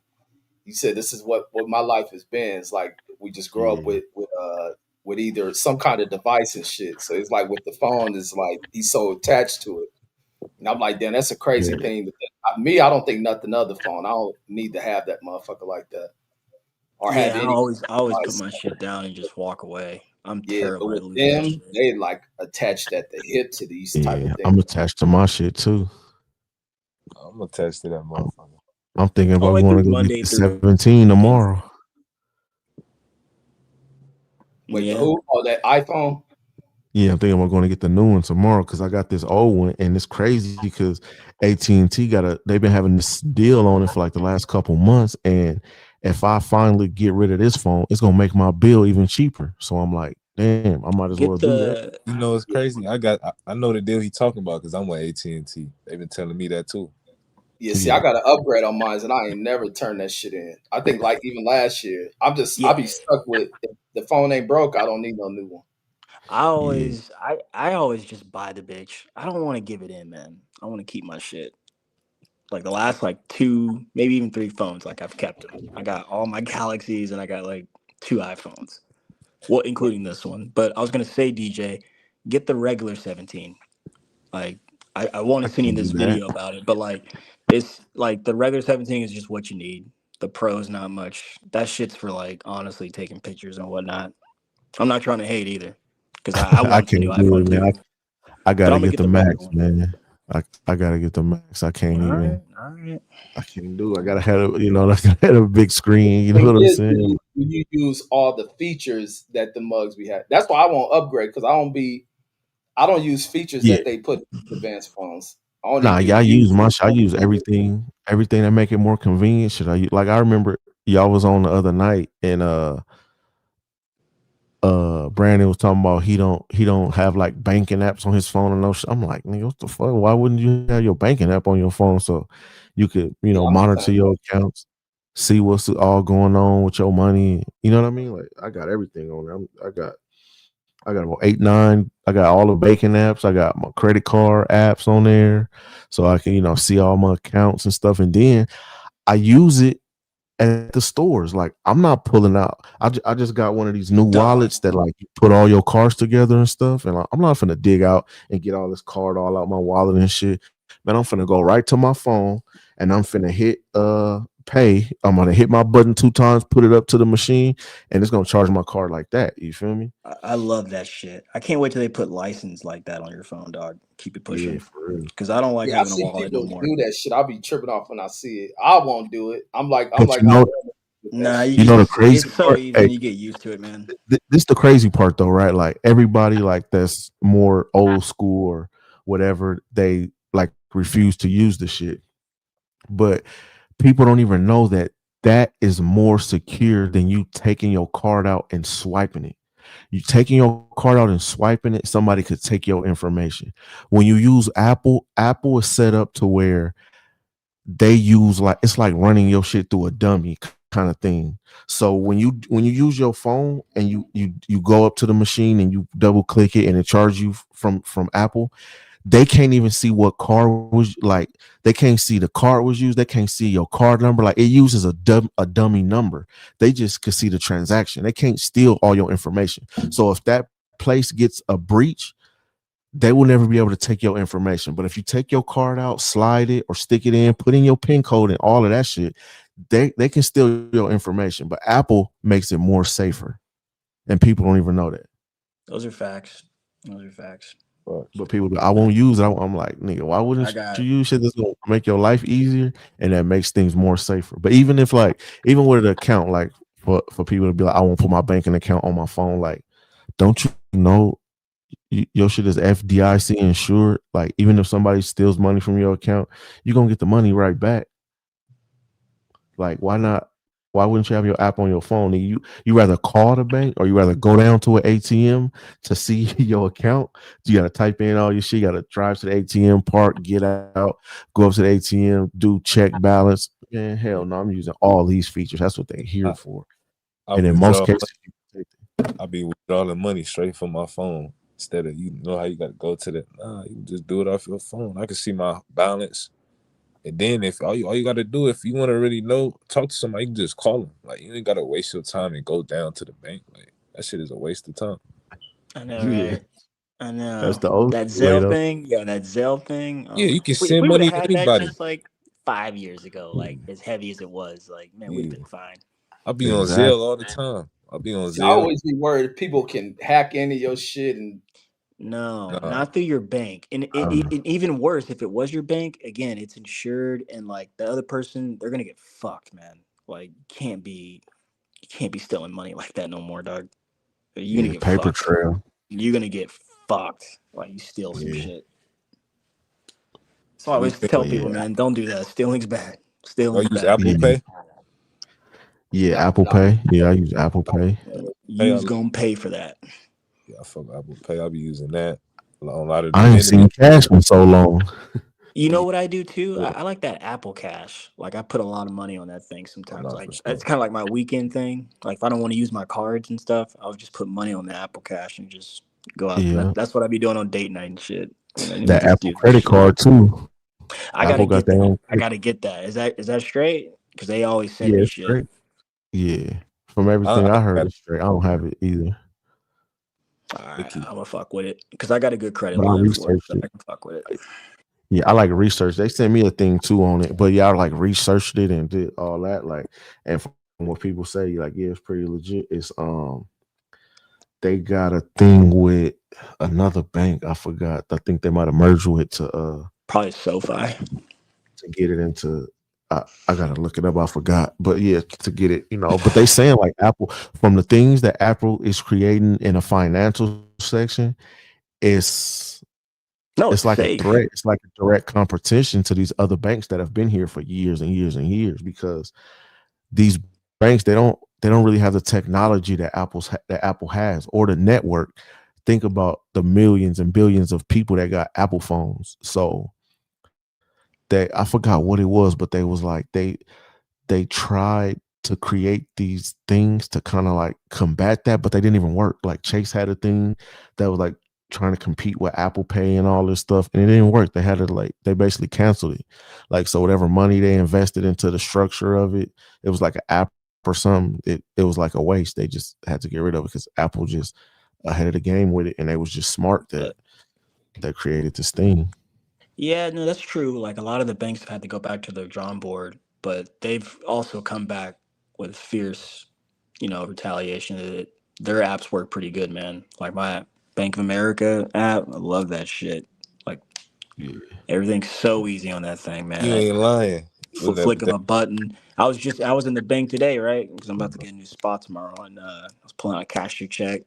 I was like, you should see. I was in that thing talking and bragging to that lady. I was like, yeah, I do this, I do that, pay for this, pay that. Like, because it's so easy. It's so easy. You know what I love about the Bank of America app?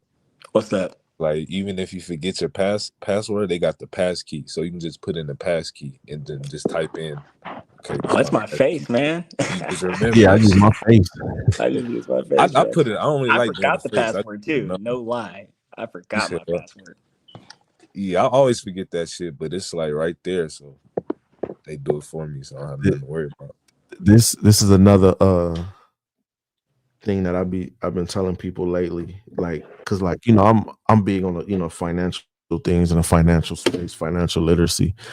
So but so things that I try to learn to help people get some bread or do some invest or anything like that, I share. But so like for people that if you got one bank account, right, like, and you might love that bank, like you might have Bank of America, you might fucking love it, you don't want to go to no other bank or nothing like that, right? But a lot of these banks have these programs where if you open a new account with them and you get a direct deposit through them, they will pay you like from $300. They will give you like a free $300 to $500. All you got to do is like one DJ, I was just transaction. about to bring this up.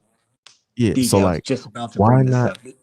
just go to the bank, open up a new account, switch your direct deposit for like 1 week, get it direct deposit over there, and then you get a free $300 in 90 days. You know what I mean? Like, why not do free that? money. Especially around like, it's free money. Like, one of my best boys, he's doing that right now. now. He's got like 10 banks. He went around, and what he did is he started like a PPE. He got it from the feds. So basically he's paying himself. So he's just got all this money coming in. I was like, nigga. I was like, die. He was trying to, he was sitting there trying to convince us one night to do all this. He's like, yo, just do it, man. It's free money. Because people don't know the more money that's deposited into a bank is the more money that they could lend out. So if they could get $1 million in deposits, they could loan out like 10 million or 100 million. I forgot the exact number. I think it's 1%, 1% or 10%, some shit. So just think about it. If they got a bunch of people to boom, even make one direct deposit to them, and then they could loan out more money, they gonna make so much money that that little 300 or 500 they giving you, that ain't nothing. You know what I'm saying? Yeah, he said he got the hustle off Reddit. I was laughing. I was like, dog. Oh, they had it on Reddit? Yeah. Reddit got everything. That's where white people go to hang out and express ideas and shit. I go to Quora Reddit. That's what I go to. Where you go? Quora. You know the website Quora if you want to know something. Quora. Is that Quora? Cora? Nah, it's Quora.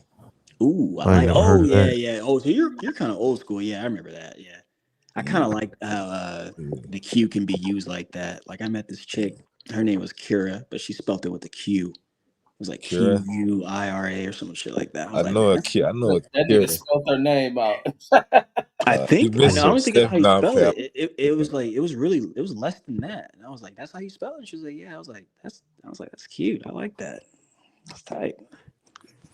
I definitely go to Reddit for questions and for groups. Like I'm in these trucking groups on there and stuff. And that back when that what was that shit called? Wall Street Bets. Back when that was, cracking. But I still look on there too for like investment type of things and stuff. But it's in this day and age, man, it's a lot of information out there, man. You gotta know how to use it. Like even people that be like, I don't do the social media and I don't like social media. I'm like, you just got to use it for what you into, or for what works for you, or what you need to learn. You know what I'm saying? And if you use it in that fashion, like, then you will be. Yeah, that's where I'm at right now in my like media. Like I only use it A for a tool and B for things I'm trying to learn. Like I do a lot of DIY stuff, so watch a lot of like mechanic videos and welding stuff, and then in my spare time it's this shit and like hunting shit. So it's like if you don't have, go ahead. What'd you say? He said he'd be hunting. I was asking, he be out here hunting. Yeah, birds with my dogs. Mostly like dove and quail, California quail. It's like And 3 then you species. cook that shit. I haven't cooked it in so long, probably. So you just killing the motherfuckers. Yeah, it's game and conservation. Bro, it's like a million birds out there, man, when you're out there. And like it's kind of like, well, here I am trying to make it seem like it's war, but like when my dogs flush them out, man, it sounds like a bomb going off. Where all these birds just flying off and take out like at least 3.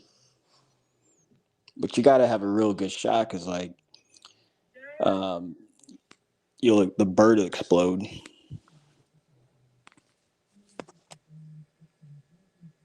Yeah, y'all cold for that. I get that a lot. Yeah, it's tight though. It's tight. Watching my dogs work out there. They be out there hustling, Yeah, man, man, having it's good. fun. Yeah, and they're fearless. They ain't afraid of nothing out there, man. I think that yeah, like this past August, like opening day, got around the big ass rattlesnake, and they know to stay away from it, but like they still like they still got a bunch of spunk in them, so they're just fucking still trying to fuck with it. I'm like, get the fuck away from that. And I'm shocking the shit out of them, man. So eventually I just shot that shit and kept it pushing.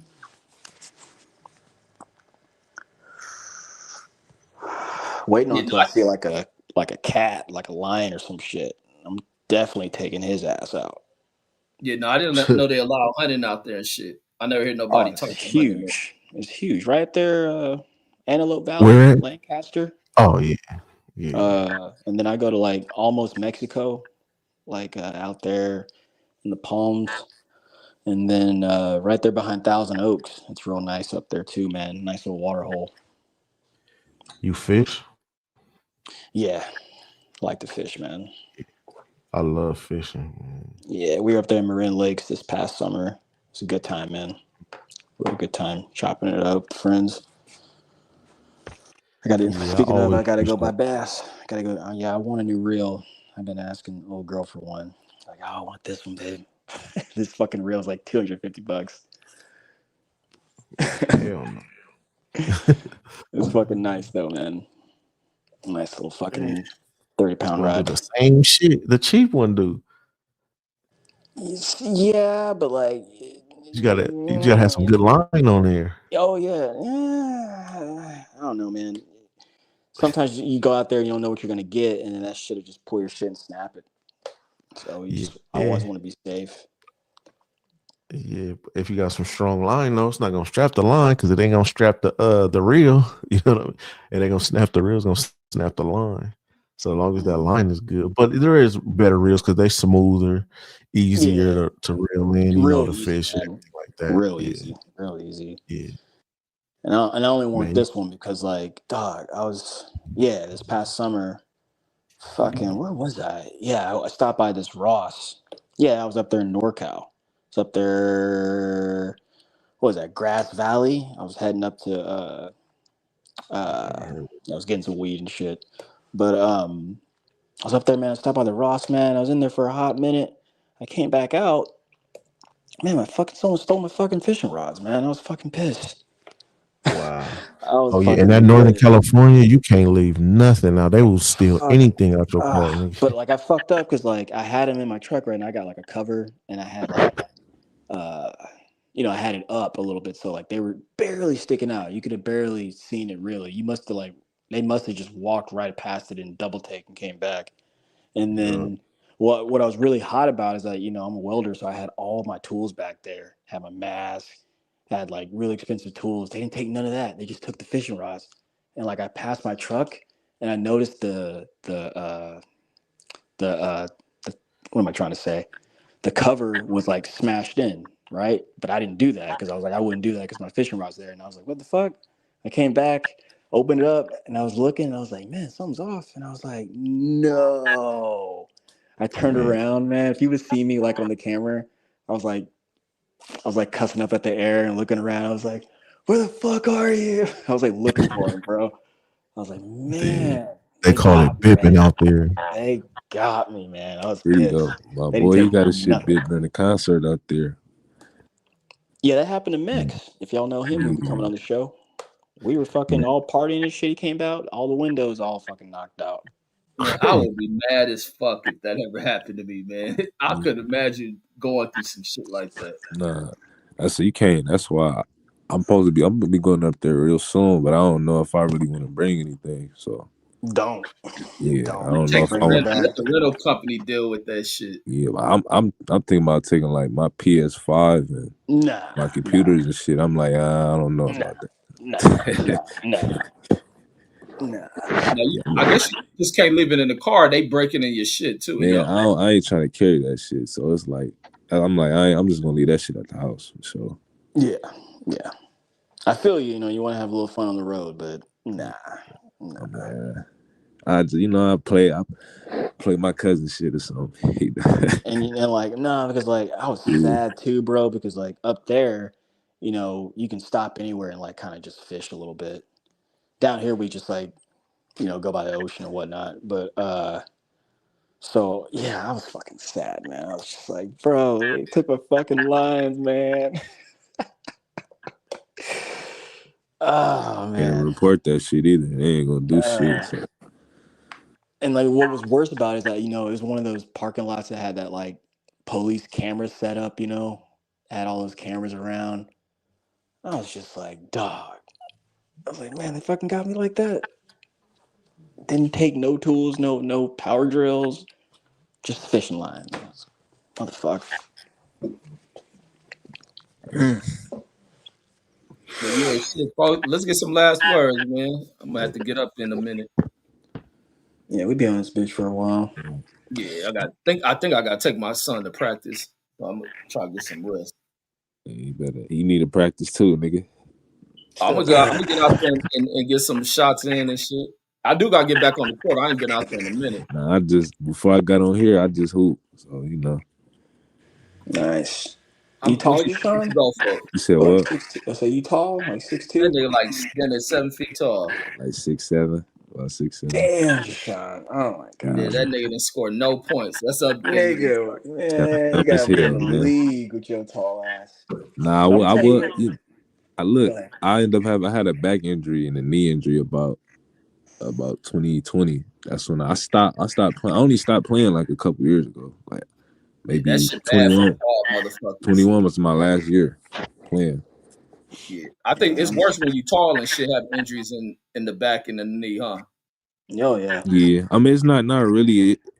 It kind of messed up my speed and athleticism. So Got you. I still can play, but Yeah. as far as You don't like got the takeoff and shit. I still can, but not like I can't do it like every day. Like if I hoop hard today, like the next day I'm gonna be fucked up. Like my knee, I can barely move. It's aches. Like trying to get out the bed is hard. So I'm And you like had I the ain't surgery really trying to too? do that. You said what? Did you do surgery on the knee when you injured it or no? Not really. My back I did, but not the knee though. Then how did the back surgery turn out? It Bad. was cool. I mean, it was horrible for real. Cause really, I had a even before that, I had an injury in high school. I had a foot injury, but because it's kind of like the doctors, they didn't really know what they was doing, so they misdiagnosed my injury. So it kept me out for like 8 months. Oh damn. So Yeah. Legally wrong, probably. I missed a lot of time playing. Like man, we was like a lot of them games we played the balls. I played Bobo. Like I played against Bobo, Sharif O'Neal. I played against Michael Porter, a lot of them guys. But I wasn't really able to the junior. That was the year where I was trying to get a lot of offers, but because of that injury, like I missed my whole AAU circuit that whole junior year, so it messed me up. So I ended up having to settle for like small schools like in the area and shit. So I ended up Hey, going. what happened to Sharif? I know he had surgery. He still hoop. He had heart surgery. He still hoop. Right. But Okay. He it's kind good? heart surgery. That's kind of hard. That's very difficult to come back from. Like Yeah. No, it's not. definitely. You see That's that Bernie's. retired Chris Bosh. Yeah. Yeah. Yeah. So like I mean it's great that he even came back and still able to play. Yeah. That's No, something. no doubt. Yeah, That it's happened different. to what's his name too on the Cavaliers who won that championship with them. I forget his name. He had Uh, uh about my complexion. uh, Number he's on 20. 32. I can't even think who you talking about. I'm not, I probably know, but I can't think of his name.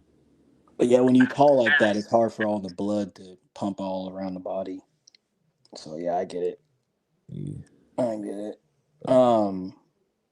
One more thing before we get out of here. I'm fucking forgetting now. Yeah, shit. Yeah, I'm moving into a new apartment, gentlemen. So damn. Damn, on Sunday? Yeah. I'm gonna get up. I'm gonna Man, go it's get a cold because you haircut. ain't gonna have no Mexicans to help you move and shit. Nah, man. Well. It don't really matter because I bought all new shit, so everything's gonna be delivered. Bought a whole new fucking, guess you could say, apartment. Yeah, new Oh, you moving sofa. your lady? That's why you said because y'all moving in together and shit. No, no, hell no. Yeah, they. Nah, she's gonna be over, but nah. More, she'll be more over like in the summer because she She don't in live. Y'all live Hollywood together. teaching. Excuse me? Y'all don't live together. No. Oh, okay, I mean, No, not yet. And when he get not that yet. new spot, she is. What That's was that? for every day. Say again, John. I I said said, with the new spot you getting, she moving. She gonna move in. Ain't I Yeah, nothing say, maybe wrong with come that. summertime, but like I'm you good gonna have her. now. I say you gonna have her over every day. Yeah, in the summer, because like she's a teacher, so Oh, um, you know, yeah, she'll be once she's off in the summer. Yeah, she's gonna be annoying the shit out of me. Oh, But what's she? Oh, y'all ain't in the same city. nah, remember I'm in OC. I'm in like think Disneyland, Oh, where's she at? Irvine, Anaheim. She in NoHo, North Hollywood. Oh, North Hollywood. God damn. Yeah, yeah, that's far. That's hella far away. yeah, from where I'm at. But she's a singer, so that's why she's up there. Wants to be around that crowd and shit. What she? Oh, she do. She don't do R&B. What's she doing? Like rock? No, she do R&B. Yeah, Oh, I'll for put real? her link in the chat here real soon. I'm gonna check. Yeah. I'm gonna Don't put listen it in to it. here. Music garbage. Nah, Hey man, quit all the hating, bro. Man, nah, that's one thing I don't do, man. I don't be hating. Now, Don't nah. quit our Deuce and music Brandon, garbage. the niggas Deuce and Yeah, Brandon them if they on. were here, yeah, they'd be hating for Oh sure, no man, doubt. yeah, for sure. Nah, I'm gonna check it out when you put it in there. Yeah, Give it a listen. good. Yeah, when we Um, do the music the show. music show, yeah, we'll do that. Hell yeah, so I'll put it Just out. don't have her on because she may hear some shit, have her You know crying. what's crazy too? Like, Oh, man. she doesn't like singing in front of me. I always have to beg her to sing, but like when I go to her shows and whatnot, it's like night and day, it's whatever. But she gets a little, I don't know why, she just gets scared around me. I don't know. Yeah, that's the way it be. I had a chick What? who was a singer. When I stopped fucking with her, she started releasing music. I know. Like when I'm not around, she be singing like crazy. You're like, what the fuck, dude? I want you to sing me to sleep. That's all good. Um, yeah, so I'm gonna do that. I ain't gonna. I want to go to church tomorrow, but I ain't gonna make it, man. I got way too much to do tomorrow. Shit, I gotta Yeah, start going back to church. I ain't I'm heard gonna nothing. do my thing. Yeah, yeah. You out there in Bernardino, right? You Yeah, said. I don't go.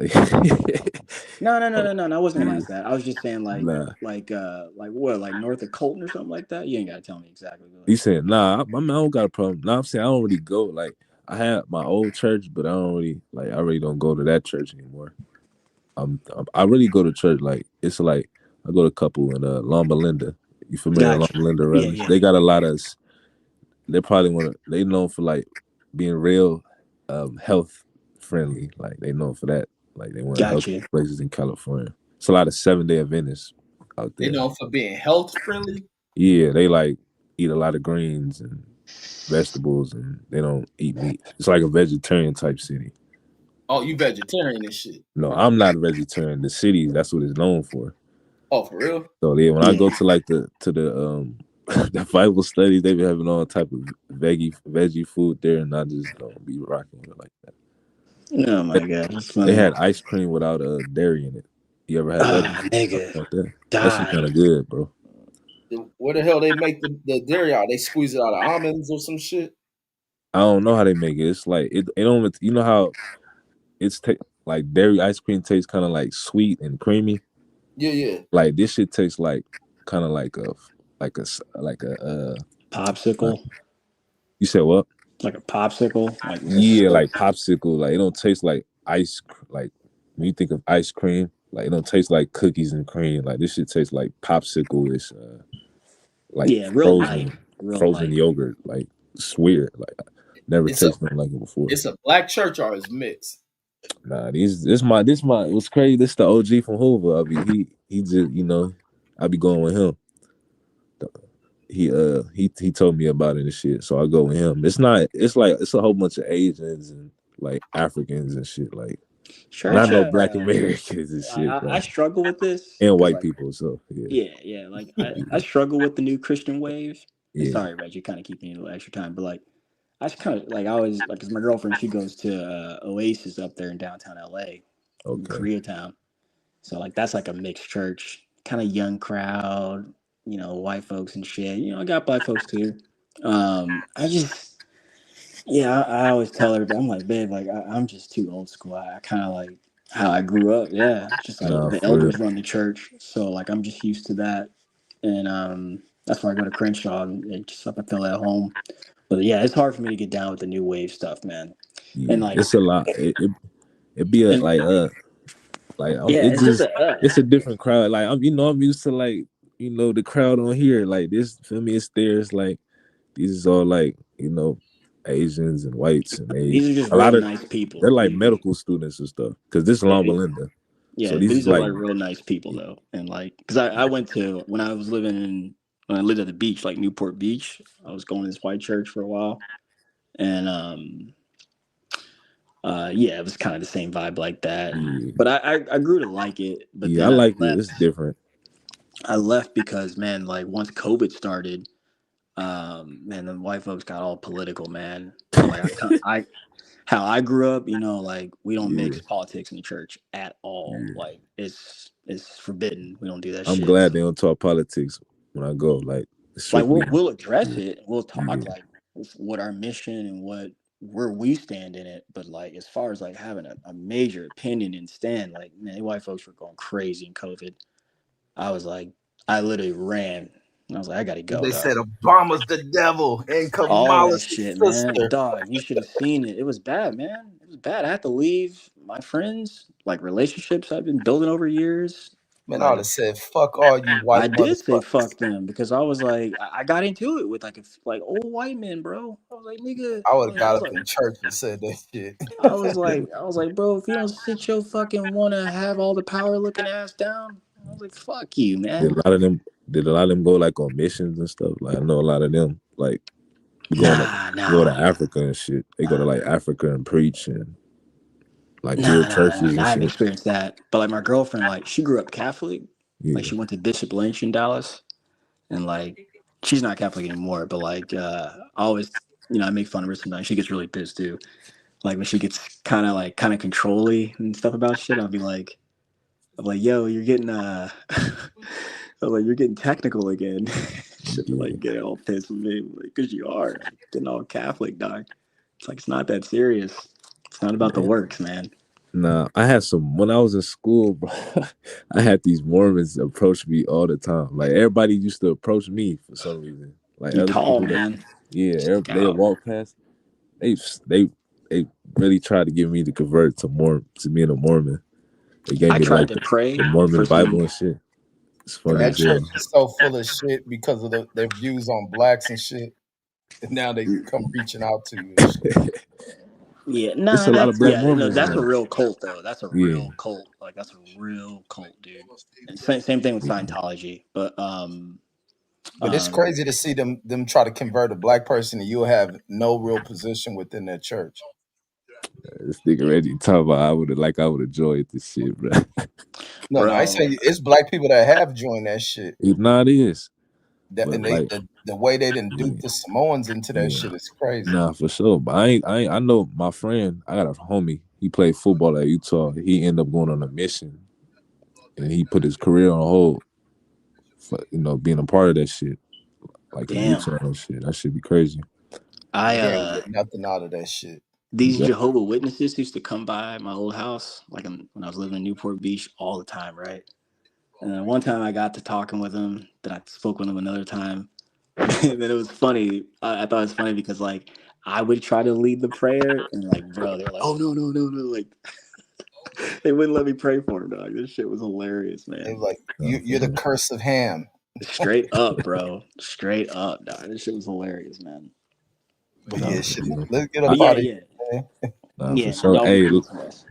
you already know, man. Good show. Steph, DJ, everybody, CJ out on, a good show. Hey, I'm Yes, coming to sir. Vegas to spank you though, bro. Get ready, man. Man, whenever you touch down, let me know, man. No trash ass. I'm No, gonna be for there real. for EDC, dog. Man, I'm a dunk on this Yeah, tall EDC. ass nigga. I mean, I would never go to that. But no, Yeah, there'd be some freaky looking bitches at I ain't that never shit. been bro, there though. dog. Man, Nah, I would go there I would definitely be doing a lot of finger banging that shit. Y'all Man, say I yes, Reggie, could, but you like, not touching nothing, bro. bro. shit. 50 years Man, old, bro. Yeah, man, that's bitches those like are older facts. motherfuckers. Man, you gotta see how they come out here. Man, they would down there, man. You gonna be finger banging a lot of shit. I seen what's the little shit they be having the fucking I forgot the name. They be like a whole bunch of Cosplay. yeah, they be dressed up and shit and they be all in it like I forgot Oh, the name of that shit. Comic Con. Nah, it's not. It's like what's they call? It's called like a fucking. Is it called like a rage or something like that? Oh, Or oh, you mean like just going to a rave? yeah, rave. Like Yeah, yeah, I yeah, seen a yeah. rave That's and what we they was call it. all Yeah, they coming out with no clothes or this shit. I'm like, what the yeah. fuck is this? That's Nigga, how coochie EDC hanging shit. out. Yeah, You you may said see, what?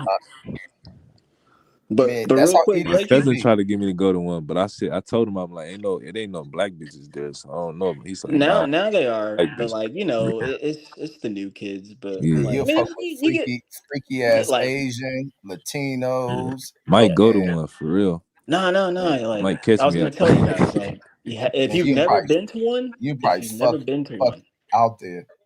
You said Reggie, if what? you've never been to one, go. You can probably fuck one of the bitches just out there at the concert in the Nah, open. for Yeah, real. You that's can what I do was it gonna in the tell you. street, bro.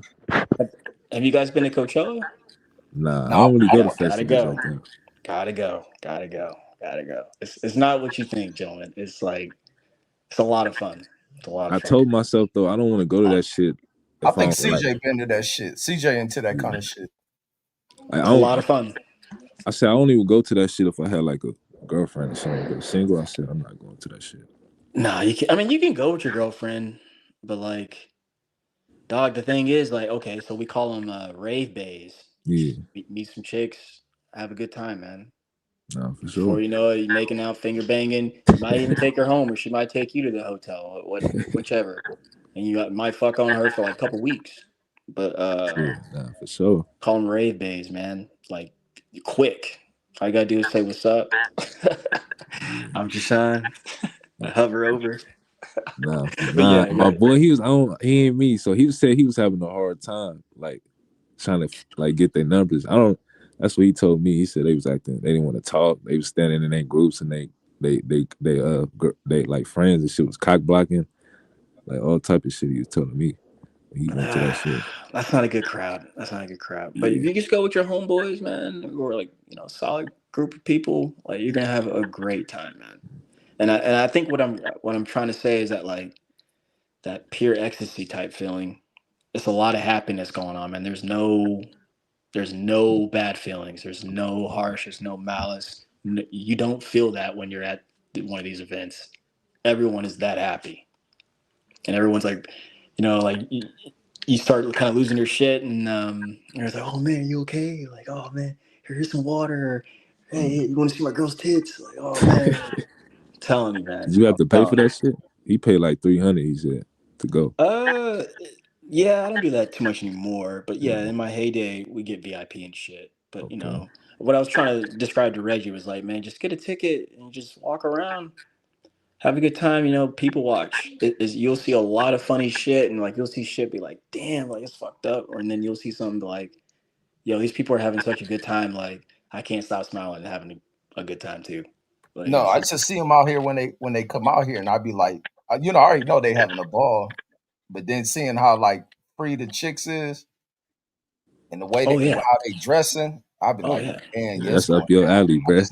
The yeah. only reason I never went because it's a lot of homo shit there too. So that's the only Yeah, reason I there is a lot of faggotry, but like it's yeah, California, man. Like I had to get used to LGBT. that coming being a transient, bro. Like the state accepts and promotes that shit. Like I was visiting Terry Schmoot, right? You know, Terry lives in Long Beach. I always go kick it Yeah. with him, and we watch a few fights and shit. And like 2 blocks over, it's downtown Long Beach. Nigga, it's like a whole gay ass fucking street, man. We always forget when we walk down there, and like as soon as we hit that left, man, it's just like what the. You just see crazy shit, man. I see. Look, Steph, they got Crazy shit. They got a fucking whole center at the university I just graduated. They got a whole LGBT resource center. Oh, It is paid up. They got the whole history on the wall. You know how they got the wall with the history, when it started, and then the evolution of it. They got rainbow flags and shit. I'm like it's openly. Look, my first day there, I'm going to the Pan African Center. I'm trying to see what's it about. So I'm sitting waiting outside. I hear this nigga talking about taking dick. I'm like, what the fuck is this nigga talking about? How big it is? This is a dude. He telling females this. I said, what the fuck? I'm like, man, let me get up out of here. Yeah, that's the only reason I wouldn't go to that EDC shit, because you'll probably hear shit like that at I swear, man, this shit disturbing me, bro. I swear. On that note, Reggie, you probably the person I need to ask about this. Long story short, my girl's like one of her best friends, right? This gay dude. This nigga's kind of bothering me, dog. And I'm trying to and me and her have like chopped up about this because she always asks me like, "Are you okay with this? Like, comfortable with it?" And I'm like, whatever. But like, now it's kind of getting to me. So now I just gotta like approach her about it. Like, but how the fuck am I gonna tell her not to hang out with her best friend, dog? Just tell her don't bring that motherfucker around you. Fuck. All right. Yeah, you're right. This nigga's like, he's not like super gay, but like he's gay. Which is that super nigga gay. said not super gay. Which is super gay. That nigga said he not a level 10 gay. He like level 8. Right. I don't even know, man. But, oh, yeah. You gotta be rolling. Yeah, I'm gonna have to be real, man. But I already know what I'm gonna do. I'm gonna say too much. I already know. So you already know she tripping on you for certain shit you say. Just tell her keep that motherfucker away. That's her friend. Let it be her friend. Yeah, but like, dog, that aside, I told myself I'm breaking my own cardinal rule, bro. I told myself I'd never be with a woman who like hanging out with a gay dude. Like, fuck that. Like, tell this nigga he's not fucking gay, and here the fuck I am. Man, them niggas don't be. Them niggas low key be trying to smack for real. That shit just be. You know, that shit. I would respect him a lot more if he just came and told me that. But like, whatever, man. You right. Like she, like that, he gotta go. Like he gotta get the fuck up out of there. Cause that's how I feel right now. Like this nigga's gotta go, dog. Like I don't even want you hanging out with him. Like, but he's been friends with they grew up together in Texas, so I'm just like, oh shit. And what do you know? He's out here. He's a film. That'd be crazy if that nigga fucked your girl before. It's that other man. Hey, don't even waste your time thinking about that, man. If it happened, it happens. You can't. Yeah, no, right. You ain't meet no virgin. And like, let that be a lesson too for you, Jashawn. Like, bro, don't worry about a woman's history, bro. Like, unless it's like some fucked up shit, then yeah. But like, unless you hang out at middle schools, you ain't gonna get no virgin. So, you know what I'm saying? Just if you already put it in your mind that every girl already done the worst, you probably already got a train ran on her. I ain't tripping off that though. I don't be tripping off that type of shit.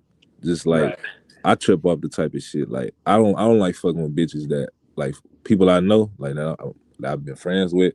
Cause I had an instant. This one female, she tried to fuck with me, but she was fucking with my homie. She just was just every time I come around, she all up on me. She wasn't with him no more, but she did that to me, and then she did that to a couple of the other homies. I'm like, what the fuck is wrong with you? Like, I don't like. I don't like that, bro. I just don't I like made a female promise that. to myself. I made a promise to myself young that, like in high school, that I seen my homies fall out over a female. Oh So yeah. I said that I would never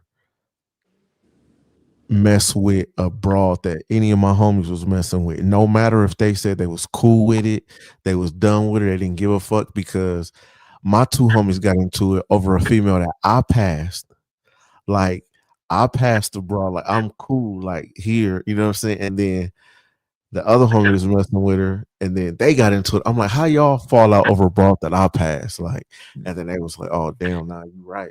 But then y'all was just like, never, I will never, you know what I'm saying? So no matter what, how bad she is or what she got going on, I'm like, nah, I'm cool. You was with the homie. I'm not into that. It's gonna cause a rift, like no matter what, because dudes would be like, oh, you know what I'm saying, I don't care, fuck her and all that. Behind closed doors, that nigga sitting Indian style at home in his closet crying over that shit, you know what I mean? And now you just made an enemy out the homie for no reason. You know the crazy part about that girl too though, she ended up getting back with him and they got a kid, they got a little girl together now. And then but she don't fuck with him. She out of state, she bashing him. She in Washington now because she was in California. So she moved out of state. Now she going away from him too. Yeah, she doing that, and then she go to the girl he with now because he just had a baby with another girl. She show up to the party and she acting crazy, trying to fight her, talking crazy to his aunts. Like this shit. This is all his dad telling me and my mom this and shit. So I'm like, damn, because we went to the baby shower, so she was telling us and shit. I'm like, damn, bro, that shit crazy. Side note, like a lot of dudes gotta be more aware of like where you have a kid at too, because it's certain states that you fucked. If you got a kid, it's really like you ain't got no kids. Excuse me, it's really her kids, you know what I'm saying? But I know I live in Nevada, and I know Nevada's a 50-50 state. I don't know if Reggie got any experience with this, but I seen like all the rest of my family's from California. So when my brother was going through his situation, like my cousins and shit, they giving him the nightmare stories. Like she could do this, she could do that. She just in control. She got all this. Man, when it really came down to it, when he got a lawyer and a lawyer got on her ass, the lawyer was, nigga, this is Nevada. You don't have none of them. You can't just run off with nobody kids. Like, cause she had like left and try to move to this fucking place called Sandy Valley and shit. Like, so he threatened to like get her arrested and everything. Like, nah, bitch, bring them kids back ASAP or your ass going to jail. And I know a lot of dudes in this state that they don't even pay no child support. You know what I mean? Like from what I hear, they try to make it fair to where like both parents got equal rights and stuff like that. So like you got to be aware of certain stuff like that. Know the rules and know the consequences. Yeah, they ought to make that a federal fucking law. But no, I ain't never dealt with. That's the only thing. And I know that chick probably hate my guts, but she ain't never tried to put me on that shit. I don't know if she can, and she ain't. She used to talk about moving out of state, but I'm like, they ain't going with you. You talking about your own ass where you going? Talking about the girl you had your kids with? Yeah. Yeah, ex-wife. No, I wasn't married. I mean, I ain't into that marriage. You still like communicate with her, yo? No, because she be wanting to argue, and as soon as she argue, you know, I'll be on some player shit. Like, man, you better call somebody else with that shit. That's because y'all still fucking though. If y'all wasn't fucking no more, y'all wouldn't be arguing. I ain't fucked that chick since my kids was maybe 2 or some shit. What y'all arguing you guys over? Co-parent, obviously. No, she be tripping. I think she don't like the way that I get down. Like I ain't try to fight to keep the relationship. None of that shit. So I think she don't. That's probably one of the reasons why she be acting bitter and shit. I'm like, man, I'm the last of your motherfucking, because she done got married too. So I'm like, I should be the last motherfucker to be mad at. That shit is all ass. She married right now? I think so. I don't stay in her business. I don't know if they divorced or what happened with them. Man, I just go get my kids. I mean, the kids will know, right? Like if he there at the house, he be around the kids and shit. He used to. He ain't there no more. Was you cool with that or no? I had popped up at their house and all that shit. Like I had to check them on some shit. Was you cool with that or no? Yeah, man. Look, this with me. Like with relationships, I don't be. When I'm out of a relationship, it ain't my job to who you being with. That's some jealous shit. That's like you still trying to be with them. Me, I don't care. Like you who with you with, but it ain't no thing of as long as Nah, my kids ain't calling you, putting hands on them, yeah, okay. all that Now, other I shit. wasn't talking about like I wasn't talking about from like you. I'm saying like them being around the kids and stuff. Yeah, no, that ain't no issue. Like I think people who have issues with that, worrying about you bringing another nigga around this and that. I think Can't that's control people that. jealous of Yeah. her moving on the relationship. I ain't But I like be that. seeing a lot of that. You see a lot of that now. I see niggas get into full blown arguments like Because they over that jealous. shit. Don't have that nigga around my kids. I don't want him. I don't want him around my kids. Yeah, I think those dudes jealous that she moving on. Me, I don't care because sometimes you can meet a person, they be cool. Like Yeah. even when he come to like a game or like the graduation, me and him talk. I ain't got no issue with it. I don't fuck with this chick. Like That's that's your how it chick. should be. Yeah, I keep shit player. I really try to live by that shit. That's your chick. I always say that if you want to police who your kid is around, then you should have stayed in that relationship when you could control, where you can control it at. But you can't Exactly. control who's around your kids, and when you're not in that household no more, that's not your problem. Like if me and my girl split, I'm not gonna be like that nigga around. Don't have these niggas around the kids, and she can't tell me nothing. She can't tell me don't have that bitch around the kids. Bitch, please, like if you cared about it that much, then you know what I'm saying you should have stayed where you can control it at. But outside of this household, shit, you can't control who I have around them kids, just like you can't. Just know that it's consequences to anything that happened to my kids. But other than that, long as don't nothing happen to them, I think that's that your part you decision. just said, DJ. I think that's what people is like. Why they don't want people around their kids. I think that's the excuse they use. Yeah, Okay. it's definitely. Yeah. I mean, Like some people I feel, think if you move on, I hope that nigga make you happy, and Yeah, that way exactly. everything's happy with the kids. You Because happy, think the about kids it. happy. Like that's all I They care about. I don't be wishing the worst on motherfuckers. Yeah, me neither. Yeah, but think about it. They say that shit before anything even happened. Like I can see if something happened to your kids or something like that, or if that person is just like a bad uh character, like the nigga just always in some shit and he fuck around have your kids in a high speed chaser in a car or something. Like if it's a situation where the nigga is prone to that, like she went and fuck with the biggest gangster in the city, like that's one thing. But just a regular dude that you don't even know, like it's no need for you to even say like, oh, you worried about him doing something to your kids. If you don't know that, man, he could be a stand-up nigga. He could be the greatest stepdad that she could have, be with, and you won't even know if you don't give them that opportunity first. So yeah, you can't tell nobody who the fucking be around your kids. And a dude broke it down to me perfectly one time. He said, my baby mama tried that shit. I told her that ain't what the judge gonna say. You know what I mean? The judge ain't gonna make that no stipulation that, oh, the kids can't be around my new girlfriend. Yeah, I think people that's the worst shit people do in the relationships that break apart is have issue with if you move on. Like, man, hell no, man. Like you say, if you gonna be like that, you should have fought to stay with that person. Other than that, you gotta learn to let that shit go and give people a chance. Like you just gotta get as long as they ain't give me a call, like this person's doing this and that, then I ain't got no issues. There's nothing for me to worry about. Like I wish happiness for everybody. Like Like, it's why simple. you? My bad. No, that's all I had. What you Yeah, say, DJ? I'm about to say, like, why would you, like, two regular dudes? Why would you and the stepdad just automatically have beef all of a sudden? You and her new dude just automatically enemies just because that's who it's she feminine fucking with. nowadays. You know what I'm It's saying? That shit feminine weird. nowadays. Niggas be mad because that new nigga fucking with what they want still. Exactly.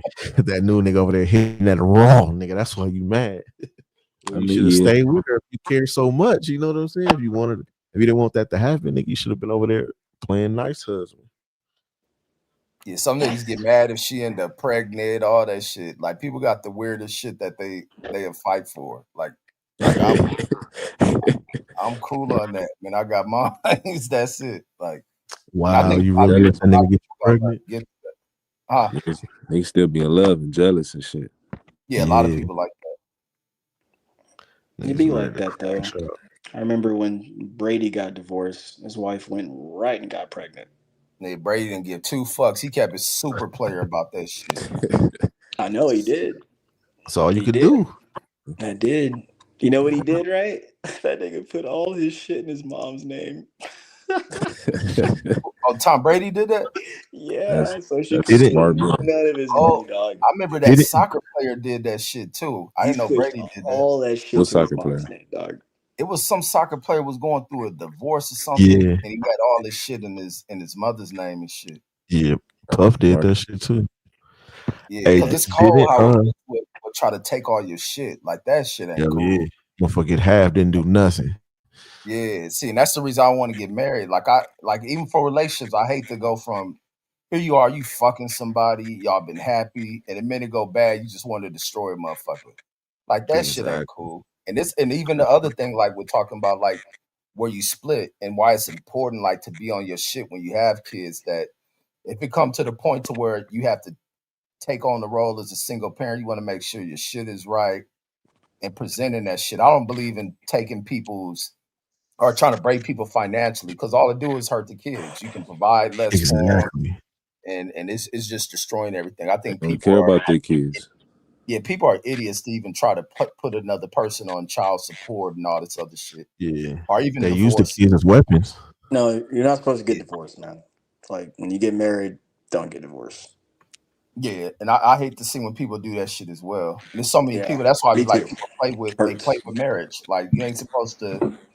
You like marriage is supposed to last to your death, and a lot of people aren't doing it. They doing it out of it being Yep. trendy. They doing it for the title. They doing it because friends Yeah. around them are getting married, and now everybody's rushing into some shit. That And shit you you, said I earlier though. My bad, Jay. Go ahead. no, go ahead. I was saying that shit you said earlier about my uncle. I used to talk to him and shit about the girl I was dating in the past. He's like, you gotta marry her. So that shit you saying about like older people pushing that shit, you right. In my head, I'm thinking like yeah, I ain't trying to marry this bitch like, at yeah. all. I said, hey, going around like chicks I fuck with family because that's the first thing the older people talk about. Oh, is this who you gonna be with? Y'all gonna get married? Like, I used to be one like, shut the fuck up. Like, stop asking because then it's You gonna start pressuring talking, them. man? Yeah, That because shit they used to all annoy me start though, hearing bro. that shit. That shit is Cause annoying. he always used to talk about, man, you gotta marry her. You gotta marry her. If y'all had kids, they gonna be bastards and shit. Like that's what And he Yeah. used that's to the other tell shit. me. Oh, No, people you're do right. shame You're right. people. I got a They lot of used to, that too growing up. I hate that yeah, shit.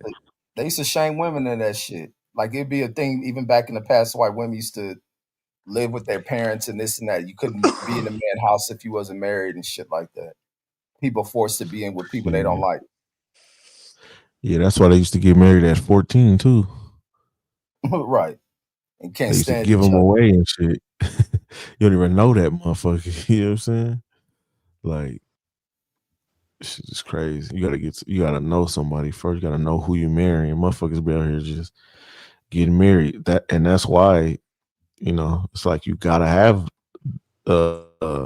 divorces because it's like a lot of people don't get divorced because they feel like they're gonna be. I mean, they don't get married because they feel like they're gonna be stuck. And if you feel like you stuck in an unhappy situation for that long, it's like shit. That's like jail. You know what I'm saying? So what they should do is come out with a new marriage, where you can renew that motherfucker every 5 to 10 years. You know what I'm saying? And if you ain't feeling it, you just don't renew. You know what I'm saying? If y'all mutually agreed, hey, let's just not renew this contract. Okay, cool. We go our separate ways. But people start to feel stuck and shit. I always ask, uh what's the pros in it for a man? Like, what a man get out of marriage? Nothing. And it's like the other thing with marriage, like it ain't no violation in the marriage, like some criminal shit.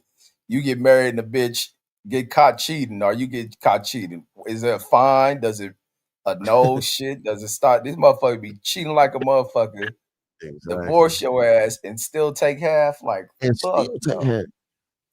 Yeah, I'm like, hell no, I'm cool on And, that shit. And that's why I especially when I tell was in the women, army, I used to see them dummy motherfuckers in there getting oh married, then nigga, lost half of their shit, get they back get married married, get for no divorced reason. again. Like you niggas is desperate, man. And that's why I tell women to be careful. Be careful of how you treat dudes and what you so-called not willing to do before you're a wife, because women determine sex and who what life child is brought into this world. But men decide marriage. So if you want to get married, you're not gonna get married just because you want to.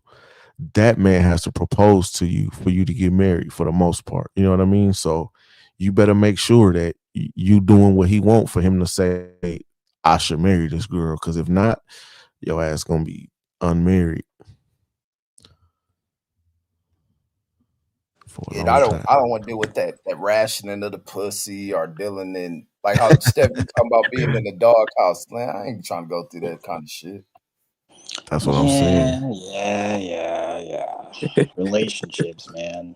That's why What I'm that just shit me, is, man. I dog. just He a player, You know man. how many feelings I deal with a day? Like, oh my gosh, man. Yeah, I just feel like, bitch, hang up. yeah. Or at least Like, if you got a chick that's gonna listen to you Well, that's and the you thing. can Like I build the said, game, you then gotta, that's the thing. That's a plus. If as long as she listen to you, you can game her yeah, on you what know, she have a civil feeling. conversation. Yeah. yeah. But like again, you figure out what's gonna work for y'all. That's all, and that's what we're doing. We're figuring out what's wrong, what works for us, and also more importantly, build a foundation. So getting on down the road, man. Right now, it's just a downtime. Climate fucked up. I hate this shit, bro. No, don't Yeah. worry. And the last little I'll piece of fuck advice, around. Jashawn, You last said little piece what? of advice, like it's true. It's gonna hit you when you least expect it. So Nah, when it bro. does, just be ready, man. Be Nah, definitely. ready. And I like what DJ said earlier. Know who you are. Know who Jashawn is, and like it's gonna flow, man. It's gonna feel good too. Exactly.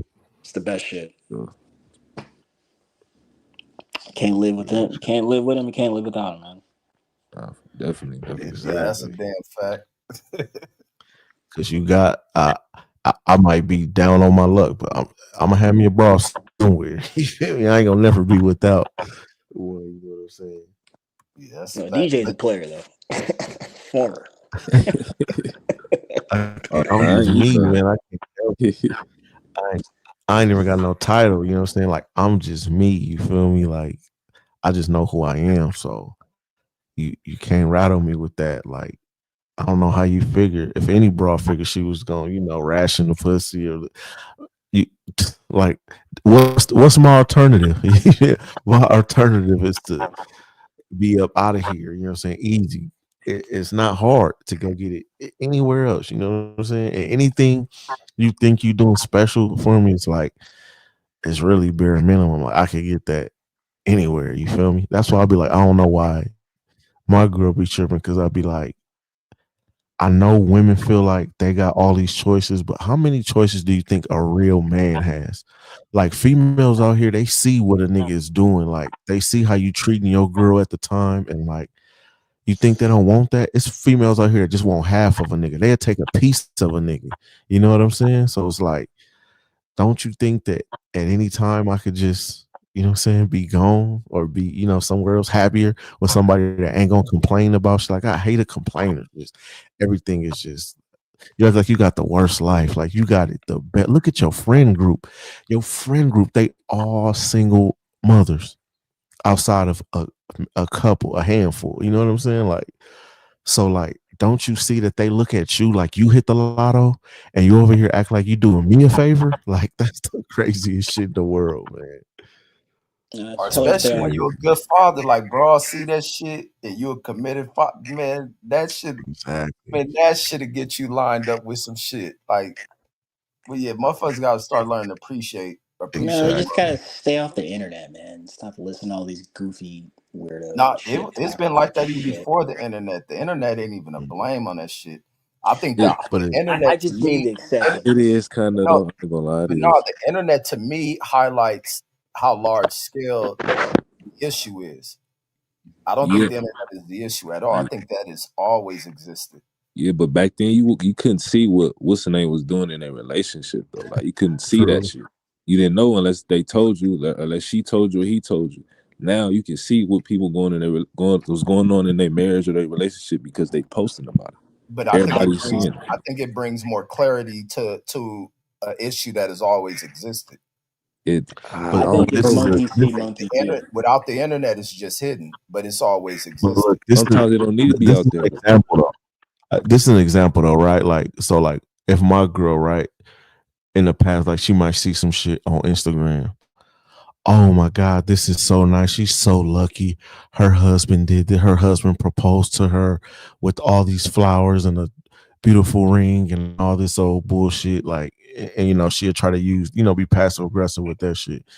Oh, she must be so lucky. I wish I was her. And I'll be like, shit, hit them up, see if they need a third thing. Cause you know what I mean? If you're so in love to what they got going on, go fuck with Buddy. You know what I'm saying? Go see if he needs you over there. You know what I mean? Like, instead of trying to turn me into him, you know what I mean? Or act like you got it so bad because you didn't get exactly what somebody else got. Like, that's how women look at it now. Like, they want to live their life for social media. They want to be able to post these pictures of this big ass wedding proposal that dude had and all this other shit. So they feel like these broads out here getting one up on them instead of being appreciative of what they have. It can always be worse. And DJ, and that's why I've been saying all night, like ever since I got in this relationship, man, I ain't worried about anyone else's relationship, dog.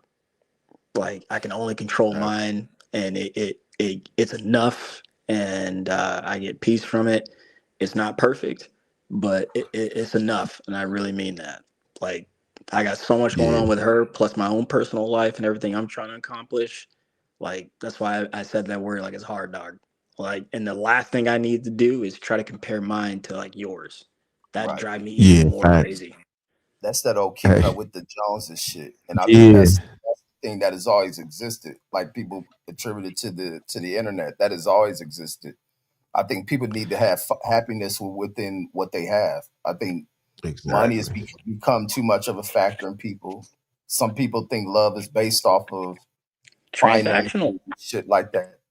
I think people have to learn how to love and live, you know, love and exist as if they're poor, as if they don't have it.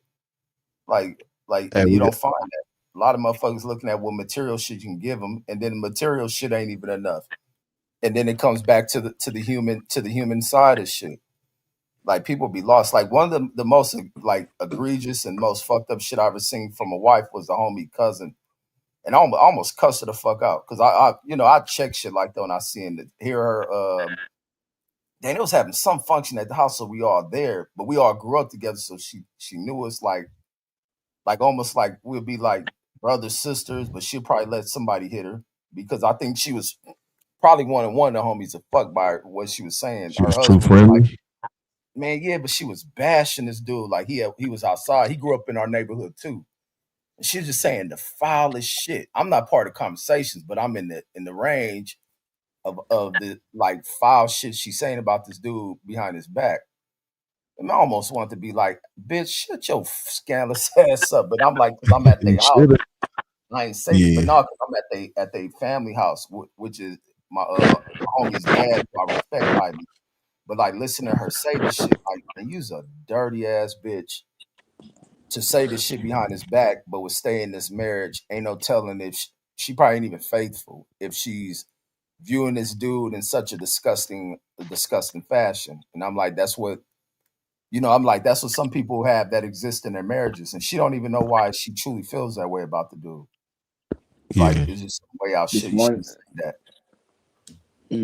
I thought you were gonna say something else because, like, a couple summers ago on 4th of July, I was at like this big ass house over there in like Shady Canyon, like Irvine, like custom homes and shit, like acres, right? Like looking over the city and shit. And pretty nice, get together, a bunch of rich folks, white folks and shit like that. And this one dude's wife, man, like how you were describing that chick, that's how she was acting. And she was just talking shit like about her husband, like to his face, behind his back. And then the worst happened. This is a big ass house, and like, when you go in like those big homes and you go to the back and you realize like there's like a whole ground level under the first level and shit, like looking over and whatnot. So we're downstairs, bro. This bitch, she comes in and she's like, "Which one of y'all want to fuck me?" I was like, God. What? And look, he couldn't even. And look, he had to fight to get that bitch out of his house. Bro, no, and dog, but like, here's the thing: the husband and the kids were like over there with the other families and shit by the pool, having a good time, and she's over here fucking with us. And like my boy, he was he was going through, I guess, a dry spell, so he really wanted to hit it, but he was like What? freaking out about it. And then she like came on to me, and I was like, "Ma'am," I was like, "I'm good." Was Like I've was they checked with into him. that though? They I'm might have not been too into that sure. as a I'm not. couple. It probably, maybe. Now that I But look a lot back of on time it, when you get them relationships where the marriage is like that, and that woman just want to humiliate and disrespect that dude, they ain't even gotta be on that swinger shit. bro. But it I've got seen bitches worse. get down like that. They will try to She humiliate you, she and then fucked they'll with. bring another nigga in to create conflict. Like that's a bitch manipulate. That's like I forget what they term that shit. That's just like sexual abuse in a Just a relationship type just a shit. Jezebel, man. But like she whipped her titties out and shit. Nice titties, nice rack, Oh yeah, big they tit was rack. into that. That was their Um, thing.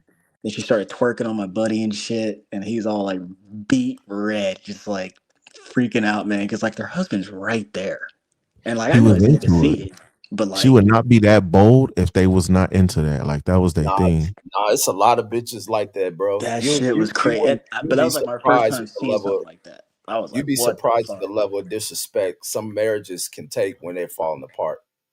And being the fact that he couldn't just remove her, she can do all these things and hoping he'll probably put her hands, even with her doing that disrespect. If he would have put his hands on her, he'd have been fucked.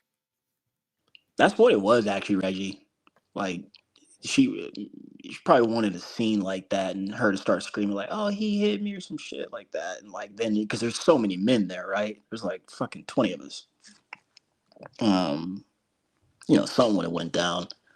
But Yeah, no way she was that comfortable. I had to She get was up too out of there, comfortable. dog. I was like, bro, Well, this is not that crazy shit. right now. Hey, Reg, let's answer that question. Oh wait, which one was it? Uh, Look, I tried to get off here 30 minutes ago. We've been yeah, 30 minutes ago, we still in. This could be the end though. He said Picasso Green. If I seal a deal with my girlfriend. Yeah, if I seal a deal with my girlfriend and we are engaged, should we share our social media accounts? I mean, combine them. And then on hell no. the next one, he said both of our pictures will be on there. Man, I don't. Um, that shit is weak as I fuck. when don't we know why you would have to combine your social media page if that's what you want to do. If you want to have some type of couples page, make a new page. But like, I think that um you still got to have your separateness in a relationship. Like, yeah, y'all share last names, y'all share a union, but you still her. Unless like that's your thing. If your life is gonna be my wife is my life and that's it, then I guess yeah, like go ahead. But if you still want to have your own identity and she have hers, like you can make a couples page and put pictures and still have your own like individual stuff. Like I'm a private person, so if you look at my Instagram, you can't tell if I got a girlfriend, you can't tell if I got kids, you can't tell no personal real life information about me. If you wanted to get close to me, if you was looking for me, like you can't go through my Instagram to get no questions or no answers, nothing. You know what I mean? Like, but that's just how I am because people on my Instagram are not my friends. You know, like my friends are on there, but there's a lot of strangers on there. You know what I'm saying? So, and I don't put like my personal information out there like that to strangers. So, I mean, if y'all just gonna have a couples page where it's just y'all friends and family, like, hey, I guess like, but I don't see the need to combine two pages into one so that y'all become one social media entity. You know what I mean? But I don't know. Y'all gonna do skits or something on that motherfucker? Or what? It's just gonna be pictures or what? Yeah, that's people being too controlling and shit. And maybe people coming out of two people that didn't connect who've come out of relationships where they've been with unfaithful partners and shit. You being restrictive and controlling that you gotta Man, have look, this, let broadcast to everybody. This is mine's and like, nah, man. I want to have fun on social media. I I got want to talk shit, look at shit. exactly. I want to like shit. Like hell, Hey, no, I don't want to be restricted on that kind of shit. hey, I don't know if anybody else wanted to answer, but I had another question, but I didn't want to change the topic. If somebody else wanted to answer, Go ahead, and we're really in that shit. We're at 4:54. All right. Now I just wanted to say, like, even like when people talk about, the cheating, the infidelity shit, I'm like, is that the worst fucking thing that could happen? Like, people make it seem like if somebody cheats on you, like that's like your life is over or something at that point. Like at this age, now I get it when we young, but like at this age, like, is that the worst fucking thing in the world that could possibly happen? Nah, because I was saying that the other day, like you getting in relationships with people you may been unfaithful, and then as time goes on, you find out you still cool with that motherfucker. I think it's about how you find out about that shit and how much of a detail you find out. How Yeah. much detail you find out about the affair and all that shit. And there is a such thing as respectful cheating. You know what I mean? Like if you was respectful with it, it's a right. It sounds bad, but it's a right way to do it. The wrong way to do it if bros is just calling your girl phone or, you know what I mean, or vice versa. You know what I mean? If it's shit like Yeah, that, you you're don't not want even to. doing that shit with no Yeah, you don't class. want to throw it in her face and bring home STDs and shit. And, embarrass the family, your name. I hear you. Uh, I I got something to say on that, but I'll just keep it a bean. I mean, I always tell young people this, man. Be responsible for your actions, and if you can handle that, then you can Facts. handle that. It's like just it's that simple, man. I mean, obviously, I don't recommend cheating, but fucking if you do that, then I would say cover your tracks and be responsible for that because in normal people's lives, it's pretty slow, it's pretty boring, it's not as sexy as people makes it seem. So fucking yeah, if you can handle that, handle that. If you can't, then I wouldn't be doing that because that cause a lot of head stress, head space, get your mental all fucked up. Most people can't handle that, so Yeah, I'm gonna say fact. don't do that.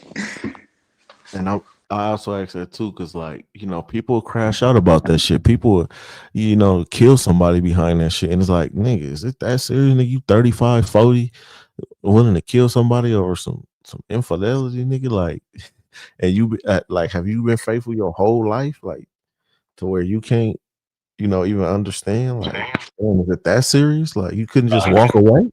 Like, I don't get it. On some broads. My uncle told me a crazy story. That a nigga caught his wife. He killed the nigga, chased him out the house. But this was like in the 60s though. Killed the nigga. Didn't go to jail for it either. Oh, Who your uncle did that? No, not my uncle. He told a story about a guy he knew that did that. Oh yeah, that's nah. crazy. I think a He lot of caught her in dudes' the act pride, though. yeah, Yeah. a dude's pride affect them. But like I said, that's a detail. That's getting too much detail in how that type of infidelity went down. Like he's seeing that shit.